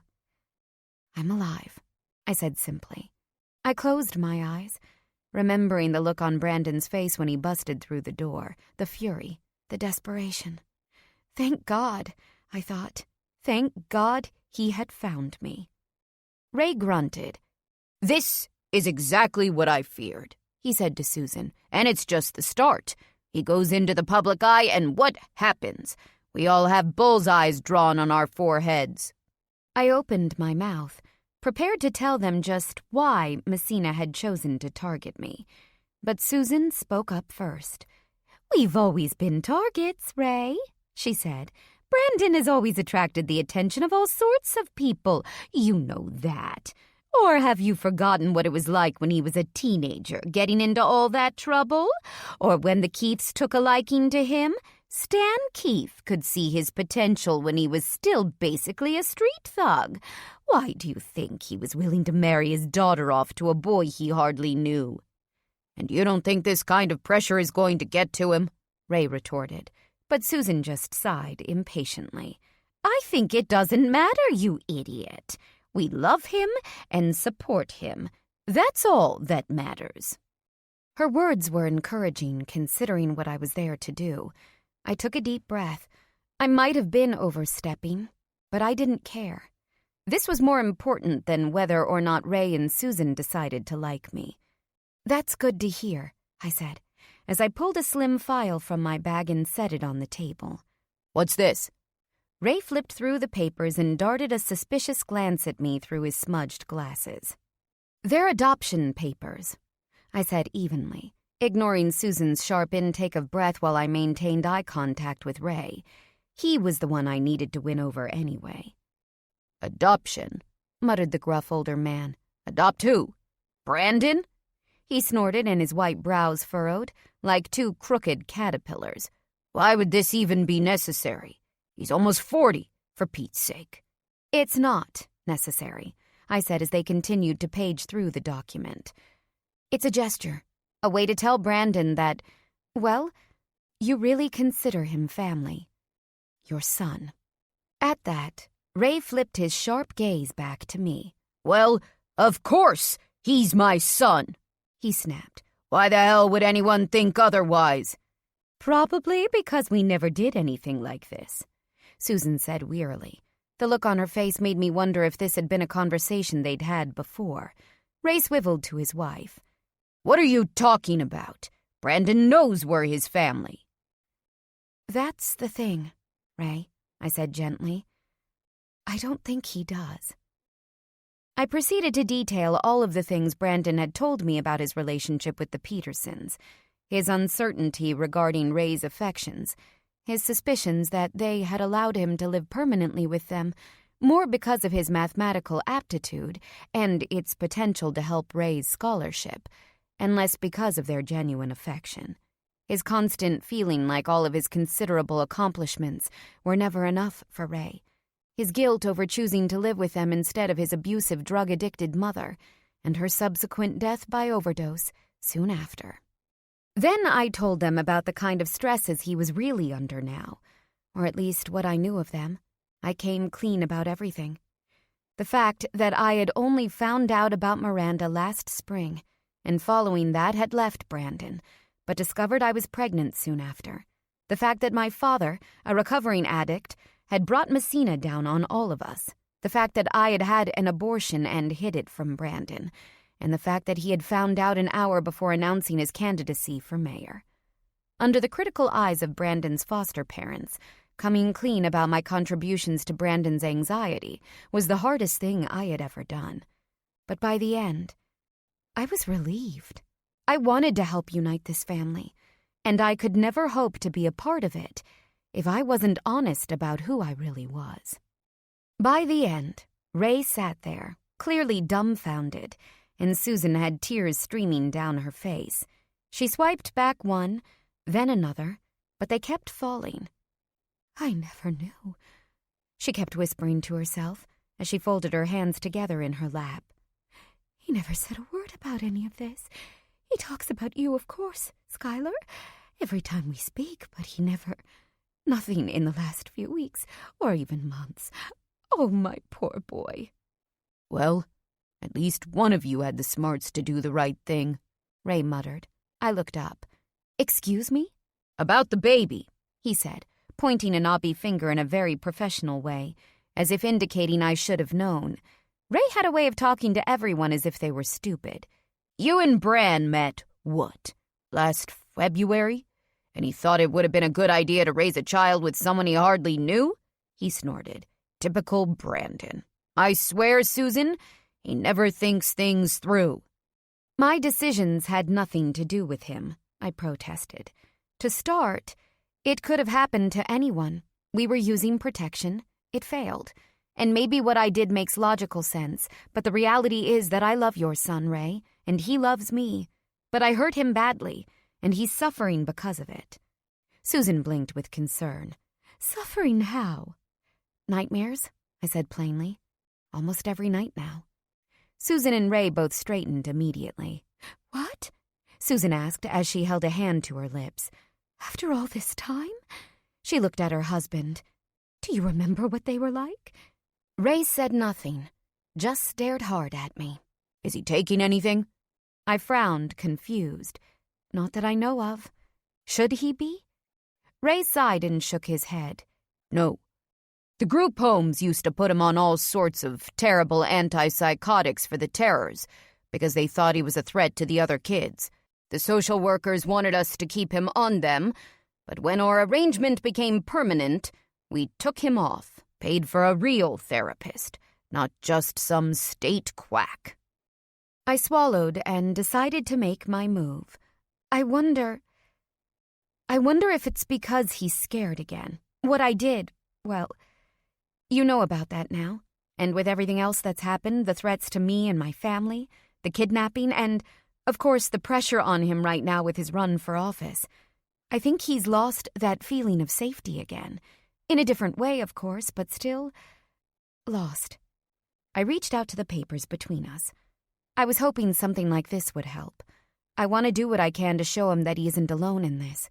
Any of it. I want to show him the people who love him, who can still offer safe harbor. I paused, drifting my fingers over the plain black and white text. I just want to make him happy. "Oh, sweetheart," murmured Susan as she reached across the table for my hand. "He's very lucky to have you." I was surprised by how quickly her statement brought the glimmer of tears to my eyes. I genuinely wasn't sure how the Petersons would respond to my revelations. I had honestly been prepared to be kicked out of the house at the end of everything. "Thank you," I said quietly, squeezing her hand back. "Truly." Ray just stared at the documents for another few moments, then back at me. "And you think this would tell him he's my son?" he asked. "Without a doubt?" I shrugged. "It takes more than a piece of paper to make a family," I admitted. "But yes, I think it will help. It can't hurt." Susan bit her bottom lip and watched Ray. The older man peered at me with sharp eyes that glinted through his smudged glasses. His jaw was clenched as he considered the decision. It was the most focus I'd ever seen Ray Peterson put on someone, without criticizing them. "Where do we sign?" he asked finally. I released a breath I didn't know I'd been holding. "Start here," I said, flipping a page in front of him, "and I'll take care of everything else." Chapter 14. "I don't know," I said after I swallowed a bite of chicken salad on Monday. "They signed the papers, but it doesn't seem like enough. Like, here's some proof your parents actually love you, so can you love and forgive me too? I need more." On my desktop computer screen, Jane cocked her head. She looked about as conservative as I'd ever seen her, in a stolid gray shift dress and matching jacket. Her black hair tamed respectably. The only thing about her regular style, which usually looked like something off a Sex Pistols poster, were the vintage red frames resting on the edge of her nose, while she scanned over the adoption papers I had just emailed. "Looks good to me," she said finally. "But you're the family law expert, chick. I just go after the bad guys." She took a massive bite of ramen, enough that she had noodles streaming out of her mouth in a way that made her resemble Cthulhu. I laughed when she tried to speak. "What's that?" I asked. "I don't speak noodle." Jane swallowed and rolled her eyes. "I said, what does Eric think?" I narrowed my eyes and she studiously looked at her desk. I set down my fork. "Don't play coy," I said. "It really doesn't suit you. Eric doesn't think anything because Eric is not my best friend in the world and the only other person on the planet who knows I am doing this. And correct me if I'm wrong, but I believe that Eric was too busy in Chicago this weekend to talk about this. Wasn't he?" Jane bit at her thumbnail and gave me a grimace. "What do you want me to say?"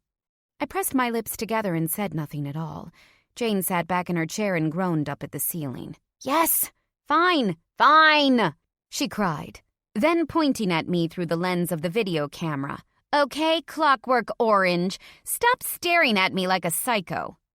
I sighed but still cracked a smile. "So what happened? I take it not good?" Jane just closed her eyes and sighed.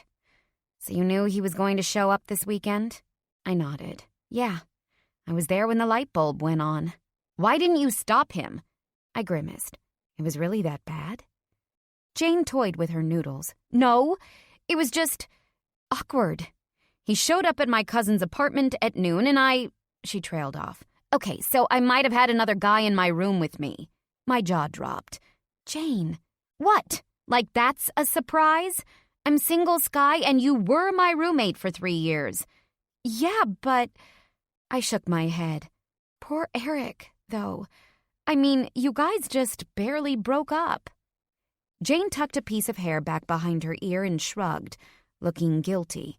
It wasn't an emotion I was familiar seeing on her face. Yeah, well, she said, it's for the best, I guess. You know, I'm not the type to sit around in relationships past their expiration date. Neither is Eric, for that matter. I'm sure he'll be back to fucking Aryan Barbies in no time. I bit my lip. The way my friend was twisting her lips told me there was a lot more to her denial than just a fear of intimacy. But before I could answer, the phone on my desk rang. Skylar Crosby, I answered on speaker with a know-it-all grin at Jane. There's a Jeanette Jadot here for you, said Peter, the front receptionist. Are you expecting her? I froze. On the screen, Jane's jaw had dropped completely, revealing another mouthful of half-chewed noodles. I hadn't heard from my mother in weeks, not since that horrendous moment at Brandon's candidacy announcement, when she and several other people had watched Brandon's and my relationship implode with the revelation of my betrayal. It was a revelation for which Jeanette was responsible. She and her backstabbing husband, desperate for cash to support Maurice's downtrodden career, had actually had me followed by a private investigator in the hopes that he would dig up enough dirt to blackmail me. In the end, the photos and the record of the abortion had gone to the highest bidder. Miranda Sterling, née Keith, Brandon's ex-wife. And she, of course, had gone straight to Brandon, hoping to lasso his attention back to her. So in a very real way, my own mother was directly responsible for the tenuous condition of my relationship, not to mention the fact that I had fled the party and immediately been abducted. And now she was here. The question was, why? Send her back, please, I told Peter. Thanks. Don't you dare take me off this screen, Skylar, Jane reprimanded, sticking a finger into the webcam. Tell that bitch to go back to the 7th circle where she belongs. Jane, I gotta go. No, Sky! Bye, love you, tell you everything after, I said quickly enough that my friend couldn't get a word in edgewise before I exited out of the chat window. A few minutes later, I watched through the glass office walls as Peter escorted Jeanette down the hall. She was dressed as impeccably as ever in a pair of white summer pants and a blue and white striped blouse. With her light brown hair twisted back, she looked a little like Audrey Hepburn. She caught sight of me through the walls and waved Peter away. I stood as she entered. Skylar, she said cautiously, hovering near the doorway, then taking a few more steps in. Jeanette? Thank you for seeing me. I tapped my fingernails on the desk. You didn't really leave me a choice. Skylar, please, I wouldn't have made a scene. She looked me up and down, her bright green eyes the same exact shade and almond shape as mine, perusing me. I heard you were hurt. Your grandmother called to tell me. Bobby. I shook my head. Of course she wouldn't have been able to resist rubbing everything in Jeanette's face. She hated her with a passion, and wouldn't have hesitated to lay all the blame for my kidnapping straight at Jeanette's designer-shoed feet. I'm glad to see you're all right, Jeanette continued. You haven't answered any of my calls. I didn't say anything, just glared until she had the decency to look away. Skylar, she started again as she trailed a delicate finger up and down the back of the chair. I'm so sorry, darling. I don't think so. I cut her off. I pushed my glasses up my nose and crossed my arms. After what you and Maurice did, you should be glad I haven't already filed a restraining order. And if you don't leave me alone, that'll be the next step. That's right. Don't fuck with your daughter when she's a lawyer. Jeanette paled visibly, grasping at the edge of the office chair. That's all, I said as I sat back down. I have a lot of work to do. You should probably leave now. I was wondering if I could take you to lunch, Jeanette said, pivoting completely, although when she looked at the half-eaten salad on my desk, her expression fell. I gaped. Are you kidding? Did you hear a word I just said? Jeanette rolled her eyes, the first sign I'd seen that broke through her carefully crafted elegance. Of course, Skylar, my ears work perfectly well. She looked at me, her green eyes flashing. "I'd like to talk to you about Annabelle and Christoph. I know you want to see your brother and sister." I pursed my lips. Annabelle and Christoph, Jeanette's children with her husband Maurice, were a delight. In other words, nothing like their parents. I had only just met them this summer, and the thought of losing them all over again did hurt. Before things had all gone south, Brandon and I had been trying to convince Maurice and Jeanette to put their children in boarding school in Massachusetts instead of Switzerland, so that I could see them more often. Finally, I sighed and tossed the rest of my salad in the trash. "Fine," I said. 30 minutes, but that's it." We walked in relative silence, letting the buzz around Copley Square and our steps on the sidewalk fill the space between us. Lucas followed several yards behind, but every so often Jeanette would glance back at him, as if his presence unnerved her. "Must he follow you everywhere?" she asked. "He's so conspicuous." I glanced back at Lucas and waved. He continued to survey the scene. "He helps make sure no other psychos have secret photographers following me," I retorted. There was a long silence. We continued to walk, and Jeanette gave a few more half-hearted attempts at small talk. "That's a nice suit," she said sometime later. "It's good to see you in something more tailored. You have such a nice figure. It's a shame when you cover it up." I rolled my eyes. Between Jeanette and Bubby, I would always have someone trying to get me out of my favorite old jeans. The only person who seemed to like me in them was Brandon. "Those shoes are an interesting choice with that outfit," Jeanette continued. I looked down at my flats. They were polished, but obviously not the standard choice for a suit. But I still couldn't walk in heels with my ankle the way it was. I frowned. I wasn't really in the mood for Jeanette's passive-aggressive bullshit. "How about here?" I announced, stopping in front of a cafe that had an alfresco seating area. It was across from the Commons. Through the trees I could actually see the black iron gate and the gray stone exterior of Brandon's old house. The house where we'd met. The cafe was quiet. We could sit outside where no one would overhear our conversation easily, and I could leave quickly if Jeanette was too much to deal with. Jeanette looked over the restaurant skeptically. "Here? I was thinking we could go down to the Martin or someplace like that. It's only a few blocks away." "Jeanette, aren't you broke?" I asked bluntly. "I mean, isn't that why you tried to fuck up your daughter's life?" "Well, not entirely," she replied with slightly reddened cheeks. She stood up straighter. "Mother is helping with an allowance." Ah, so she'd used her kids to get back into her parents' good graces. I rolled my eyes and turned into the restaurant. "Well, I'm going in," I said over my shoulder. "You can come or not." We took a table outside just under a hanging pot of overflowing petunias past their prime. Lucas sat a few tables away, giving Jeanette and me some relative privacy. A waiter brought some water while we perused our menus. "I'll just have the garden salad," Jeanette said. "The tortellini for me," I said as I handed him back the menu. "Really?" Jeanette asked. "It's so heavy."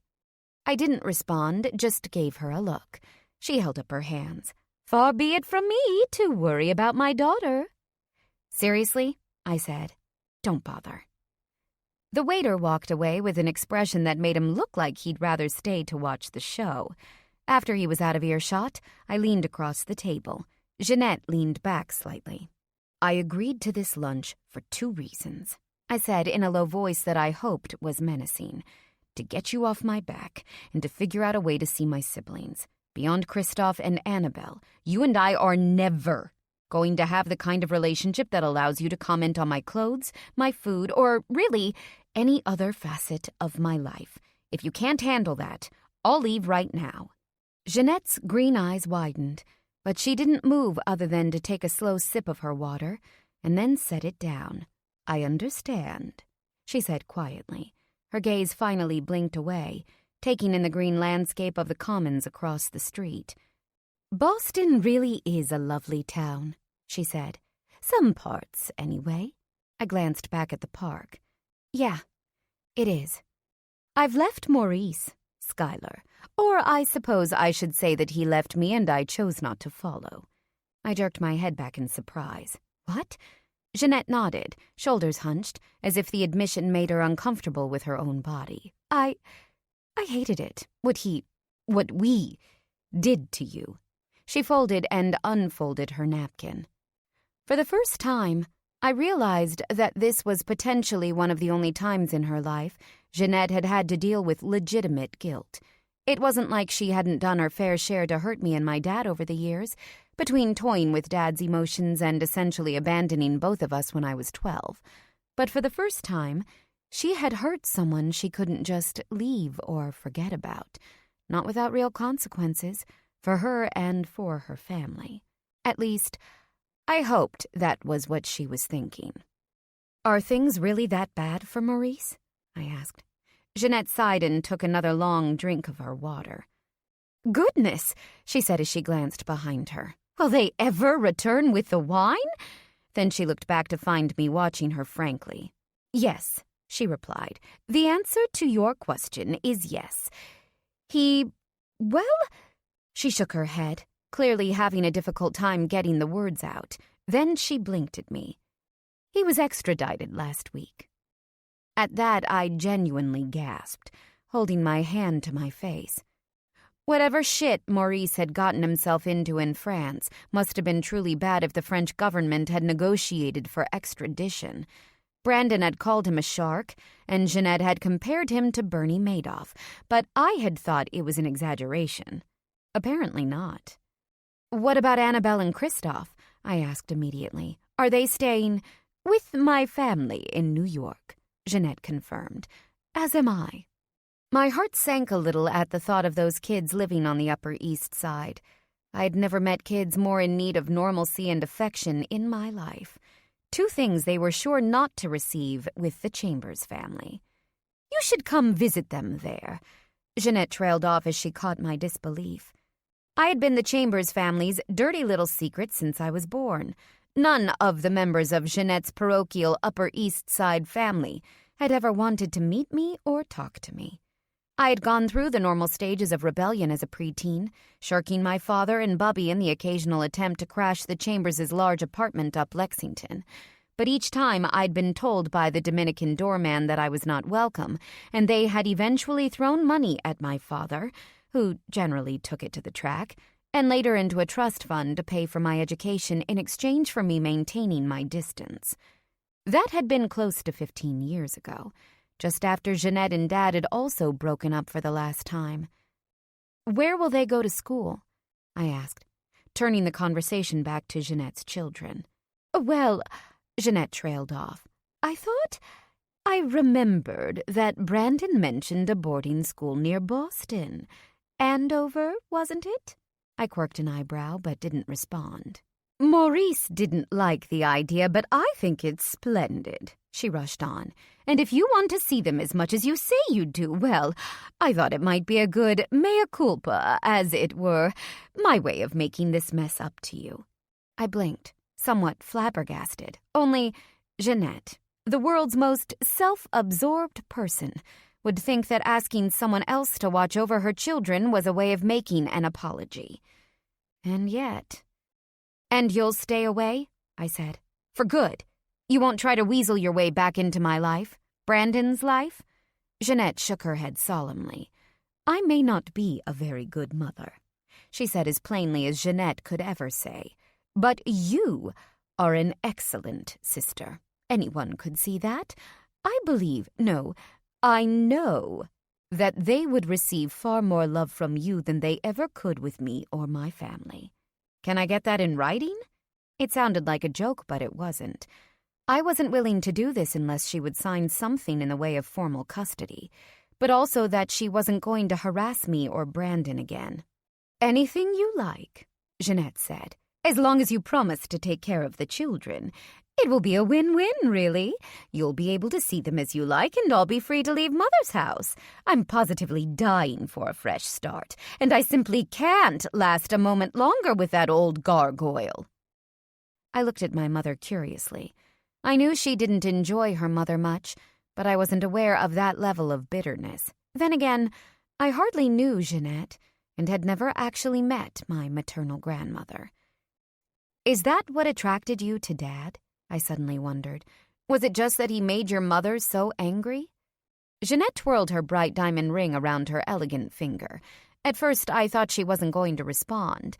It wasn't until I was about to stand up to leave that she started to speak.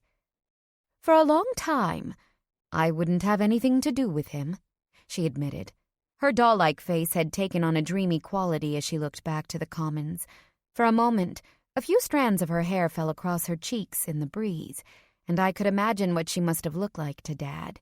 Beautiful, childlike, with a deadly combination of entitlement and naivete. "Back then, we were so young, and your dad, oh, Skylar, he was so talented. He still is, of course, but then he was writing all of his own music, so young, so vibrant. He would be up on that stage, and he would sing and play, and you just couldn't take your eyes off him. He absolutely transformed." She closed her eyes, as if she could hear the lilting melodies from way back when. I could imagine them, too. His music was the soundtrack of my childhood. And she was right. Dad really did transform on stage, from a homely mustachioed garbage collector into something magical. Jeanette's green eyes popped open, sudden the color of ripe apples as she recalled one particular memory. "He asked me out so many times," she said. "He had no shame. It didn't matter that he came from nothing. He saw me and wanted me and wasn't afraid to say so. For 6 months he tried, and 6 months I said no. And then one night, I said yes. He just wore you down?" Jeanette smiled sweetly. "In a manner of speaking." She leaned her head onto her hand, propped up on the back of the chair, and drew the scene into the air with her other hand. "Every year the school put on a gala, a performance that attracted donors from all over the city. It was such a big event. Conservatory reps, recruiters, even agents came. The school would only allow the best of the best to perform." "And that was Dad?" She nodded with a fond smile. "That was Danny. He got up on that stage and he was supposed to play, I don't know, some jazz thing with his quartet, but before they played he performed a song he had written for me and sang it with that sweet, raspy voice of his. And he said my name in front of all those people. This boy from Brooklyn was willing to risk his whole future to tell the world he loved me." She covered her mouth as her smile grew even bigger with the recollection, and her eyes twinkled with some unspoken memory. "You know, that might have been the night you were conceived." I gaped. I hadn't realized how quickly that mistake had happened. "I wasn't going to keep you," she admitted. "You should know that. But Danny wanted you so badly. He said no matter what happened between us, if I stayed, if I left, he always wanted his daughter." She looked at me with a sad smile. "You know, for all that you look like me, you're really so much more Danny's daughter than mine. You've got that goodness of his, that light, and that willingness to give everything you have to something you love. I was never like that. I could never love like that." I gulped but didn't say anything. Across the street, a pair of kids was riding bikes in the commons. From this far away, they almost looked like Annabelle and Kristoff, and suddenly I was filled with regret and also empathy for my younger siblings. Even as she tried with her second go-around at family, Jeanette still couldn't find it within herself to love her children more than herself, to give of herself completely. At least she knows it, I thought. "Don't lose that goodness," Jeanette said, as she looked toward the kids in the park. "It's the best thing Danny gave you. It's the best thing you have." Chapter 15. God damn it! God damn it! I hurled a fourth dress across the guest room, and the zipper hit the picture window with a smack. I was standing in the middle of the spare room where my clothes were still hanging in the closet. Well, at least the ones that weren't scattered all over the bed and the floor. "Whoa there, chickie. Don't take it out on the clothes. Never take your frustrations out on the pretty, pretty clothes." I turned toward my laptop screen and glared at Jane. She ducked out of the frame like I was throwing something at her, then popped back up with a smirk through her leopard print glasses. "Sorry," I said lamely. "Everything looks the same. The same stupid shit I wear every day. Black, gray, boring." I sat down on the bed with a thump that shook the computer. "Janie, this isn't like any other night. I can't look like any other night," I groaned. "Why did you have to move to Chicago? I need my fashion guru." Jane tapped a finger on her mouth meditatively. "I think you're forgetting one important thing here, Skye." I cocked my head. "What's that?" "That it's not about you, you pixie-faced narcissist," she exploded. She made a big show of fanning herself as if she'd been forced to lose her cool. My mouth just dropped open, but before I could argue, Jane held up a finger. "You're not doing this for you," she clarified. "You're doing this for him. So think about it that way. What does he like to see?" "Legs," we both said in unison, and laughed. "Okay," Jane said. "That narrows it down. It needs to be short, and it needs to be a dress." I looked woefully back at the closet and the clothes all over the floor. "Think, Skye," Jane said. "What has he commented on? What have you worn that made him go wild?" It was hard to say. Before my colossal fuck-up, Brandon usually went wild no matter what I was wearing. He was as likely to have me up against a wall when I was dressed in flannel pajama pants as when I wore lingerie. The thought brought back all sorts of memories, including our first date. While it had been a disaster, it had literally started when he had walked into my apartment, caged me against a wall, and hoofed me into my bedroom to have his way with me. It was the first glimpse I'd had of just how talented Brandon really was in certain ways. Unfortunately, he hadn't shown me those talents since last weekend. Our makeup was much more gradual than I'd hoped. I hadn't been kicked out of the bedroom again, but he was still home most nights later than I'd like, and had used fatigue as an excuse to get away from my advances. I brightened at the memory of our first date. "I have an idea." "Atta girl," Jane said. "Then let's figure out shoes and makeup. I'm thinking Brigitte Bardot meets Debbie Harry. I have a couple of tutorials I want you to watch." The bar I'd found for the party, simply called Pub, was tucked into a Brookline street off Washington Square. After scouring different venues for a week, it was one of a few that fit the requirements I had for this shindig. Casual, spacious, and available on short notice. Lucas and the additional security team that had been hired for the evening were also happy since it was small enough to keep secure. I arrived about an hour before everyone else did to help set up.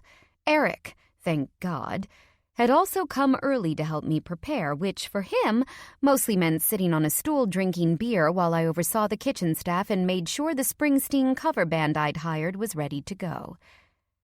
"How much is all of this costing you?" he asked as he watched me rearrange some appetizer platters across the bar top. I grimaced. "Too much. But it will be worth it." Eric looked around the room approvingly. "I'll say, this is exactly the kind of thing I'd want." "I'll remember to tell Jane," I said slyly. Eric's face dropped. "Yeah, well, don't worry about that. I think we're done, Cross. If you see her, it'll probably be without me there." I turned from where I was hanging a streamer from the ceiling. I couldn't decide if the balloons and crepe paper looked too cheap, but in the end, I decided that Brandon kind of liked that sort of thing anyway. This was the guy who thought Susan's roast chicken was the tastiest thing in the world, who thought my family's decrepit old house in Brooklyn looked more like home than anywhere he'd ever been. While he certainly had a taste for nicer things, Brandon was also just the kind of guy who would wear the same baseball hat for 15 years out of sentimental value, and who would keep the old furniture in his vacation home just because it reminded him of the nice family who used to live there. She mentioned the trip a little bit to me, but I was hoping you had a plan B, I admitted. I gathered it didn't go well. Eric rubbed a hand over his face and groaned. "You could say that. Fuck. She has a way of stomping on a guy's heart, Cross. I'll tell you that." I got off the stool and sat down next to him. "It's just because she's scared, you know." Eric shrugged. Scared right into another guy's bed, huh? Or maybe it's just because she's onto something. He stared out the window toward some unknown scene playing out in his head. She said monogamy wasn't either of our thing. And we knew that from the beginning she's never wanted a long-term relationship, and neither have I. She said I might not feel it now, but eventually we both would want out. We'd feel trapped. And you think she's right? What about the whole I love you thing? He shrugged again and polished off his beer before setting the pint glass on the bar behind him. I was just kidding myself. This is the longest relationship I've ever had, and it's been, 2 months?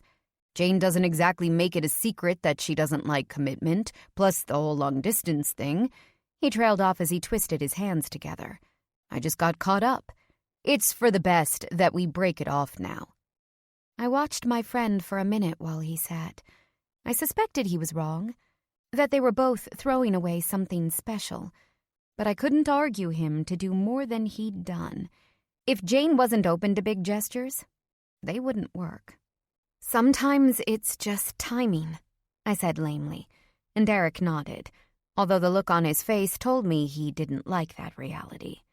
Sometimes, he said. Slowly, people began to filter into the bar. With the help of Kieran, I'd chosen a relatively small guest list that was comprised mostly of some of Brandon's colleagues, friends from law school, and, of course, the respective members of our families. Dad wasn't able to leave his rehab program, but Bubby had shown up carrying 3 large casserole dishes full of her brisket, Brandon's favorite of her specialties. I watched with amusement as my tiny grandmother elbowed her way into the kitchen and gave the cook instructions on the proper way to keep the brisket warm without drying it out. At one point, the cook, a young man in his 20s, looked to me with a distinct, "help me" expression, but all I could do was raise my shoulders and laugh. Bubby was a force of nature, and there was no stopping her when it came to food.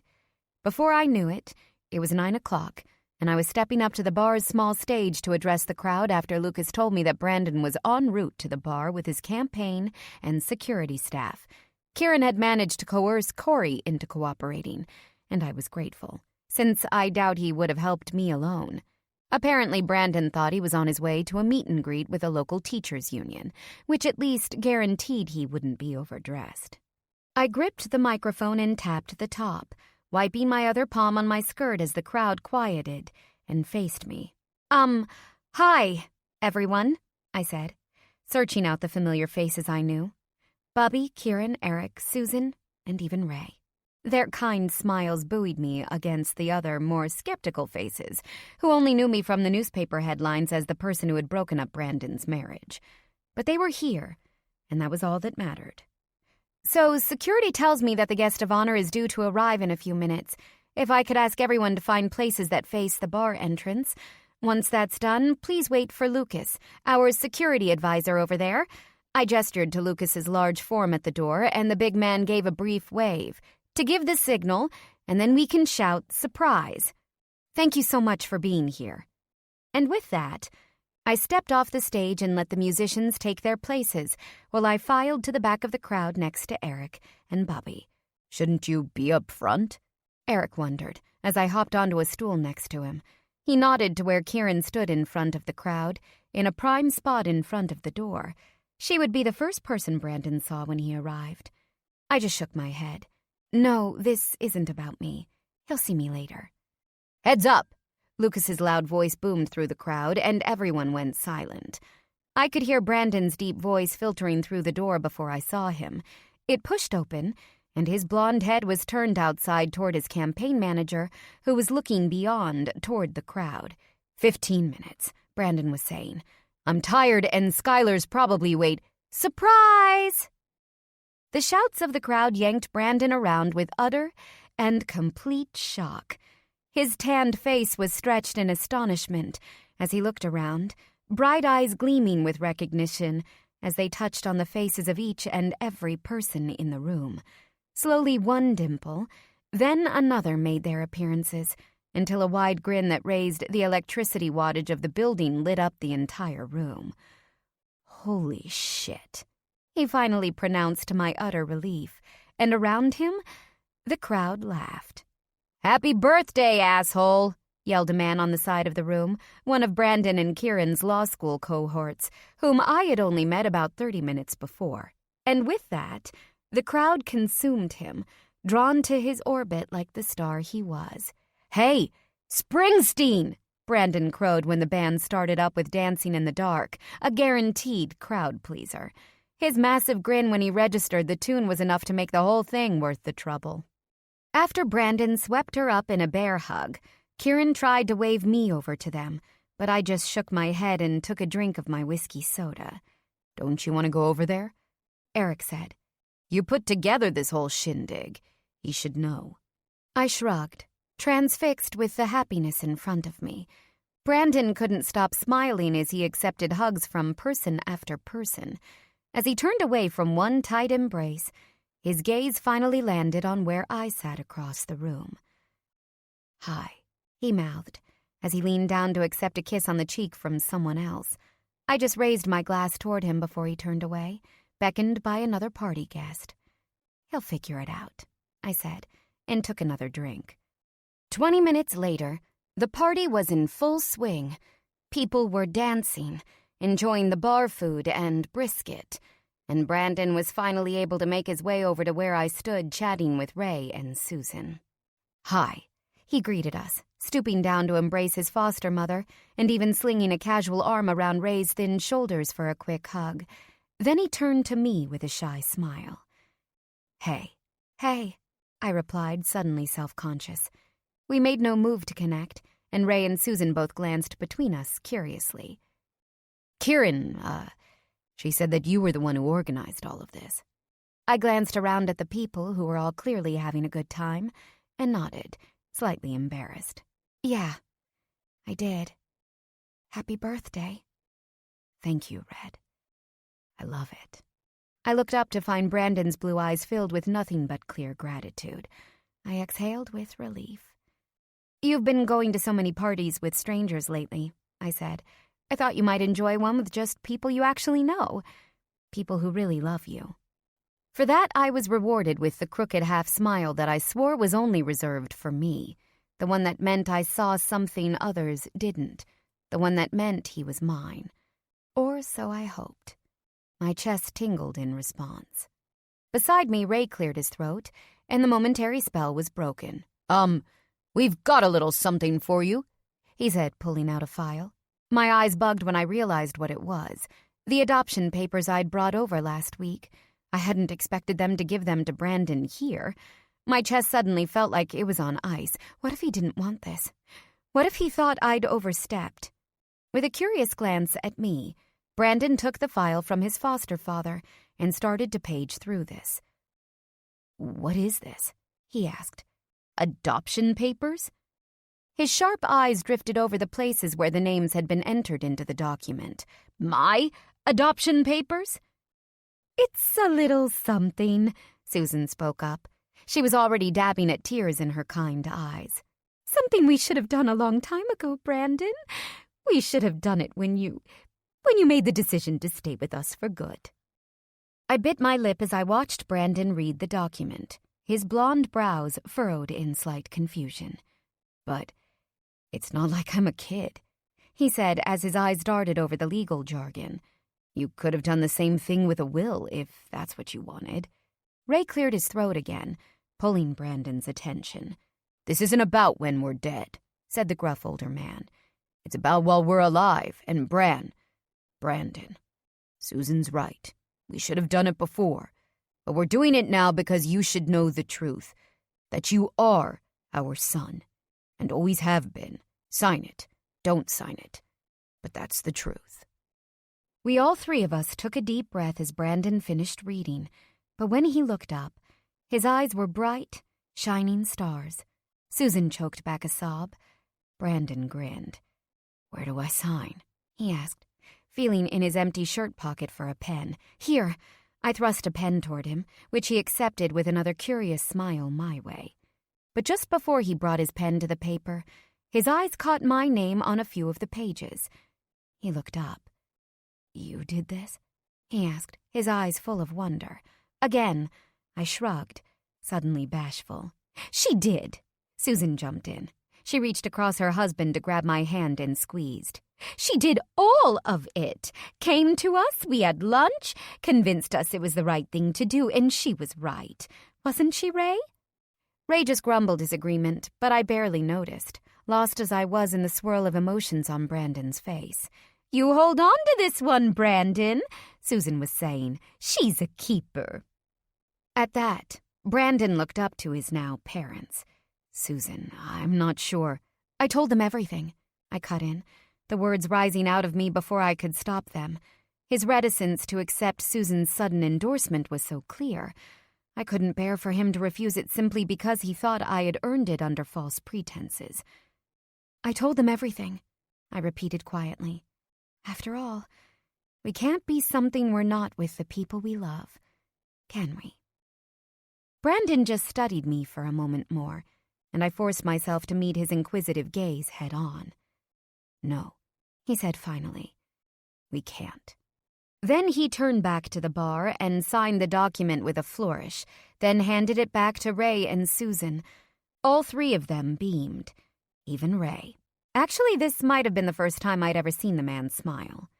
There, Brandon said. It's official. Should I call you Mom and Dad now?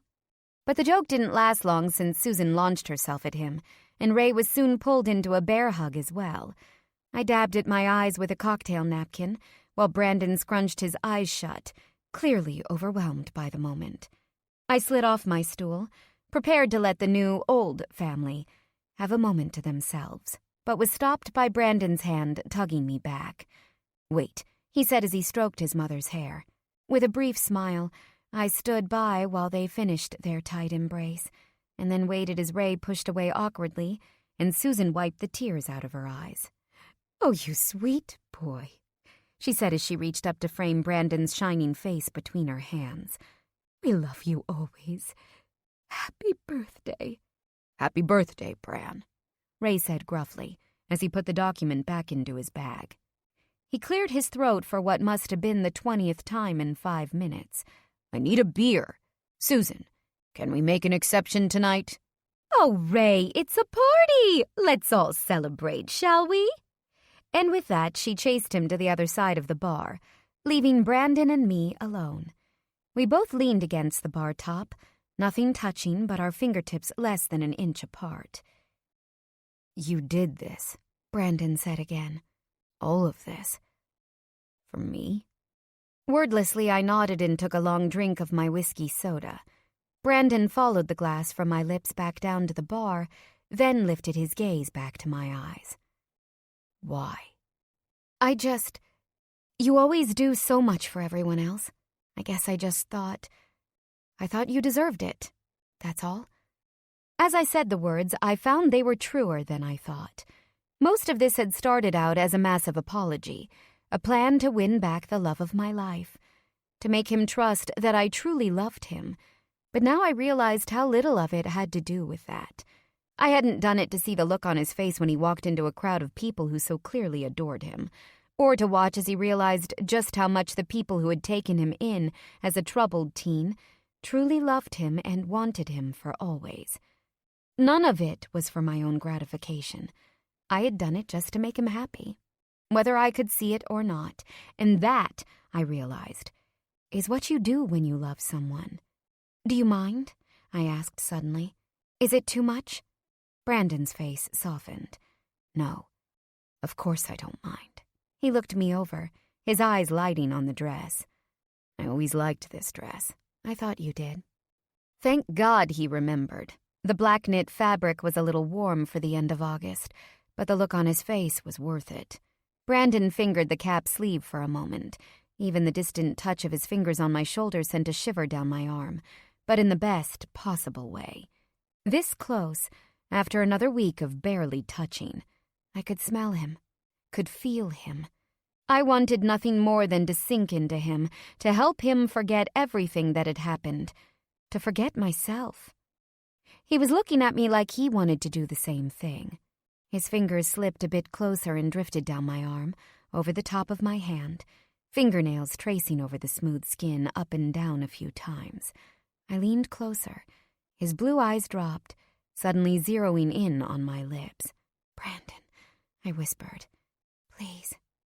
He inhaled sharply, slowly opening his mouth, but then he blinked abruptly and shut it just as suddenly. Not now, he said, taking a step back. Let's just enjoy the party, okay? I watched him turn abruptly and weave his way through the crowd, finding a familiar face in it, and join a conversation with the ease of a practiced politician. Which, of course, he very nearly was. When I turned, I found Eric watching me sympathetically. He had clearly seen the whole exchange, and I obviously looked pathetic. He slid down the bar and patted my back. Don't worry, he said. He'll come around. In the end, he knows who loves him. And that's obviously you. I picked up my drink and took a long sip, watching and yearning for the golden-crowned man, laughing across the room. I hoped that Eric was right. Chapter 16. The rest of the party continued without a hitch, and seemed like a welcome release for a lot of the people there. I guessed I wasn't the only one who got swept up in the whirlwind of Brandon's life. I recognized some of the members of his campaign, for instance, leaving their phones in their pockets for once, while they tipped back pints and goofed around to the Springsteen covers. The band was doing a good job of keeping everyone going, and they sprinkled in a good mix of other songs along with the Springsteen stuff to keep people dancing long into the night. Brandon was in the center of it all, cutting a rug with his co-workers with absolutely no rhythm whatsoever. For a long time I watched with amusement from the bar, amazed by the fact that I could have gone this long knowing the man without discovering his horrendous dance abilities. I loved the fact that it didn't stop him from twisting his big body around with whatever beat he perceived. But now things were calming down. We'd sung Happy Birthday with a cake brought out by the kitchen staff. Some of the older attendees had gone home, although the younger crowd clearly intended to stay for as long as the music continued. I was getting antsy. It was edging on 2 a.m., later had turned into never, and Brandon was clearly doing his best to avoid me. I'd tried everything I could think to get close, asked him to dance a few times, although he'd begged off for the bathroom or the bar before returning later to dance with other people, brought him drink refills, only to have them set aside when he took one from someone else. I was tired of all the sad, sorry looks my way. I felt pathetic. The adoption papers, the party. This plan was the best I had, so if it wasn't going to get me back into Brandon's good graces, maybe it was time to accept the inevitable. He said he wanted things to work, but right now, I didn't see it. I'd already paid the band generously to play for as long as they could, and had rented out the bar for the entire night. With one last swallow of beer, I slipped off my seat in the back of the room and wove my way to the dance floor where Brandon was resting between songs. As if on cue, the band launched into a slower song, and the crowd dissipated a bit. I tapped Brandon on the shoulder, and he swung around. "Hey!" he said with a smile, which dropped into a frown as he realized that I had my purse slung over my shoulder. "What's up?" "I just wanted to say happy birthday again," I said, my eyes darting around as I tried and failed to keep my voice from warbling. "Do not cry. Do not cry. I'm going home. It's late." Brandon didn't answer, just crinkled his eyebrows in confusion. "Okay then," I said quickly. I stood up on my tiptoes and pecked a quick kiss on his cheek, trying to ignore the way his unique scent, even overlaid as it was with beer, made me tremble with want. The tears rose again. I wasn't sure how long I could really do this limbo game. "Bye." Before he could answer or brush me off again, I started making my way through the crowd. I had done my best, but I couldn't stay around being ignored any longer. At some point, it just hurt too much. He wasn't the only one who had been through trauma, and I was doing everything, bending over backwards trying to please this man, trying to prove I loved him. I'd made mistakes, sure. Big ones, huge. But he had too, and I was present. I was the one who had come back completely. Where was he? "Skylar, wait." Just before I reached the exit, my hand was grabbed and I was turned around. "Where are you going?" Brandon snapped. "I thought you said you weren't going to run anymore." "I'm not running," I insisted, even as my voice cracked. I sighed and started again. Tell me this, Sterling. Are you ever going to come back to me completely? At that, the glare wiped completely from his face. His face screwed up in total confusion. Skylar. Jesus. I watched carefully. It wasn't like Brandon to lose his articulation. You have my forgiveness, he said finally. You always did. Then why won't you talk to me tonight for more than 2 minutes? I demanded. When will you stop treating me like some kind of cast-off? When I know you're actually in this for good, he shot back, the volume of his voice just barely below the chatter around us, but still causing more than a few people to glance curiously our way. We bristled at each other across the doorway, but his words hit me like a slap in the face. A few seconds later, Brandon had dipped his head down, covering his brow with clenched hands, and my chest felt like it was caved in. How could he not know by this point that I was in this for good? But of course, it made sense. Hadn't I run when it got even a little bit hard? Hadn't I lied? Hadn't I turned him down? Hadn't I pushed him away time and time again whenever he really tried to get close? Marry me, he'd said less than a month before in France. I'd thought he was half joking. Had brushed it off, then told him in no uncertain terms that I wasn't ready. But looking at him now, I understood the seriousness that was hidden under the joke. Humor was a mask for Brandon, one he wore to protect himself at his most vulnerable. How could I not have seen it directed at me? That's all you need to know? I stood straight, my body suddenly full of action. All right, then. Brandon watched curiously as I brushed past him. Bathroom? He asked when I didn't say where I was going, but now I could hear the slight fear in his voice, the fear that yet another person he cared about in his life wasn't coming back. I turned and gazed straight at his big blue eyes. No, I said, but I'll be right back.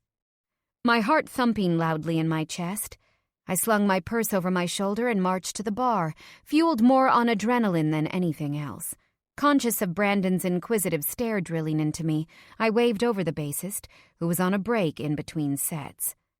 5 minutes at the mic and the keyboard, I said, handing him another 50. He just nodded and stepped back to speak to the lead singer. He nodded as well and gestured for me to come on stage.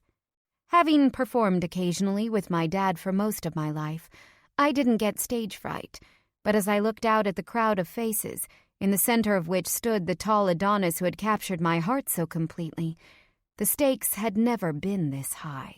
It's all yours, said the keyboardist as we traded places. He raised a skeptical brow. Hope you know what you're doing. Me too. I leaned into the mic above the keyboard, sounding a loud blare, and winced with the rest of the crowded bar. Immediately everyone stopped talking and looked right at me. Brandon's eyes were about twice their normal size as he watched, transfixed by whatever I was about to do. Well, that was one way to get everyone's attention. Hi, everyone, I spoke into the mic. A few people raised their hands, but most of them were looking at me like I was nuts. Maybe I was. So I won't take up much of your time before the band comes back, I said, but I have something I need to say. See that guy right there? I pointed to Brandon, and about 50 heads turned and stared at him. He wasn't one to blush, but right now his face was a bright, ruddy red. I love him, I spoke clearly, willing my voice not to shake, even though I knew my face was already flaming red. Who here has been in love? You know, the all-consuming, do-anything, give-them-your-life kind of love? Several people raised their hands. There were a couple of shouts of approval in the back. Well, that's how I feel, too, I said with a smile. In front of me, Brandon was stock still, but his lips quirked slightly at the edges as I spoke. It sent an arrow of warmth into my chest, urging me on. But the thing is, I continued, I did some things recently that made him doubt it, and when you love someone, you have to let them know it. Don't you agree? A few whistles and claps spurred me on. So I'm going to play a song for him, I said as my hands rested over the keys. You can sing along if you know the words. I'd never been much of a Springsteen fan before I met Brandon. Sure, I knew the big hits. Anyone in the tri-state area knew the singles from New Jersey's Golden Boy. But after I found out how much his music had changed Brandon's life, starting with a cassette tape from Susan when he was just 12, I'd unconsciously started listening to him more, learning about him. It was funny how much his story actually overlapped with Brandon's and mine. He'd met his wife while he was trying to escape a bad marriage. They'd both worked in the same industry. She was his backup singer in the beginning. She was even red-haired, too. Although I knew Brandon preferred Springsteen's earlier stuff, especially The River, the album Susan had given him, I found myself drawn to his later stuff, the stuff he'd written for his wife. I'd even learned a few of the pieces myself, though I couldn't have told you why at the time. Maybe somewhere in my soul I knew it would come to this. Somewhere I was always doing it for him. My fingers pressed lightly across the keys, feeling my way through the opening chords of If I Should Fall Behind, the ballad Springsteen had written for his wife in the early days of their marriage. It was a song about commitment, a song about redemption, a song that he wrote to show her that he understood what it meant to be there, thick and thin, to show her what love meant. In the corner of my eye, I saw Brandon collapse into a seat in the middle of the room, then lean forward to listen. The chatter of the bar had started again, but quieted down when I lifted my face to the mic, closed my eyes, and started to sing. I wasn't a natural singer, never had been, but in a way, the song fit that too. Springsteen wasn't known for his voice either. I crooned the simple lyrics that spoke of images of love, the kind that lasted, not because a couple magically stayed together, but because they worked to make up the distance that sometimes grew between them. I played the simple chord progressions that matched the melancholy message, that everyone screws up sometimes, everyone falls behind. But as Springsteen wrote, if Brandon fell behind, I'd wait for him, and that if I did the same, he'd wait for me to catch up too. Somewhere in the middle, I lost myself in the music in a way I'd never been able to do before. All I saw was Brandon, and Springsteen's poetry spoke to his handsome face so clearly.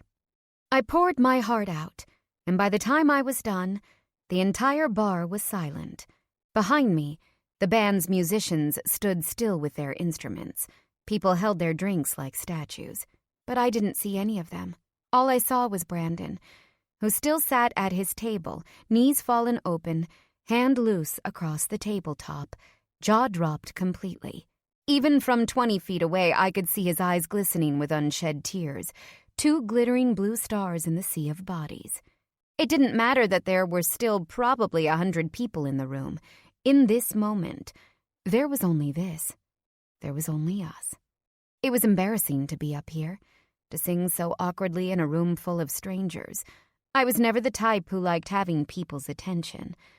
I wasn't like either of my parents that way. I didn't seek the spotlight. I never wanted to be the center of attention, but I was willing to do this for Brandon. He spoke a language of large gestures and worked so hard to scale them back for my sake. How many times had he tried to give me the world, only to have me shove it back in his face? I didn't have the world to give him, but I had myself. I had my dignity. I had my comfort. I had my heart. So I could do this for him. I could put myself out there, just like he had done for me, time and time again. Slowly, without breaking eye contact, I pulled the mic down from the stand and stood up, moving with actions that didn't belong to my conscious mind. He was my son, and I couldn't step out of his orbit if I tried. I was his, and if I should be so lucky, he would be mine. "Brandon?" I whispered, but the mic amplified my voice through the still silenced room. He nodded and mouthed, "Skylar," although it was clear his words were stuck in his throat. "I love you for the way you leave the fireplace on at night for visitors who might stop by unannounced. I love the way you get lost in science and numbers and leave your scratch papers all over your house. I love the way you've taken on my family like they were your own, protected us when you didn't have to." My voice cracked as I put the mic back in its stand and took careful, wobbly steps off the stage toward Brandon. I didn't need the microphone anymore. The entire pub was a tomb. The crowd parted as I made my way to Brandon, ankles shaking, palms sweating. He must have seen my nerves on my face. considering the way everything showed there, but, unlike other times, he did nothing to assuage them. He just listened. I love you because you're the kind of person who will send a woman flowers for 6 straight weeks to say you're sorry. I love you because you're the kind of man who will show up in the middle of the night just to walk a girl safely home. The kind of man who will rescue someone even when they've broken your heart. I gulped again as I came to stand directly in front of him. Brandon tugged slightly at the collar of his shirt. You are everything to me, I said in a voice that shook, but I didn't look away. And I know we've made mistakes.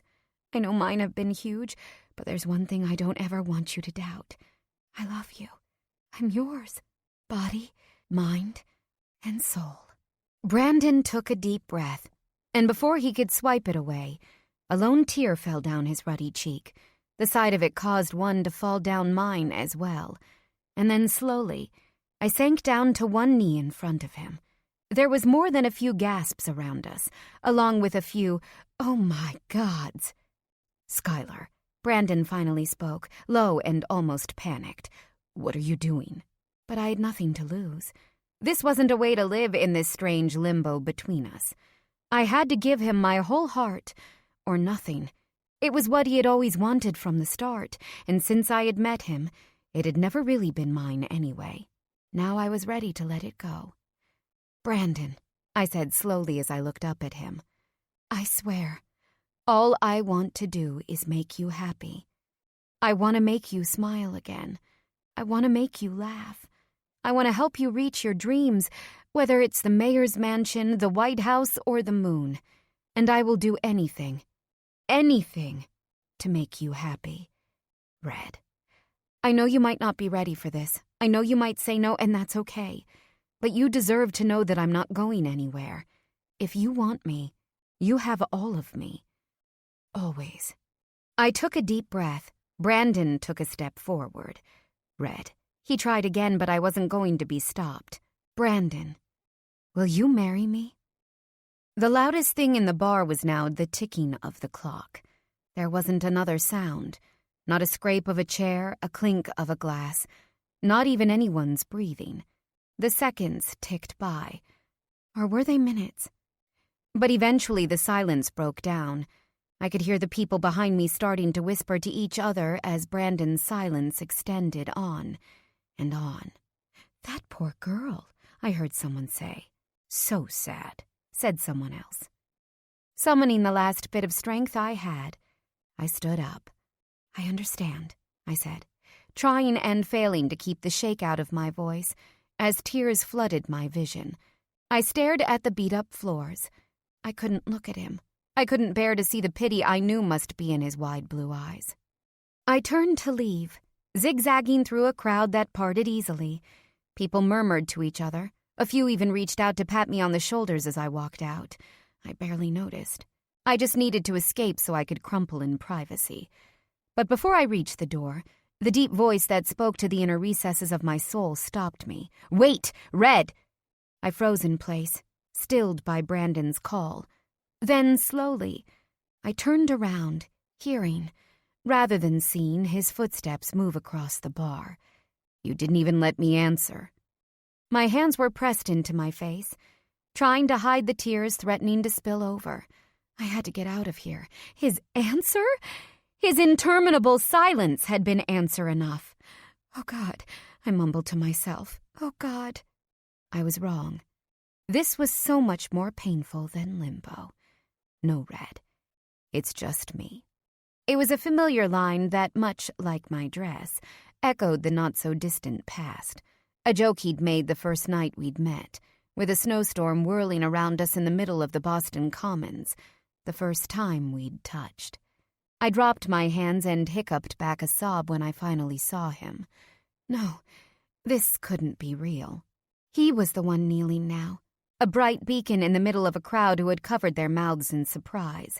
He was holding a box, the kind that every woman knows, small, square, and open to reveal a delicate circlet of diamonds that gleamed. You didn't think I was going to let you take this away from me, did you?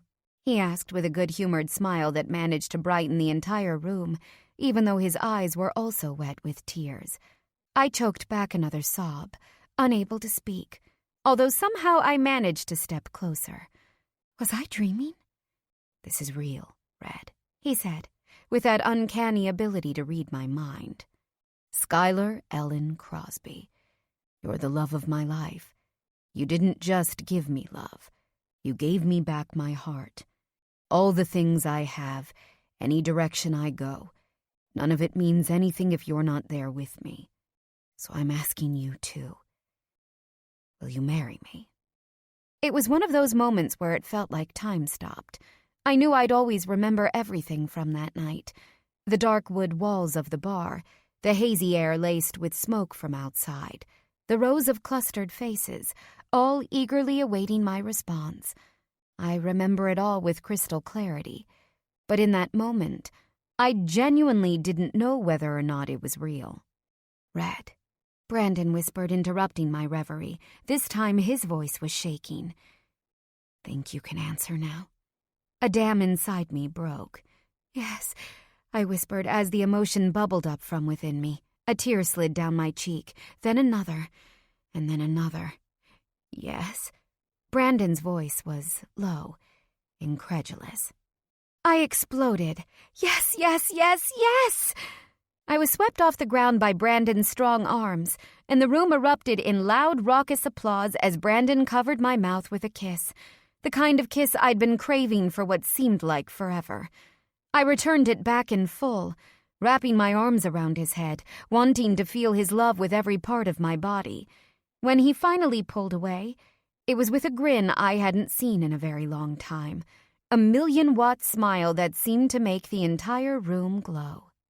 "Drinks on us," he called out without breaking eye contact with me.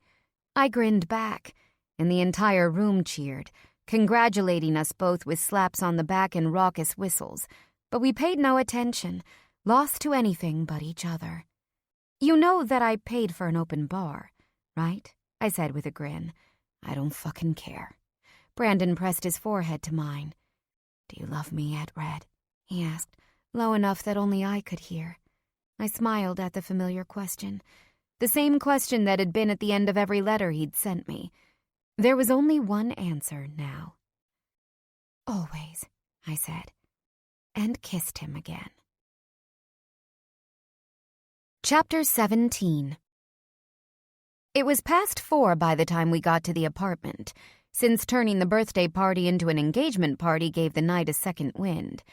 We had spent the majority of it wrapped up together on the dance floor, alternating between jumping around while I laughed uncontrollably at Brandon's hilarious lack of rhythm, and folded together like one person, while we swayed during songs fast and slow. When the elevator doors opened into the penthouse, we practically fell into the huge space, tripping over each other's feet, even as we couldn't stop touching. For the first time since I met him, things with Brandon felt truly free. There was nothing between us, just the complete and utter adoration we had for each other. "What a fucking great night," Brandon remarked for the 5th time as we stumbled into the kitchen for some much-needed water. Both of us looked like we had just come back from the gym. Still sweaty with an absurdly healthy glow, Brandon was down to his undershirt, and his dampened hair curled around his brow and at the nape of his neck. He looked delicious.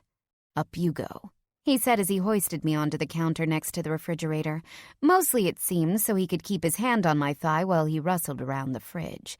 He hadn't stopped touching me during the rest of the night, and I loved it.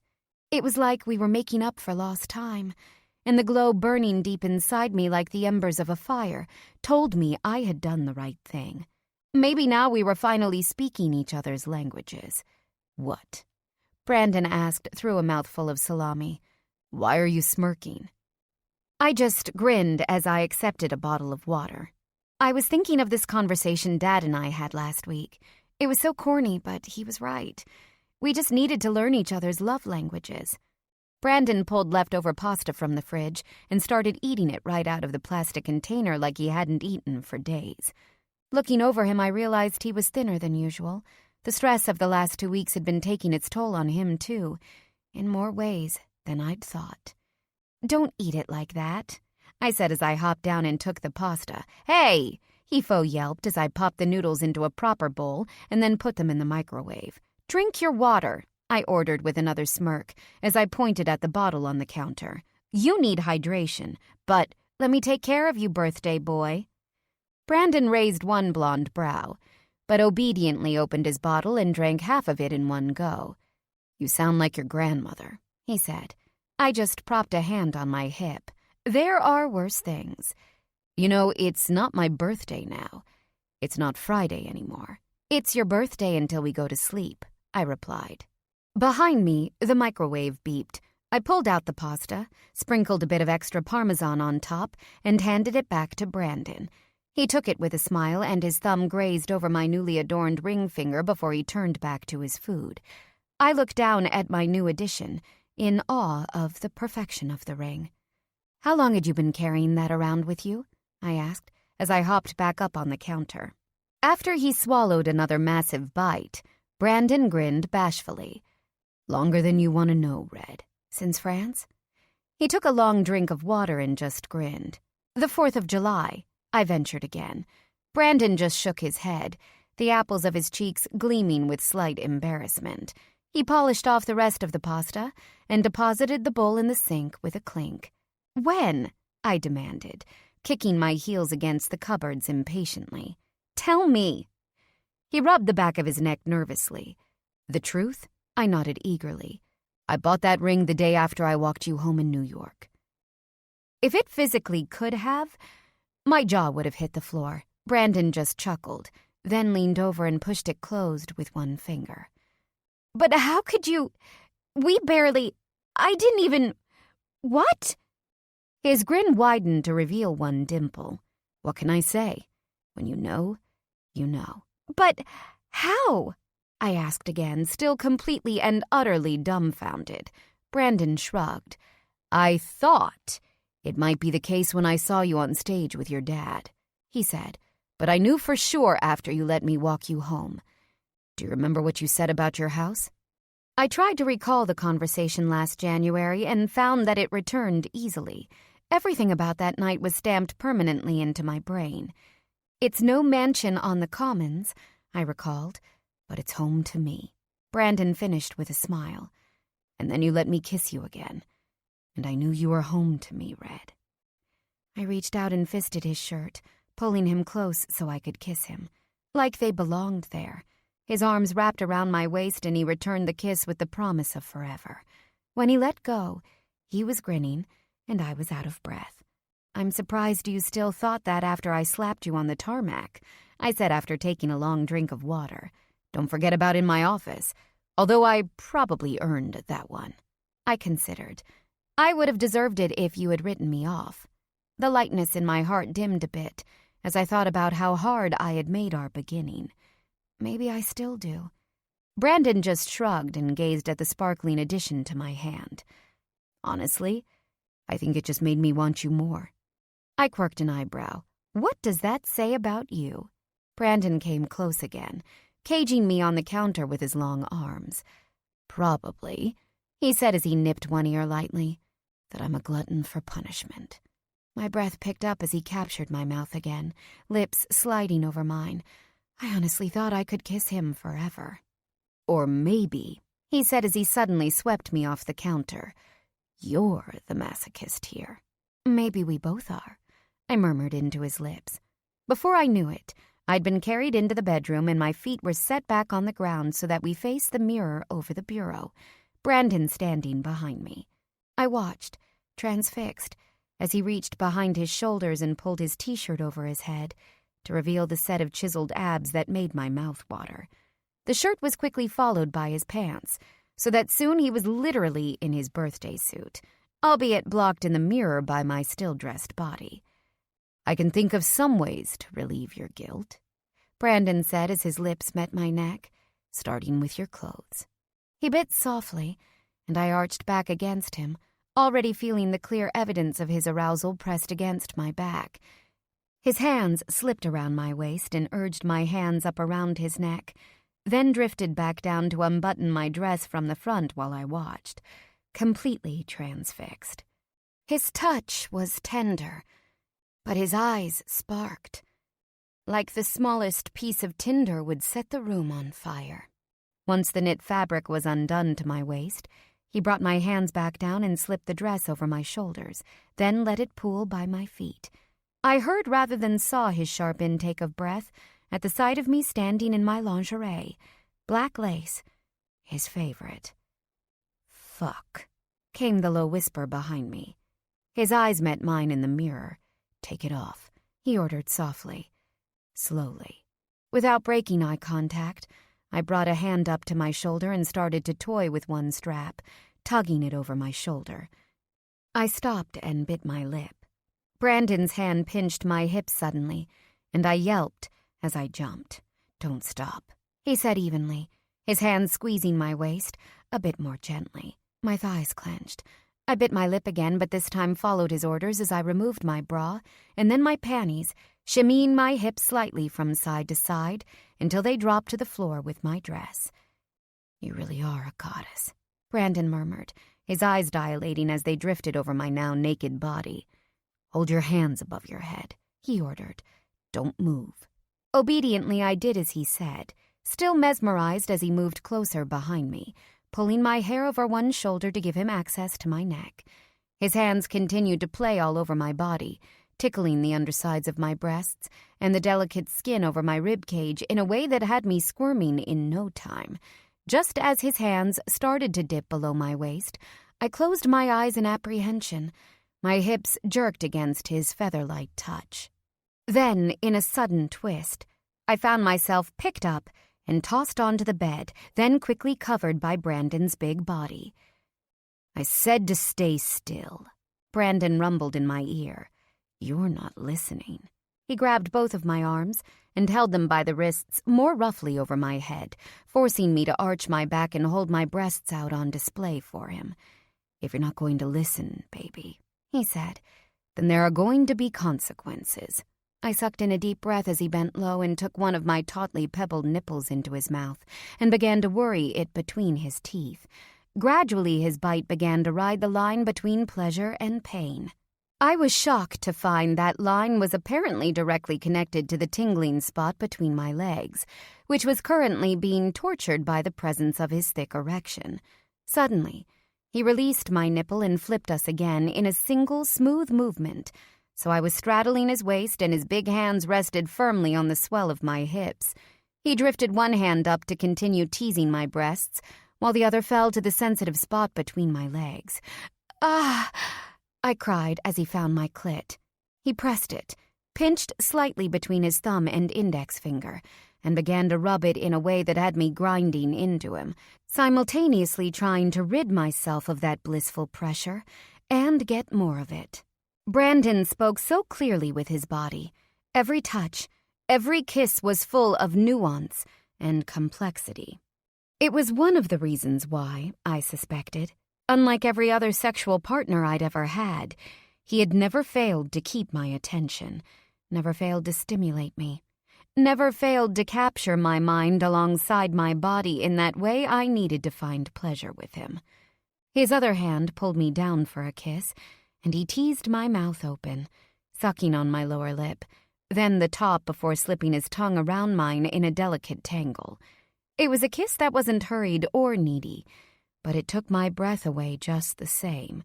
It spoke of tenderness. It spoke of fear. It spoke of love. His hand finally loosened its grip in my hair and moved down the back of my neck, cupping me briefly there before sliding over my shoulder, dipping over my waist, and finding my ass with a light squeeze. He continued to stroke over my thigh, relishing, it seemed, in my bare skin. "Skylar," he whispered into my lips. When he released me, his eyes watered like two bottomless pools of love and sorrow. "Oh, Brandon," I said, my heart breaking all over again. "No, baby," he said as he rolled us over. He moved over me, pressing me into the pillows and sheltering me with the wide expanse of his shoulders. He cradled my face with both hands, staring with wet-lidded adoration over the planes of my face as he stroked my chin, my cheekbones, my lips. Do you know why I know we were meant to be together? He asked in a voice so low I almost couldn't hear him. His voice was deep, thickly laid with that South Boston accent that only ever came out with me when he was too overcome with emotion to control it. Why? I whispered. I was dying to kiss him again, but I couldn't move. I could feel tears welling up, not out of sadness, but from the intensity building between us. Because I see you, Skylar, he said, continuing to stroke my face. I see you. The good, the bad, the ugly, the beautiful. I see you and I love you for all of it. And you see me, too. We stared at each other, blue eyes to green, both of us stilled in each other's allure. Yes, I whispered, I do. It was the only thing I could say or think. I see you, Brandon. A long, slow tear made its way down his stubbled cheek, and when he leaned down, his kisses were salty with the evidence.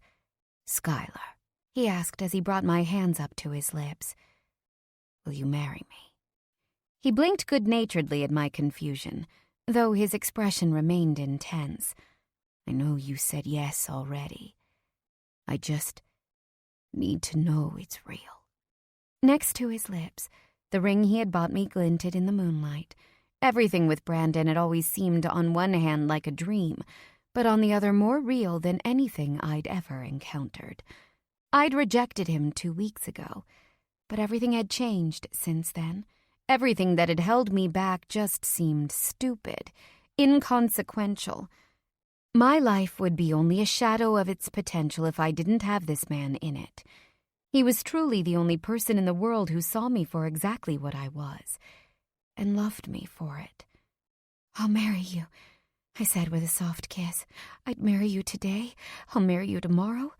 I'll marry you every day for the rest of our lives if that's what you want. Brandon, look at me.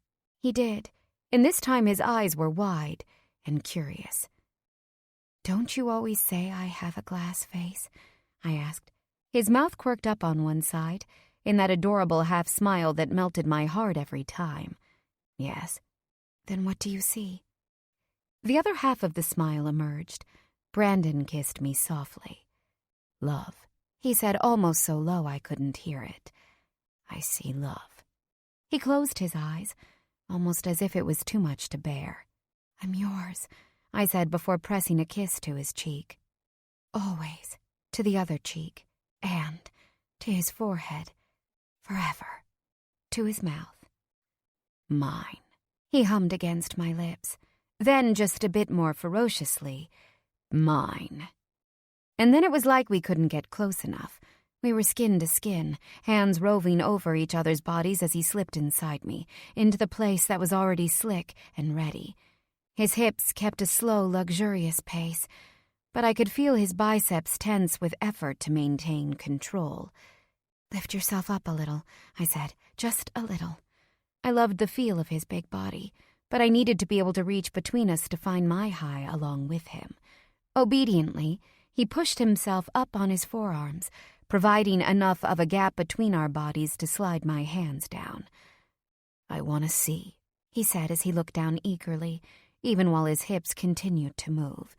I placed 2 fingers on my clit, while my other hand found one of my nipples and started to tweak the sensitive nub, both hands matching the slow, forceful rhythm Brandon set. He watched the hand at my breast with darkened eyes. I had never been able to do this with anyone else. With others, sex had always felt like such a spectator sport. The watching psyched me out, made me feel like I was on display. I could never relax enough to find a rhythm, never felt at ease enough to find my high, never felt engaged enough to rise to new heights. But Brandon was so all-encompassing. I was immersed in him. I could truly let go, do whatever I needed to do, because in the end, my pleasure would help him find his. With him, I could do no wrong. His blue eyes, bluer than the summer sky that was starting to lighten with the sunrise, gleamed with love and longing as we drove on further. I couldn't look away. There was nothing else to see but him. Brandon, I gasped as his lips brushed mine. Take it, baby. He rumbled against my neck. God, Skylar, I can't. Fuck, I'm so close. I'm ready, I moaned, my hips rising to his, grinding as I pushed myself closer. I was so full I thought I would explode. Come, Red, he said low and ragged. Come with me. I shattered. The hand at my breast grasped the soft flesh as every muscle tensed and lost complete control. Brandon took my mouth, fierce and unforgiving as his body shook over me, as we shook together, falling over the cliff of light and love and intensity and togetherness that we were. Part 2. Badlands. You carry your baggage, and if you don't start unpacking, your bags get heavier as you move along. Bruce Springsteen, Rolling Stone, 2016. Chapter 18. Babe? Babe, wake up! Brandon! Another unintelligible shout echoed through the bedroom before Brandon jerked awake. What? Who? He asked, his eyes wide and glazed until they found me and slowly came back into focus. Hey, I said as I sat up with him. It's okay. I rubbed his big shoulders. You just had another nightmare. Brandon said nothing and slowly regained his breath. His skin, completely bare after we had fallen asleep naked together, was covered with a thin layer of sweat. That might have been normal for mid-September in Boston, if we hadn't been in a sky-high apartment with central air. Under my fingertips, I could feel his heartbeat pounding through the carotid artery.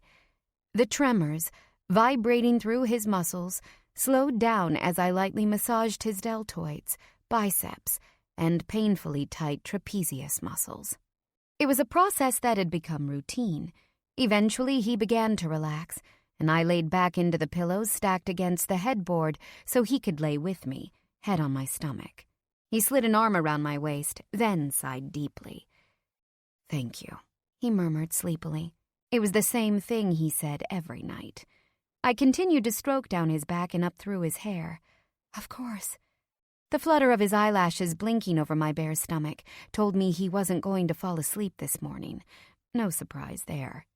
Since we'd already done this once tonight. The sky was already lightening over Boston.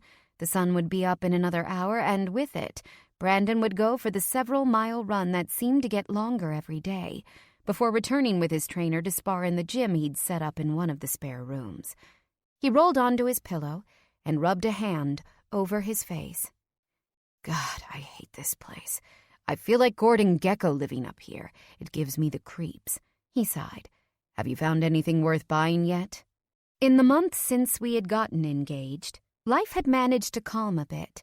I had immersed myself in my new job, while Brandon continued the long process of selling his stake in Sterling Ventures, while he stepped up his campaign appearances. Overall, it had been good to have a bit of calm and normalcy, while Brandon and I adjusted to being engaged. It only made sense, for instance, that I move in completely, instead of putting my furniture in storage. But even that hadn't been a completely smooth process, since Brandon, in his stubborn, misguided way, had hired movers to bring the rest of my furniture over, including the double bed swapped out for the king we normally shared. It took 3 nights of sleeping with his feet hanging off the end, and me elbowing him in the gut, before Brandon finally conceded that his bed was superior. I gave him a look that, even in the dim light, would clearly say, "Are you kidding?" I was currently putting in around 60 hours a week at Kiefer Knightley. When was I supposed to have time to house hunt? In response, he just held up his hands in surrender. Sorry, he said. Margie can do it. She has good taste. Didn't Margie choose this place? Yeah, but that was because I told her. And I quote, "Find me a place as heartless as I feel." Brandon glanced up with an impish smile. Too dramatic? I rolled my eyes. A little.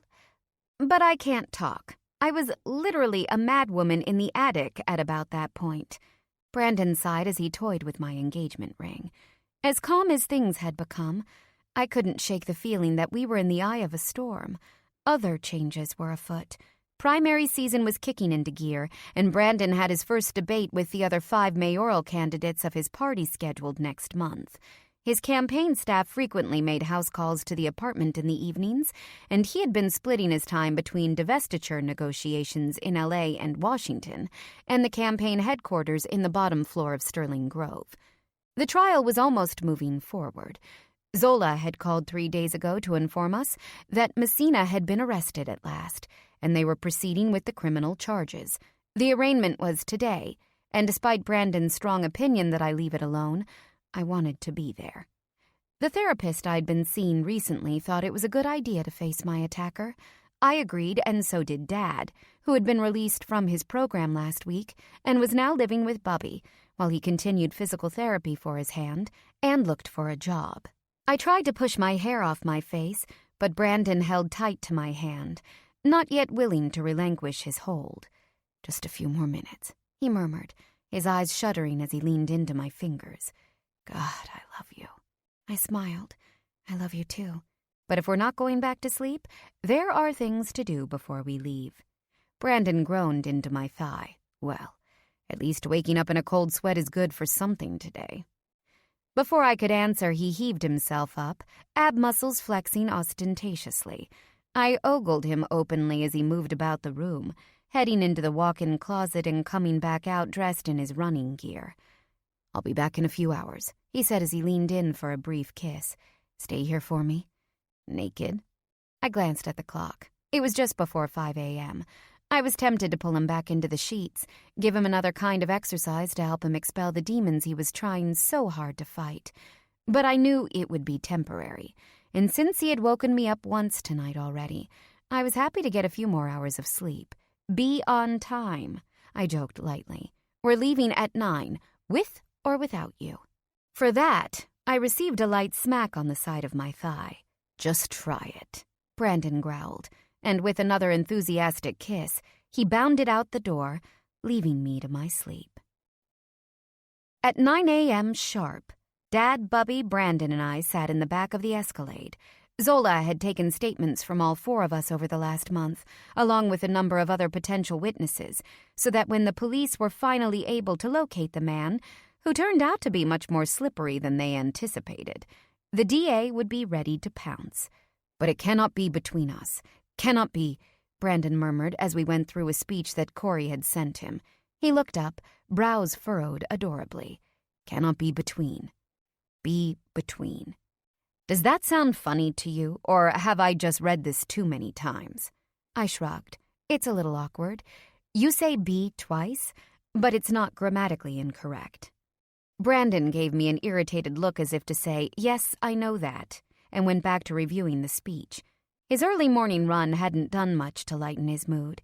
He was missing a breakfast event with some kind of union this morning and wouldn't be back in time to prepare for another fundraiser at a hospital tomorrow night. Corey was predictably furious. "You know you don't have to do this," Brandon said, as he stilled my nervous hands. "We can turn around." He smiled at my dad in the very back seat, looking for encouragement. But Dad just played with his mustache and looked out the window. Bubby didn't respond, lost in an audiobook. I sighed. "Yes, we do. You don't have to do this. Really." Brandon just gave me a half smile and cocked his head. "Yes, I do." Today was a formality, the arraignment that would determine whether or not a trial would move forward. Zola was of 2 minds about what might happen. They had amassed enough evidence to lock Messina up 10 times over on different charges, with Dad's and my statements as the cornerstone of the entire prosecution. It was still possible Messina would take the plea bargain the DA was offering, 25 years instead of the potential life without parole. But at the same time, Messina had proved to be unpredictable in his responses. We had no idea what he would do. "The good news is, he's a flight risk since he evaded arrest for so long," Zola had said over the phone. "So, the judge likely won't grant bail if he decides not to take the plea." But he didn't state the worst-case scenario, that the judge would be paid off somehow, or by some strange twist, the defense would manage to get the case thrown out, at which point Messina would be back on the streets and my family would be on his shit list. We arrived at the courthouse just before 1. with enough time to file through the metal detectors and take our seats in the courtroom. Various people sat in the gallery, waiting while the court took a lunch recess. Many others were held in the jail connected to the courthouse. I didn't see Messina. Part of me wondered if I'd actually blocked out what his face looked like. But when I closed my eyes, I saw it clearly. The sweaty, flabby jowls and lips that smacked over stained teeth just before he hit me. These things would never leave me, and I hated him for that. Brandon glanced at me again from where he was studying his phone. "Hey," he said. I looked up, eyes wide. "They won't throw it out," he said, with that uncanny ability of his to read my thoughts. "There's too much at stake here. They won't throw it out." I took a deep breath and nodded. The rational side of me knew that was true. It was the other side of me that was still petrified about the possibility of this man back on the streets, looking for my family. After a few more minutes, Messina himself was escorted into the courtroom, wearing a bright orange jumpsuit, like he had stepped off a bad crime drama. "The Kings County Criminal Court is now in session. The Honorable Judge Leland Reynolds presiding." The bailiff's voice rang through the courtroom, and everyone stood while the judge filed into the room and took his seat behind the bench. "Please be seated, everyone," he said in a low, monotone voice, and we followed. After a few moments, he glanced over the files prepared for him and then called up the Messina case. Zola stood and introduced himself, after which a short, greasy man in an ill-fitting brown suit announced himself as Messina's lawyer, Primo Cipolla. "I see he didn't go with a public defender," Brandon whispered, trying to make light of the situation. I pursed my lips, unable to smile. Appearances could be deceiving. Cipolla looked like he modeled his personal styling right out of Goodfellas, down to the slicked back hair and the oversized suit, but that didn't mean he wasn't a good lawyer. A rustle behind us sounded, along with a few clicks. A group of cameras had noticed our presence, and when I glanced over, one of the photographers was nudging the other, then pointing at Brandon. "Shit." "Mr. Messina," the judge spoke, "I'm going to have you stand next to your attorney, if you please." Messina didn't answer, but the room was silent. The chains of Messina's handcuffs clinked loudly against the larger one, wrapped about his hips, as the bailiffs escorted him from his place by the door of the jail to where his lawyer stood, just in front of us. Bubby took a sharp breath beside me, and Dad wrapped his fists together so tightly, his knuckles turned white around the scarring. The scars that had been put there by Victor Messina. All I felt was rage. "Mr. Messina," the judge spoke, "these proceedings are being recorded. You have the right to remain silent, and anything you say may be used against you in this and any subsequent proceeding. You have the right to be assisted by a lawyer at every stage of these proceedings. You have the right to a public defender should you qualify, though it looks like your personal counsel is assisting you for this hearing. Is that right?" "Yes, Your Honor." Messina's lawyer answered with a thick East Brooklyn accent. The judge continued. "Mr. Messina, do you understand these rights as I have explained them to you?" Messina bent over the desk to speak into the microphone, and the chains on his hands clinked loudly through the speakers. "I do." The judge read the charges in a low, bored voice, even though the gallery perked up a bit with each of the 13 separate counts of racketeering, kidnapping, aggravated assault, tax fraud, attempted rape, and murder. Messina just stood stony-faced until the end, when he turned around and glared at me and Dad. Beside me, Brandon tensed, and I was glad that Messina couldn't see past the bar to where I grasped at Brandon's hand. Brandon squeezed it tight, rubbing his thumb again over my ring. The judge turned to Cipolla. "Counsel, do you wish to be heard on the issue of probable cause?" Cipolla shook his head. "No, Your Honor." "I have reviewed the charges as well as the information submitted by the state. I find that there is probable cause for these charges. Counsel, are you prepared to move to arraignment?" Both the prosecutors and Messina's attorneys nodded. The judge proceeded to read Messina's rights regarding arraignment, which were then confirmed by Messina. "Please state your true and correct name and spell your last name for the record." Victor Salvatore Messina. Messina, he said clearly, and the name made my blood boil. The judge handed something to his clerk. Messina's lawyer came forward and took the document from her. "Thank you, Your Honor. We'll waive the reading of the charges." Messina's lawyer walked back to his client, standing by his side. "Mr. Messina, these charges, if proven, have a maximum penalty of life in prison. If you are not a United States citizen, these charges may carry additional penalties to your immigration status and may result in your deportation. In addition, these charges may carry with them restitution to the victims, based on the effect of these crimes on their life."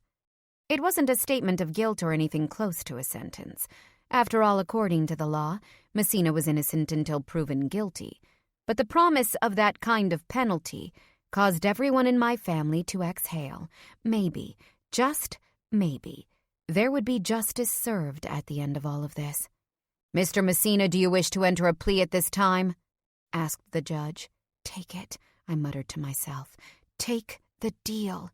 If he would just take the plea, this would all be over. No more hulking security. No more worrying if something terrible was going to happen to me or my family. No more trial clouding Brandon's campaign or my career. But Messina turned his chunky head around and stared at Dad Bubby, and then at me, with dark, hollow eyes that made my chest constrict. He smiled, a slow, evil grimace that bared his tobacco-stained teeth like some kind of demented jack-o'-lantern. Messina's lawyer started to speak. "Your Honor, my client pleads guilt—" Messina whipped around, cutting off his attorney. "I ain't guilty," he pronounced so emphatically I thought he might spit on the ground. "Counsel, do you need a minute with your client?" asked the judge, this time more impatiently. Beside him, I could see Messina's lawyer shaking his head, trying to get his client to cooperate. He was never going to win this trial. He knew it, and so did everyone else in the room. His only chance would be to get rid of the witnesses. My heart dropped. My family and I would be living in fear for another several months. "Mr. Messina, how do you plead?" asked the judge once more. "Not guilty," Messina replied and stood as tall as his stubby form would allow him. Then he looked back to us again and leered. The courtroom rustled in response, and the photographers behind us started snapping away.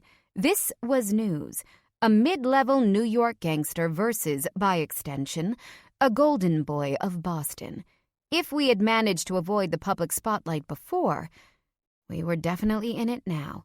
"Everyone, please quiet," called the judge, banging the gavel to overcome the commotion. "Order in the court." When the room calmed again, the judge spoke to Zola. "Does the state wish to be heard on pre-trial release?" Zola stood up, shuffling through his papers. He was surprised, but I knew he was prepared. "Yes, Your Honor. We would request pre-trial detention. Mr. Messina is a flight risk.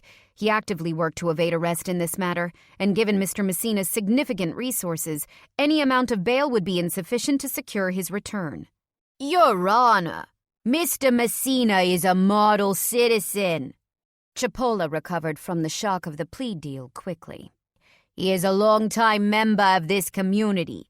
He has always shown up for any prior proceedings, and there is no risk he would do anything different here." Zola shot a steely-eyed look at Chipola. "Mr. Messina has never had charges this severe. His avoidance of arrest shows he considers these differently.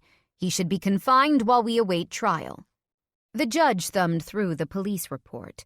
"I'm inclined to agree with the state on this. Mr. Messina, you are to be confined in the city jail pending trial. What are we looking at for trial here? Is there an agreement on waiver of a speedy trial?" "No, Your Honor," said Zola. "We are ready to proceed." "Very well. The trial will begin next Monday, the 18th. I have a morning status calendar, but that shouldn't affect getting a jury. We'll start after the morning recess at 10:30.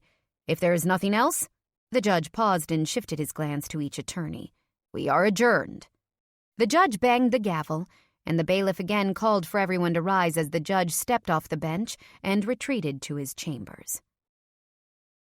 We were ushered out of the courthouse by a pair of security guards and the rest of Brandon's security team. Bobby and Dad made it easily to a rented car. From there, Tony was taking them both to meet with the real estate agent selling the house in Brooklyn. We all knew there would be no going back there. Brandon had long ago hired a company to put our belongings in storage. But as soon as Brandon and I exited the building, a mob of press descended on us like flies. The bulbs of their cameras, flashing as reporters clamored for interviews. Apparently the photographers inside had summoned their hounds. "Mr. Sterling, do you think being a part of a criminal trial will get in the way of your campaign? Do you think Messina is guilty? Will Ms. Crosby's connections to the mob affect your ability to govern the city of Boston?" It was on the last one that Brandon finally swung around and faced the reporter, who stuck a microphone up to record his response. "Ms. Crosby doesn't have connections to the mob," he said clearly. "She's a victim in all of this, same as her father, same as me. We're just here to make sure justice is served." He gripped my hand tightly, and I forced myself to meet the lenses of the cameras head-on while they clicked away. Brandon's palm was slick with sweat. He hated this kind of attention, maybe even more than I did. But I wasn't about to look guilty right now. "Was justice served when Ms. Crosby broke up your marriage?"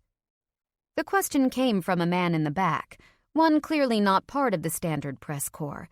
Brandon and I both turned toward him, and I cursed the telltale flush that immediately bloomed all over me as cameras continued to click and flash. Brandon began to shake, and he stepped toward the man as if to attack. "No comment," I managed to call out, before things could escalate anymore. I tugged hard on Brandon's arm. The muscles in his neck were tense to the point where I could see a vein pulsing on one side. His eyes flashed dangerously. I held them with mine, barely able to control my own nerves. "Please," I murmured, "let's just go." Somehow, even with the questions that continued to fly through the air around us, Brandon managed to nod. "Okay," he said, and continued to usher me toward the Escalade. It wasn't until we were on our way back to Boston that the terror in my heart started to dissolve. It faded the farther we drove from the city of my birth, a city I'd always thought would feel like home, but had somehow become a stranger to me. It faded, but never completely died. Chapter 19. "I'm telling you, no one is going to follow up on it." Brandon was trying to convince me again the next morning while we moved about the kitchen fixing breakfast. After the arraignment, Dad had been eager to contact his sponsor, and Bubby had just wanted to watch the Murder, She Wrote DVDs I'd bought her last year for Christmas. Brandon and I had holed up in the apartment, watching Star Wars while we both worked. It would have felt normal if I hadn't been so obsessed with scouring the news for our names. "Fuck," I muttered under my breath as I leaned against the kitchen island. My phone had about 20 Google alerts on it. Since I'd started keeping track of Brandon's and my names in the news, that in itself wasn't a surprise. Brandon was becoming a public figure, so he was going to be in the papers, especially during the campaign. In the space of a few months, Brandon had gone from a notoriously private citizen to the hottest thing on the eastern seaboard. Everyone in Boston wanted a piece of him, not to mention a sizable contingent outside the New England area. He had the clout of Michael Bloomberg with the charm of Brad Pitt. The guy was a unicorn, a political gold mine, and everyone knew it. But it was this moment that I had been bracing myself for, the moment where the connection between my name and face was finally made. "What is it?" Brandon asked, as he gathered things to make scrambled eggs.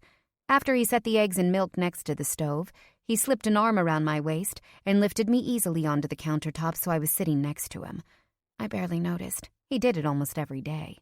I suspected he liked having me at eye level, since it made it easier to sneak kisses. He had just gotten back from his morning run, which had been even earlier than usual, since another second nightmare had woken us both up at just after 4. If I hadn't already been so absorbed by the headlines, I might have been distracted by the way his sweaty tank top clung to his six-pack, but instead all I could see was the news, and the fact that after yesterday, my name and face was in it. Most of the headlines were nothing new, rehashing the timeline of Brandon's and my relationship. Apparently, Corey had decided to take a foot-first tactic with the fact that Brandon was still involved with his mistress, although I thankfully couldn't be called that anymore now that his divorce had actually gone through. The campaign had released a formal press release about me a month ago, highlighting all of the parts that would make me most palatable. My elite education, the fact that I was the daughter of a city worker, my interest in nonprofit and family advocacy. Our engagement wasn't announced yet, but it would only be a matter of time until someone spotted the ring on my finger. But then I scrolled down to a headline that made my heart stop. It was a 2-bit tabloid, something probably run out of some random person's basement. But it was there, just like I'd known it would be. Red. Brandon took one look at me and set down the bowl of eggs he was whisking. "What is it?"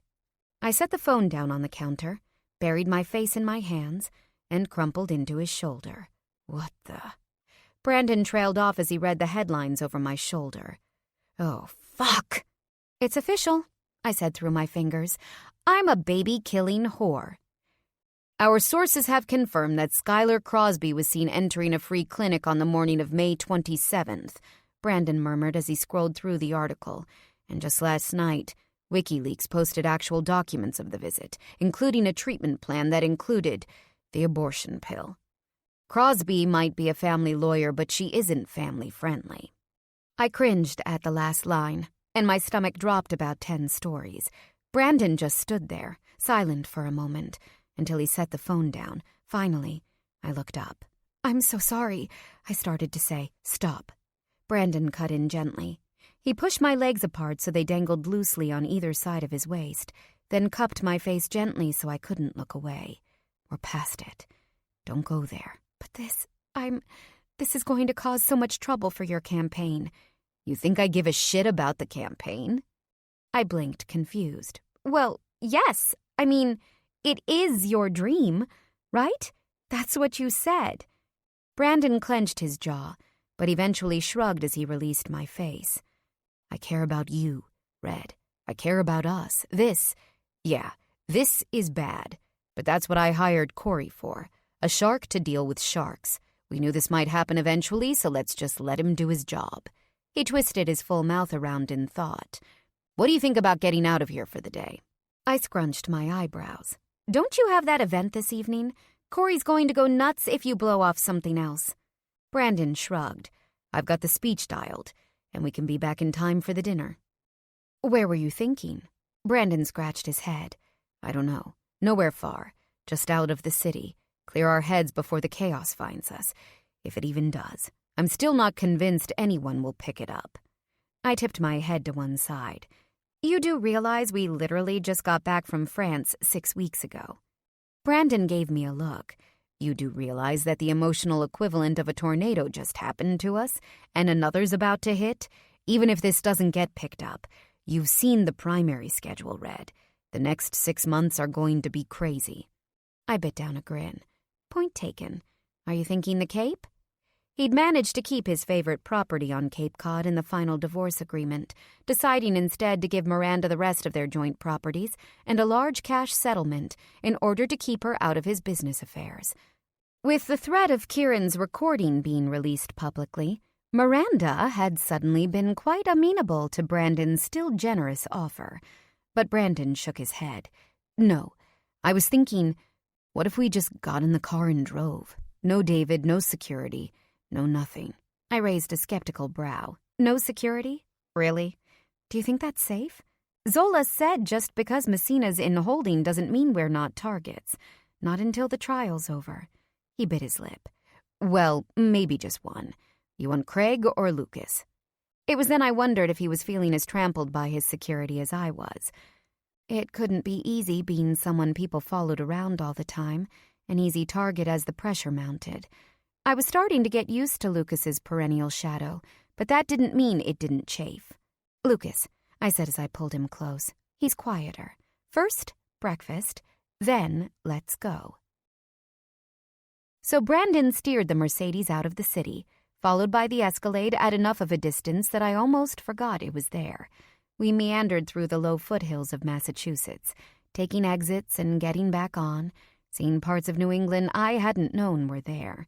Eventually, we ended up in Vermont, where mountains started to rise out of the green countryside, set off by quaint brick towns that recalled an era from maybe 200 years ago or more. "I'm starving," Brandon said as we started driving through Woodstock, a small town about 2 hours northwest of Boston. "What do you think about getting something to eat and then finding a hike? I need to get out of the car." After sharing a burger for lunch, we decided to hike up Mount Tom on the advice of the restaurant owner who had served us our lunch. There were surprisingly few people on the trail for a Saturday afternoon. Apparently, there was some sort of festival going on in a nearby town. While I did notice a few hikers glancing curiously at Brandon as we passed, no one stopped us, possibly thanks to Lucas lumbering about 20 paces behind us. When we reached the top of the small mountain, we stood overlooking the valley on the other side. While some of the trees were starting to turn yellow here and there in the mid-September sunshine, most of the trees remained a lush sea of green that covered the landscape for miles. "So, I don't want to wait too long," Brandon said, as we sat down on the bench at the summit. The trail hadn't been empty, but right now we were the only ones at the top of the mountain. He pulled off his frayed Red Sox hat and shook out his loose, slightly sweaty waves. I looked at him. For the wedding. We'd barely mentioned the topic of our marriage since the night we had proposed. There hadn't seemed any point, since, according to a red-faced Corey, we had to keep it secret a while yet anyway. But I'd meant what I'd said that night.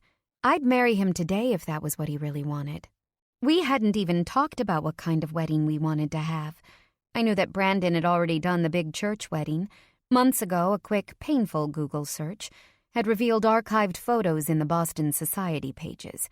He and an impossibly beautiful Miranda had been married at Trinity, the sprawling Episcopalian behemoth in Back Bay, in front of an audience of 500.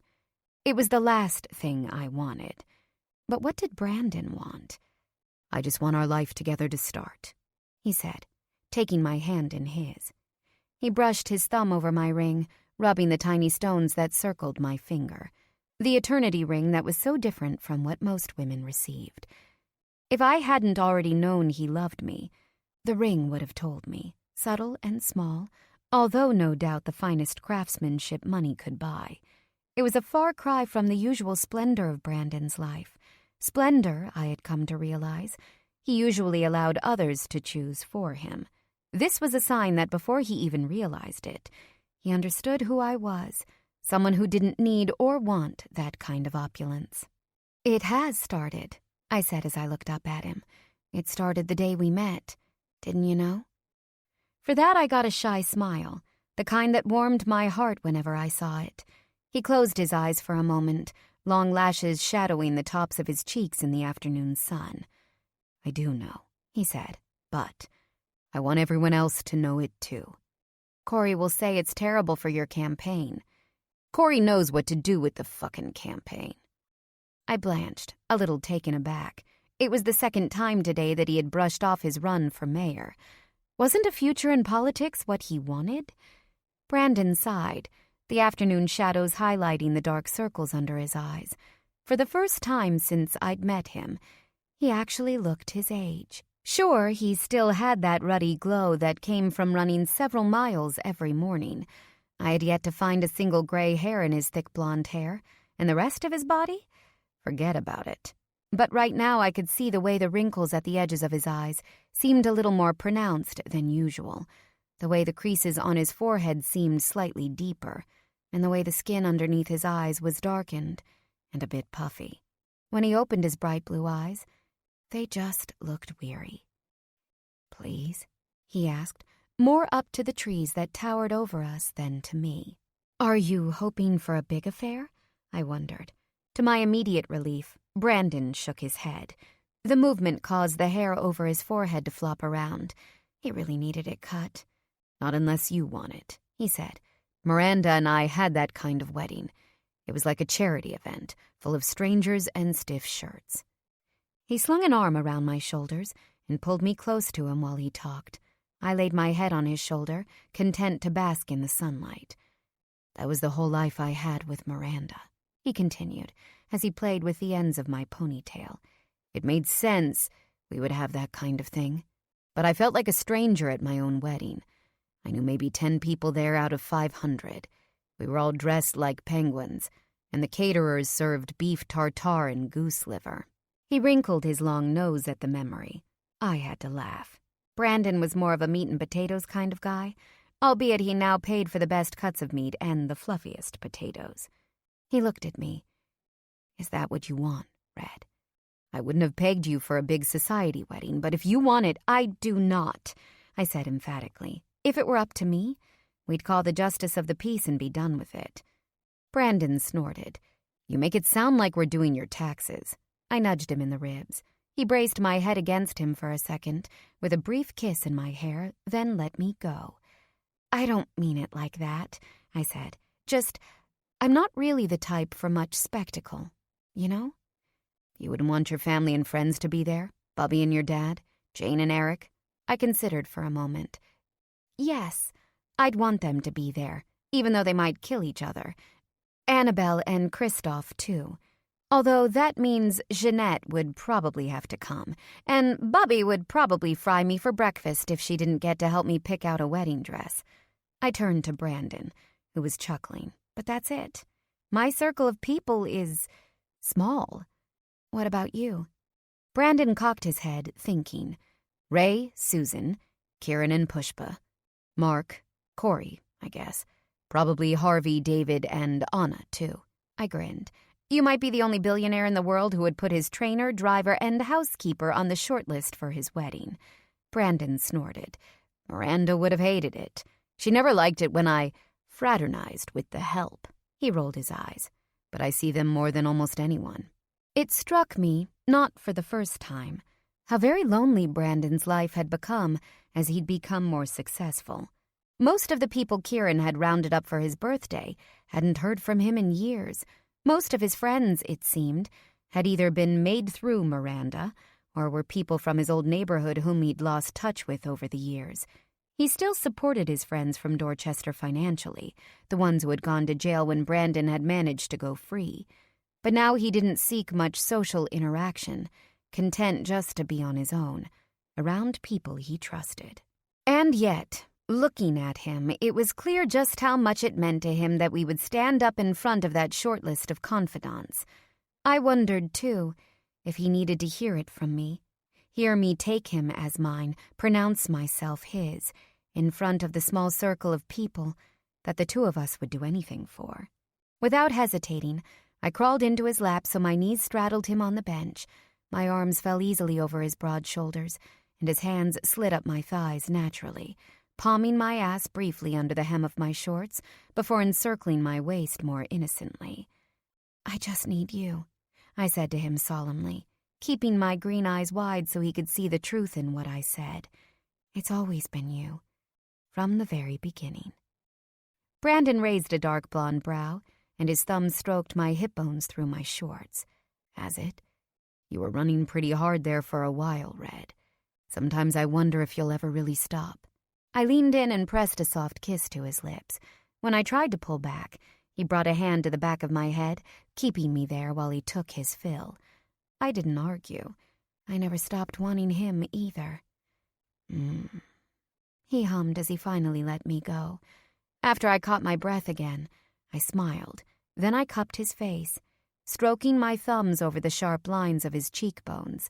Sometimes his beauty really did take my breath away.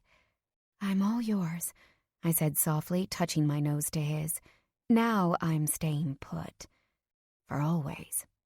Brandon hummed again, low and content, and pulled me down so I was lying on his shoulder. He wanted me. That much was obvious through his shorts. But for now, and perhaps because we were sitting in a place that could be discovered at any point by other hikers, it seemed he needed a different kind of comfort. His fingers threaded into my hair at the base of my skull, while his other hand wrapped tightly around my waist, keeping me flush against his big body. Always? He asked again. I smiled into his shoulder. Always. Then I sat up again. What about at the Cape? I suggested. We could have a small ceremony on the lawn, or maybe in the grove by the tire swing. The mention of the latter had me blushing slightly, to Brandon's clear delight. The last time we were in that grove, he had made love to me in the grass under the summer sky. The more I thought about it, the better the idea sounded. There was more than enough space for a wedding on the expansive lawn, and the place meant something special to both of us.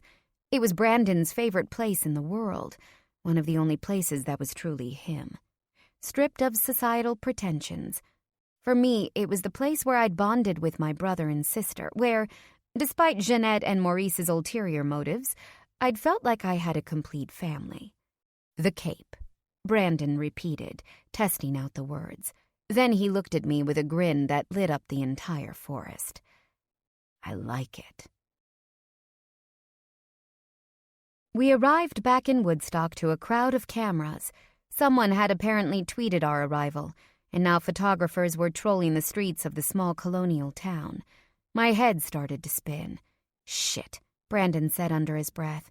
He grabbed my hand and pulled me behind him so I was sheltered by his big form as we made our way down the main street. The car was a few blocks away. Now that we were outed, there was really no other choice but to brave the storm and hope they missed us in the pedestrian crowds. Here, he said, fishing the Mercedes keys out of his pocket and handing them to Lucas. We'll be in the gelato shop up the block. Can you pull up the car? Lucas looked at the keys doubtfully. Sir, I really don't think I should leave you and Ms. Crosby by yourselves. It would be safer if I escorted you there. We'll be fine, Brandon said through clenched teeth as he thrust the keys out again. I'm not exactly a pushover. It was a tone of voice I remembered, although I hadn't seen it much lately, the one that allowed no argument. But there was a flash in his eyes I had never seen before, something angry, almost violent. Despite the obvious fact that he disagreed completely with his boss, Lucas took the keys and gave a curt nod. I'll be back in a minute. Stay in the shop. Go out the back door if you have to exit. Keep your cell phone on. He glanced back and forth as if checking for any possible assailants among the camera-bearing tourists who were strolling up and down the brick sidewalks, and then left. Come on, Red, Brandon said, pulling the brim of his cap forward and low. Then, with a glance at my flaming red ponytail, he took it off. On second thought, you should probably take it. With a faux grimace, I allowed him to clap the grubby old hat on my head. It was too big and fell over my face, but once I stuffed most of my hair into it, it stayed put. There, I said, glancing back at the cameras. How's my disguise? Sexiest disguise I ever saw, Brandon said. He squatted down and stamped a kiss on my lips. You're going to attract more attention doing that. I was rewarded with a wide grin that caused more than one passerby to double-take. As much as I loved it, Brandon's smile wasn't exactly incognito. Worth it, Brandon said. He pushed a hand through his hat-flattened waves. Come on, let's get some ice cream and go back to Boston before Corey sends out bloodhounds looking for me. We walked into the gelato shop, where a line of customers was waiting to be served. For a while it seemed like we wouldn't be recognized at all, just like we'd been able to go incognito for most of the day. But then, hey, aren't you that guy who's running for mayor of Boston? Shit. Brandon looked down at me with a hooded expression. You should go. Out the back door before anyone recognizes you. I took one look at his fists, clenched so tight his knuckles were turning white, and shook my head. Absolutely not. I'm not leaving you here to deal with this alone. Skylar. Hey, it's his girlfriend, too. That redhead from the papers. Slowly we turned around to the owner of the voice, a squat, middle-aged man with pasty skin and a jiggling belly. He elbowed the woman next to him who looked like she was his wife. I told you, he said to her. It's him. That Brandon Sterling you were talking about.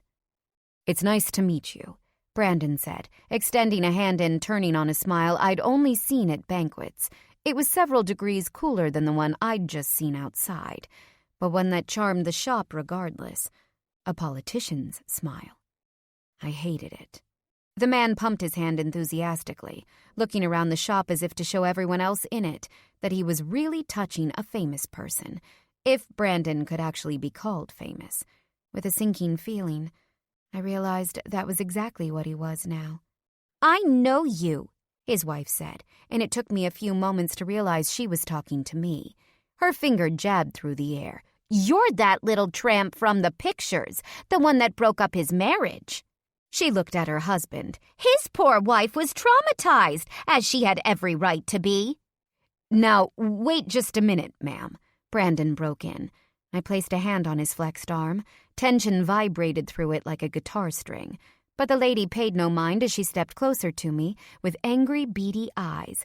I read that interview in the Globe.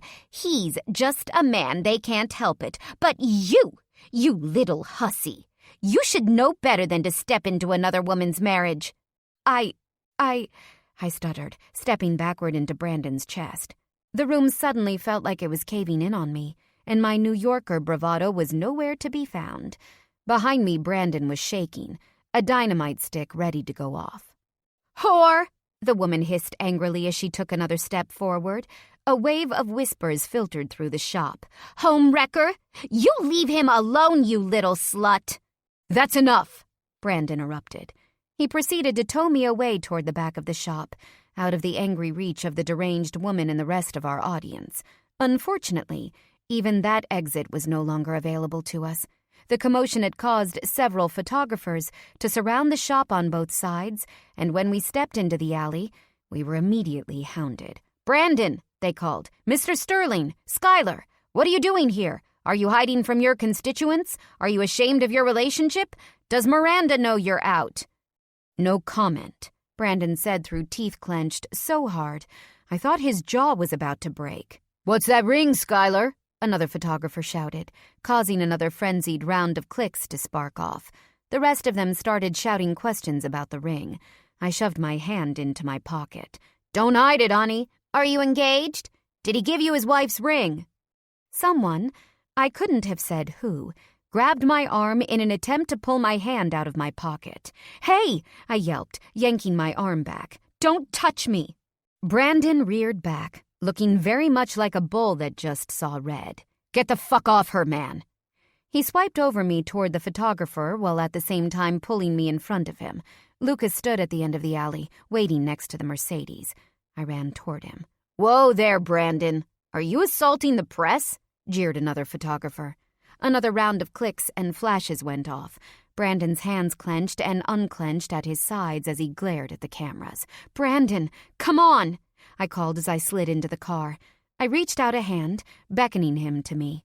Chest heaving, he glared at the cameraman, who was enjoying nothing more than taking even more pictures of the upset giant. These pictures, this story, would be all over social media by the end of the day. Brandon needed to come now before it escalated even more. "Come on, sir." Lucas clapped a hand on his boss to steer him back to the car. For a moment, I thought he'd have to fight him. But finally, Brandon allowed himself to be shuffled into the back seat with me. The door shut behind him, and Lucas scurried around to the front to drive. Someone else would have to come back for his car later. It wasn't until we were safely out of town, past the last of the stop signs and news trucks, that Brandon finally started to breathe normally again. He sat forward, with his elbows on his knees, and buried his head in his hands for a very long time. That night, hours after he returned from his event, where he was peppered by members of the press following a speech on union rights, Brandon had another nightmare. It only ended when he shouted so loud I thought my eardrums burst. Wide awake, we stared at each other in the dark room. Even in the moonlight, I could see the tear tracks down the sides of his face, the creases even deeper over his eyebrows. Tears welled up in my eyes, too, and we watched each other shake for a few seconds before Brandon suddenly hauled me into his chest. It was only when we were wrapped in each other's arms, breathing our mingled scents of almonds, jasmine, sweat, and tears, that sleep was finally able to claim us for a few more hours. Chapter 20. All right, damage control. Corey paced in front of us like a caged cat, back and forth in front of the couch where Brandon and I sat together, our knees touching and heads bent like derelict students. After being lugged out of bed at 7 a.m. on a Sunday to listen to the guy berate us, I was really starting to hate that Corey knew the security code to our apartment. I guess we got sent to the principal's office. Brandon said with an impish smile at me. I grinned back, and Brandon squeezed my hand just as Corey whirled around at us so fast. His thick red tie hit him in the face. "Oh, you got jokes," he said as he batted the fabric away. "It might seem funny right now, but your numbers just took a goddamn nosedive during the last 24 hours. Did you know there's a video? This isn't some fucking joke, man. You can't go assaulting members of the fucking press." "Come on, Corey. You weren't there," Brandon protested lightly. "He was tabloid paparazzi at best, not exactly the New York Times or anything. And I hardly assaulted him. If anything, he assaulted Skylar." "You think that matters?" Corey exploded. "You and the little fucking mermaid over here were caught on tape pushing a paparazzo. And you think it matters which fucking publication he works for? You think it matters that he grabbed her? They're the ones with the cameras, Brandon, not you." I leaned back as a few droplets of spit launched through the air. "Corey!" Brandon barked. "It's okay," I said. "I'm actually impressed he knows the Disney canon that well. You got a thing for Ariel, Corey?" Brandon chuckled, and Corey shot me another death glare. I shrugged. Okay. We get it," Brandon said. "But how does it not matter that the guy grabbed Skylar first? What was I supposed to do? Sit back like a chump? You're supposed to let the team of fucking gorillas you hired to do their fucking jobs, not sit on their asses 150 fucking miles away from you," Corey exploded. "Jesus Christ, Brandon, I swear to God, sometimes I really do think you're trying to sabotage this whole fucking operation." Then Corey turned on his heel and headed toward the foyer, blowing past the elevators and stopping at the stairwell door. "I'm going to cool the fuck off," he said when he got to the door. "But you just got here," I said over the sofa. Beside me, Brandon snickered. Apparently, being treated like naughty high schoolers made both of us act like them. "Yeah, get your giggles out now," Corey snapped. 30 minutes. And when I get back with Hope and Omar, we're going to strategize, goddammit, and you two are going to fucking listen." And with another long stream of profanity, Corey blew out of the room. Brandon and I blinked at each other for a few seconds. Then we burst into laughter together. "Come here," he said in between chuckles. "I think we just gave Corey a heart attack." "Oh my God, did you see how his eyes were bulging out of his head?" I said as I wiped tears out of my eyes. Brandon's chest vibrated as he pulled me against him. Then he tipped my head up to his and pulled me close for a long, thorough kiss. When he was finished, no one was laughing anymore. "I'm sorry," he said as he brushed his nose back and forth against mine. His thumb lightly stroked my cheek. I pushed up to kiss him again. "It wasn't your fault." "No," he agreed, "but I'm still sorry." He stood up, pulling me with him, watching appreciatively as I adjusted the top of my leggings. "Damn," he said regretfully, "those are really working for you." I raised a playful brow and cocked a hip out. "You think so?" He chewed his lip, then tore his gaze away from my legs. I really wish I could take advantage of you right now and make yesterday disappear." "Stop," I said. "It wasn't all bad." I bit my lip, thinking about the image of our wedding we'd built for ourselves. Brandon groaned. "Corey's right," he said regretfully, rubbing his neck as he stepped away. "I need to call Hope before he does and start damage control." "Okay. I have a therapy appointment and then I need to get some work done myself. I'll probably just go to the cafe down the street and then pick up some—" Before I could finish my sentence, Brandon yanked me to him for another deep kiss. I melted into it, my fingers clenching at his hair as I opened my lips to his. But just as quickly, he let me go with 2 more short kisses and a smack on my ass. "Go," he said with another quick peck, "before I can't stop myself anymore." Several hours later, I returned to the apartment with a bag full of red depositions and a growling stomach. I dropped my bag on the foyer table and walked into the living area, where Brandon, Corey, and 2 people I didn't recognize were all sitting around the uncomfortable sectional with empty takeout containers littering the coffee table. All 4 faces turned to me, but Brandon's was the only one that smiled. "Hey, beautiful," he said, beckoning with a long arm stretched over the back of the sofa. I went to him obediently. Brandon wrapped his arm around my waist as I gave him a brief kiss in greeting, which he extended just a second longer than was strictly necessary. He murmured when he finally let me go. Damn, 4 hours really wasn't enough. Enough for what? I whispered. He smirked. Enough to get those dirty thoughts out of my head. I blushed, glancing at the other 3 people in the room. I loved that Brandon wasn't shy about showing his affection for me, but every now and then it took me off guard. Thanks, I think, I said as I toyed with my hair, willing the blush in my cheeks to fade. What's going on? Oh, just a little strategizing for the campaign, Brandon said. His hand lingered at my waist as he turned back to the guests. You know Corey, obviously, but we recently hired some other folks to help us out. This is Hope, our communications director, and Omar, who's in charge of social media. Guys, this is Skylar, my fiancé. Still pinned to the couch by Brandon's arm, I waved awkwardly and ignored Corey's glare from the facing armchair as Hope and Omar said their hellos. Nice to meet you, I said. Absently, I stroked Brandon's hair and he smiled up at me. I'm going to change and get something to drink. Is there anything in the fridge? I looked over the empty takeout containers and wrinkled my nose. Bubby just brought beef stroganoff up for later, Brandon said. He rubbed his still flat belly. She's going to make me gain 20 pounds, I swear. Will you still marry me if I have to roll down the aisle? Any day of the week, I said, earning another bright grin. It's the dimples, I thought. That was what made his smile sink into my soul every single time. When I re-emerged in a pair of harem pants and a loose gray t-shirt, the 4 of them were all deep in conversation. What about conversion? Corey was asking. That might help, you know.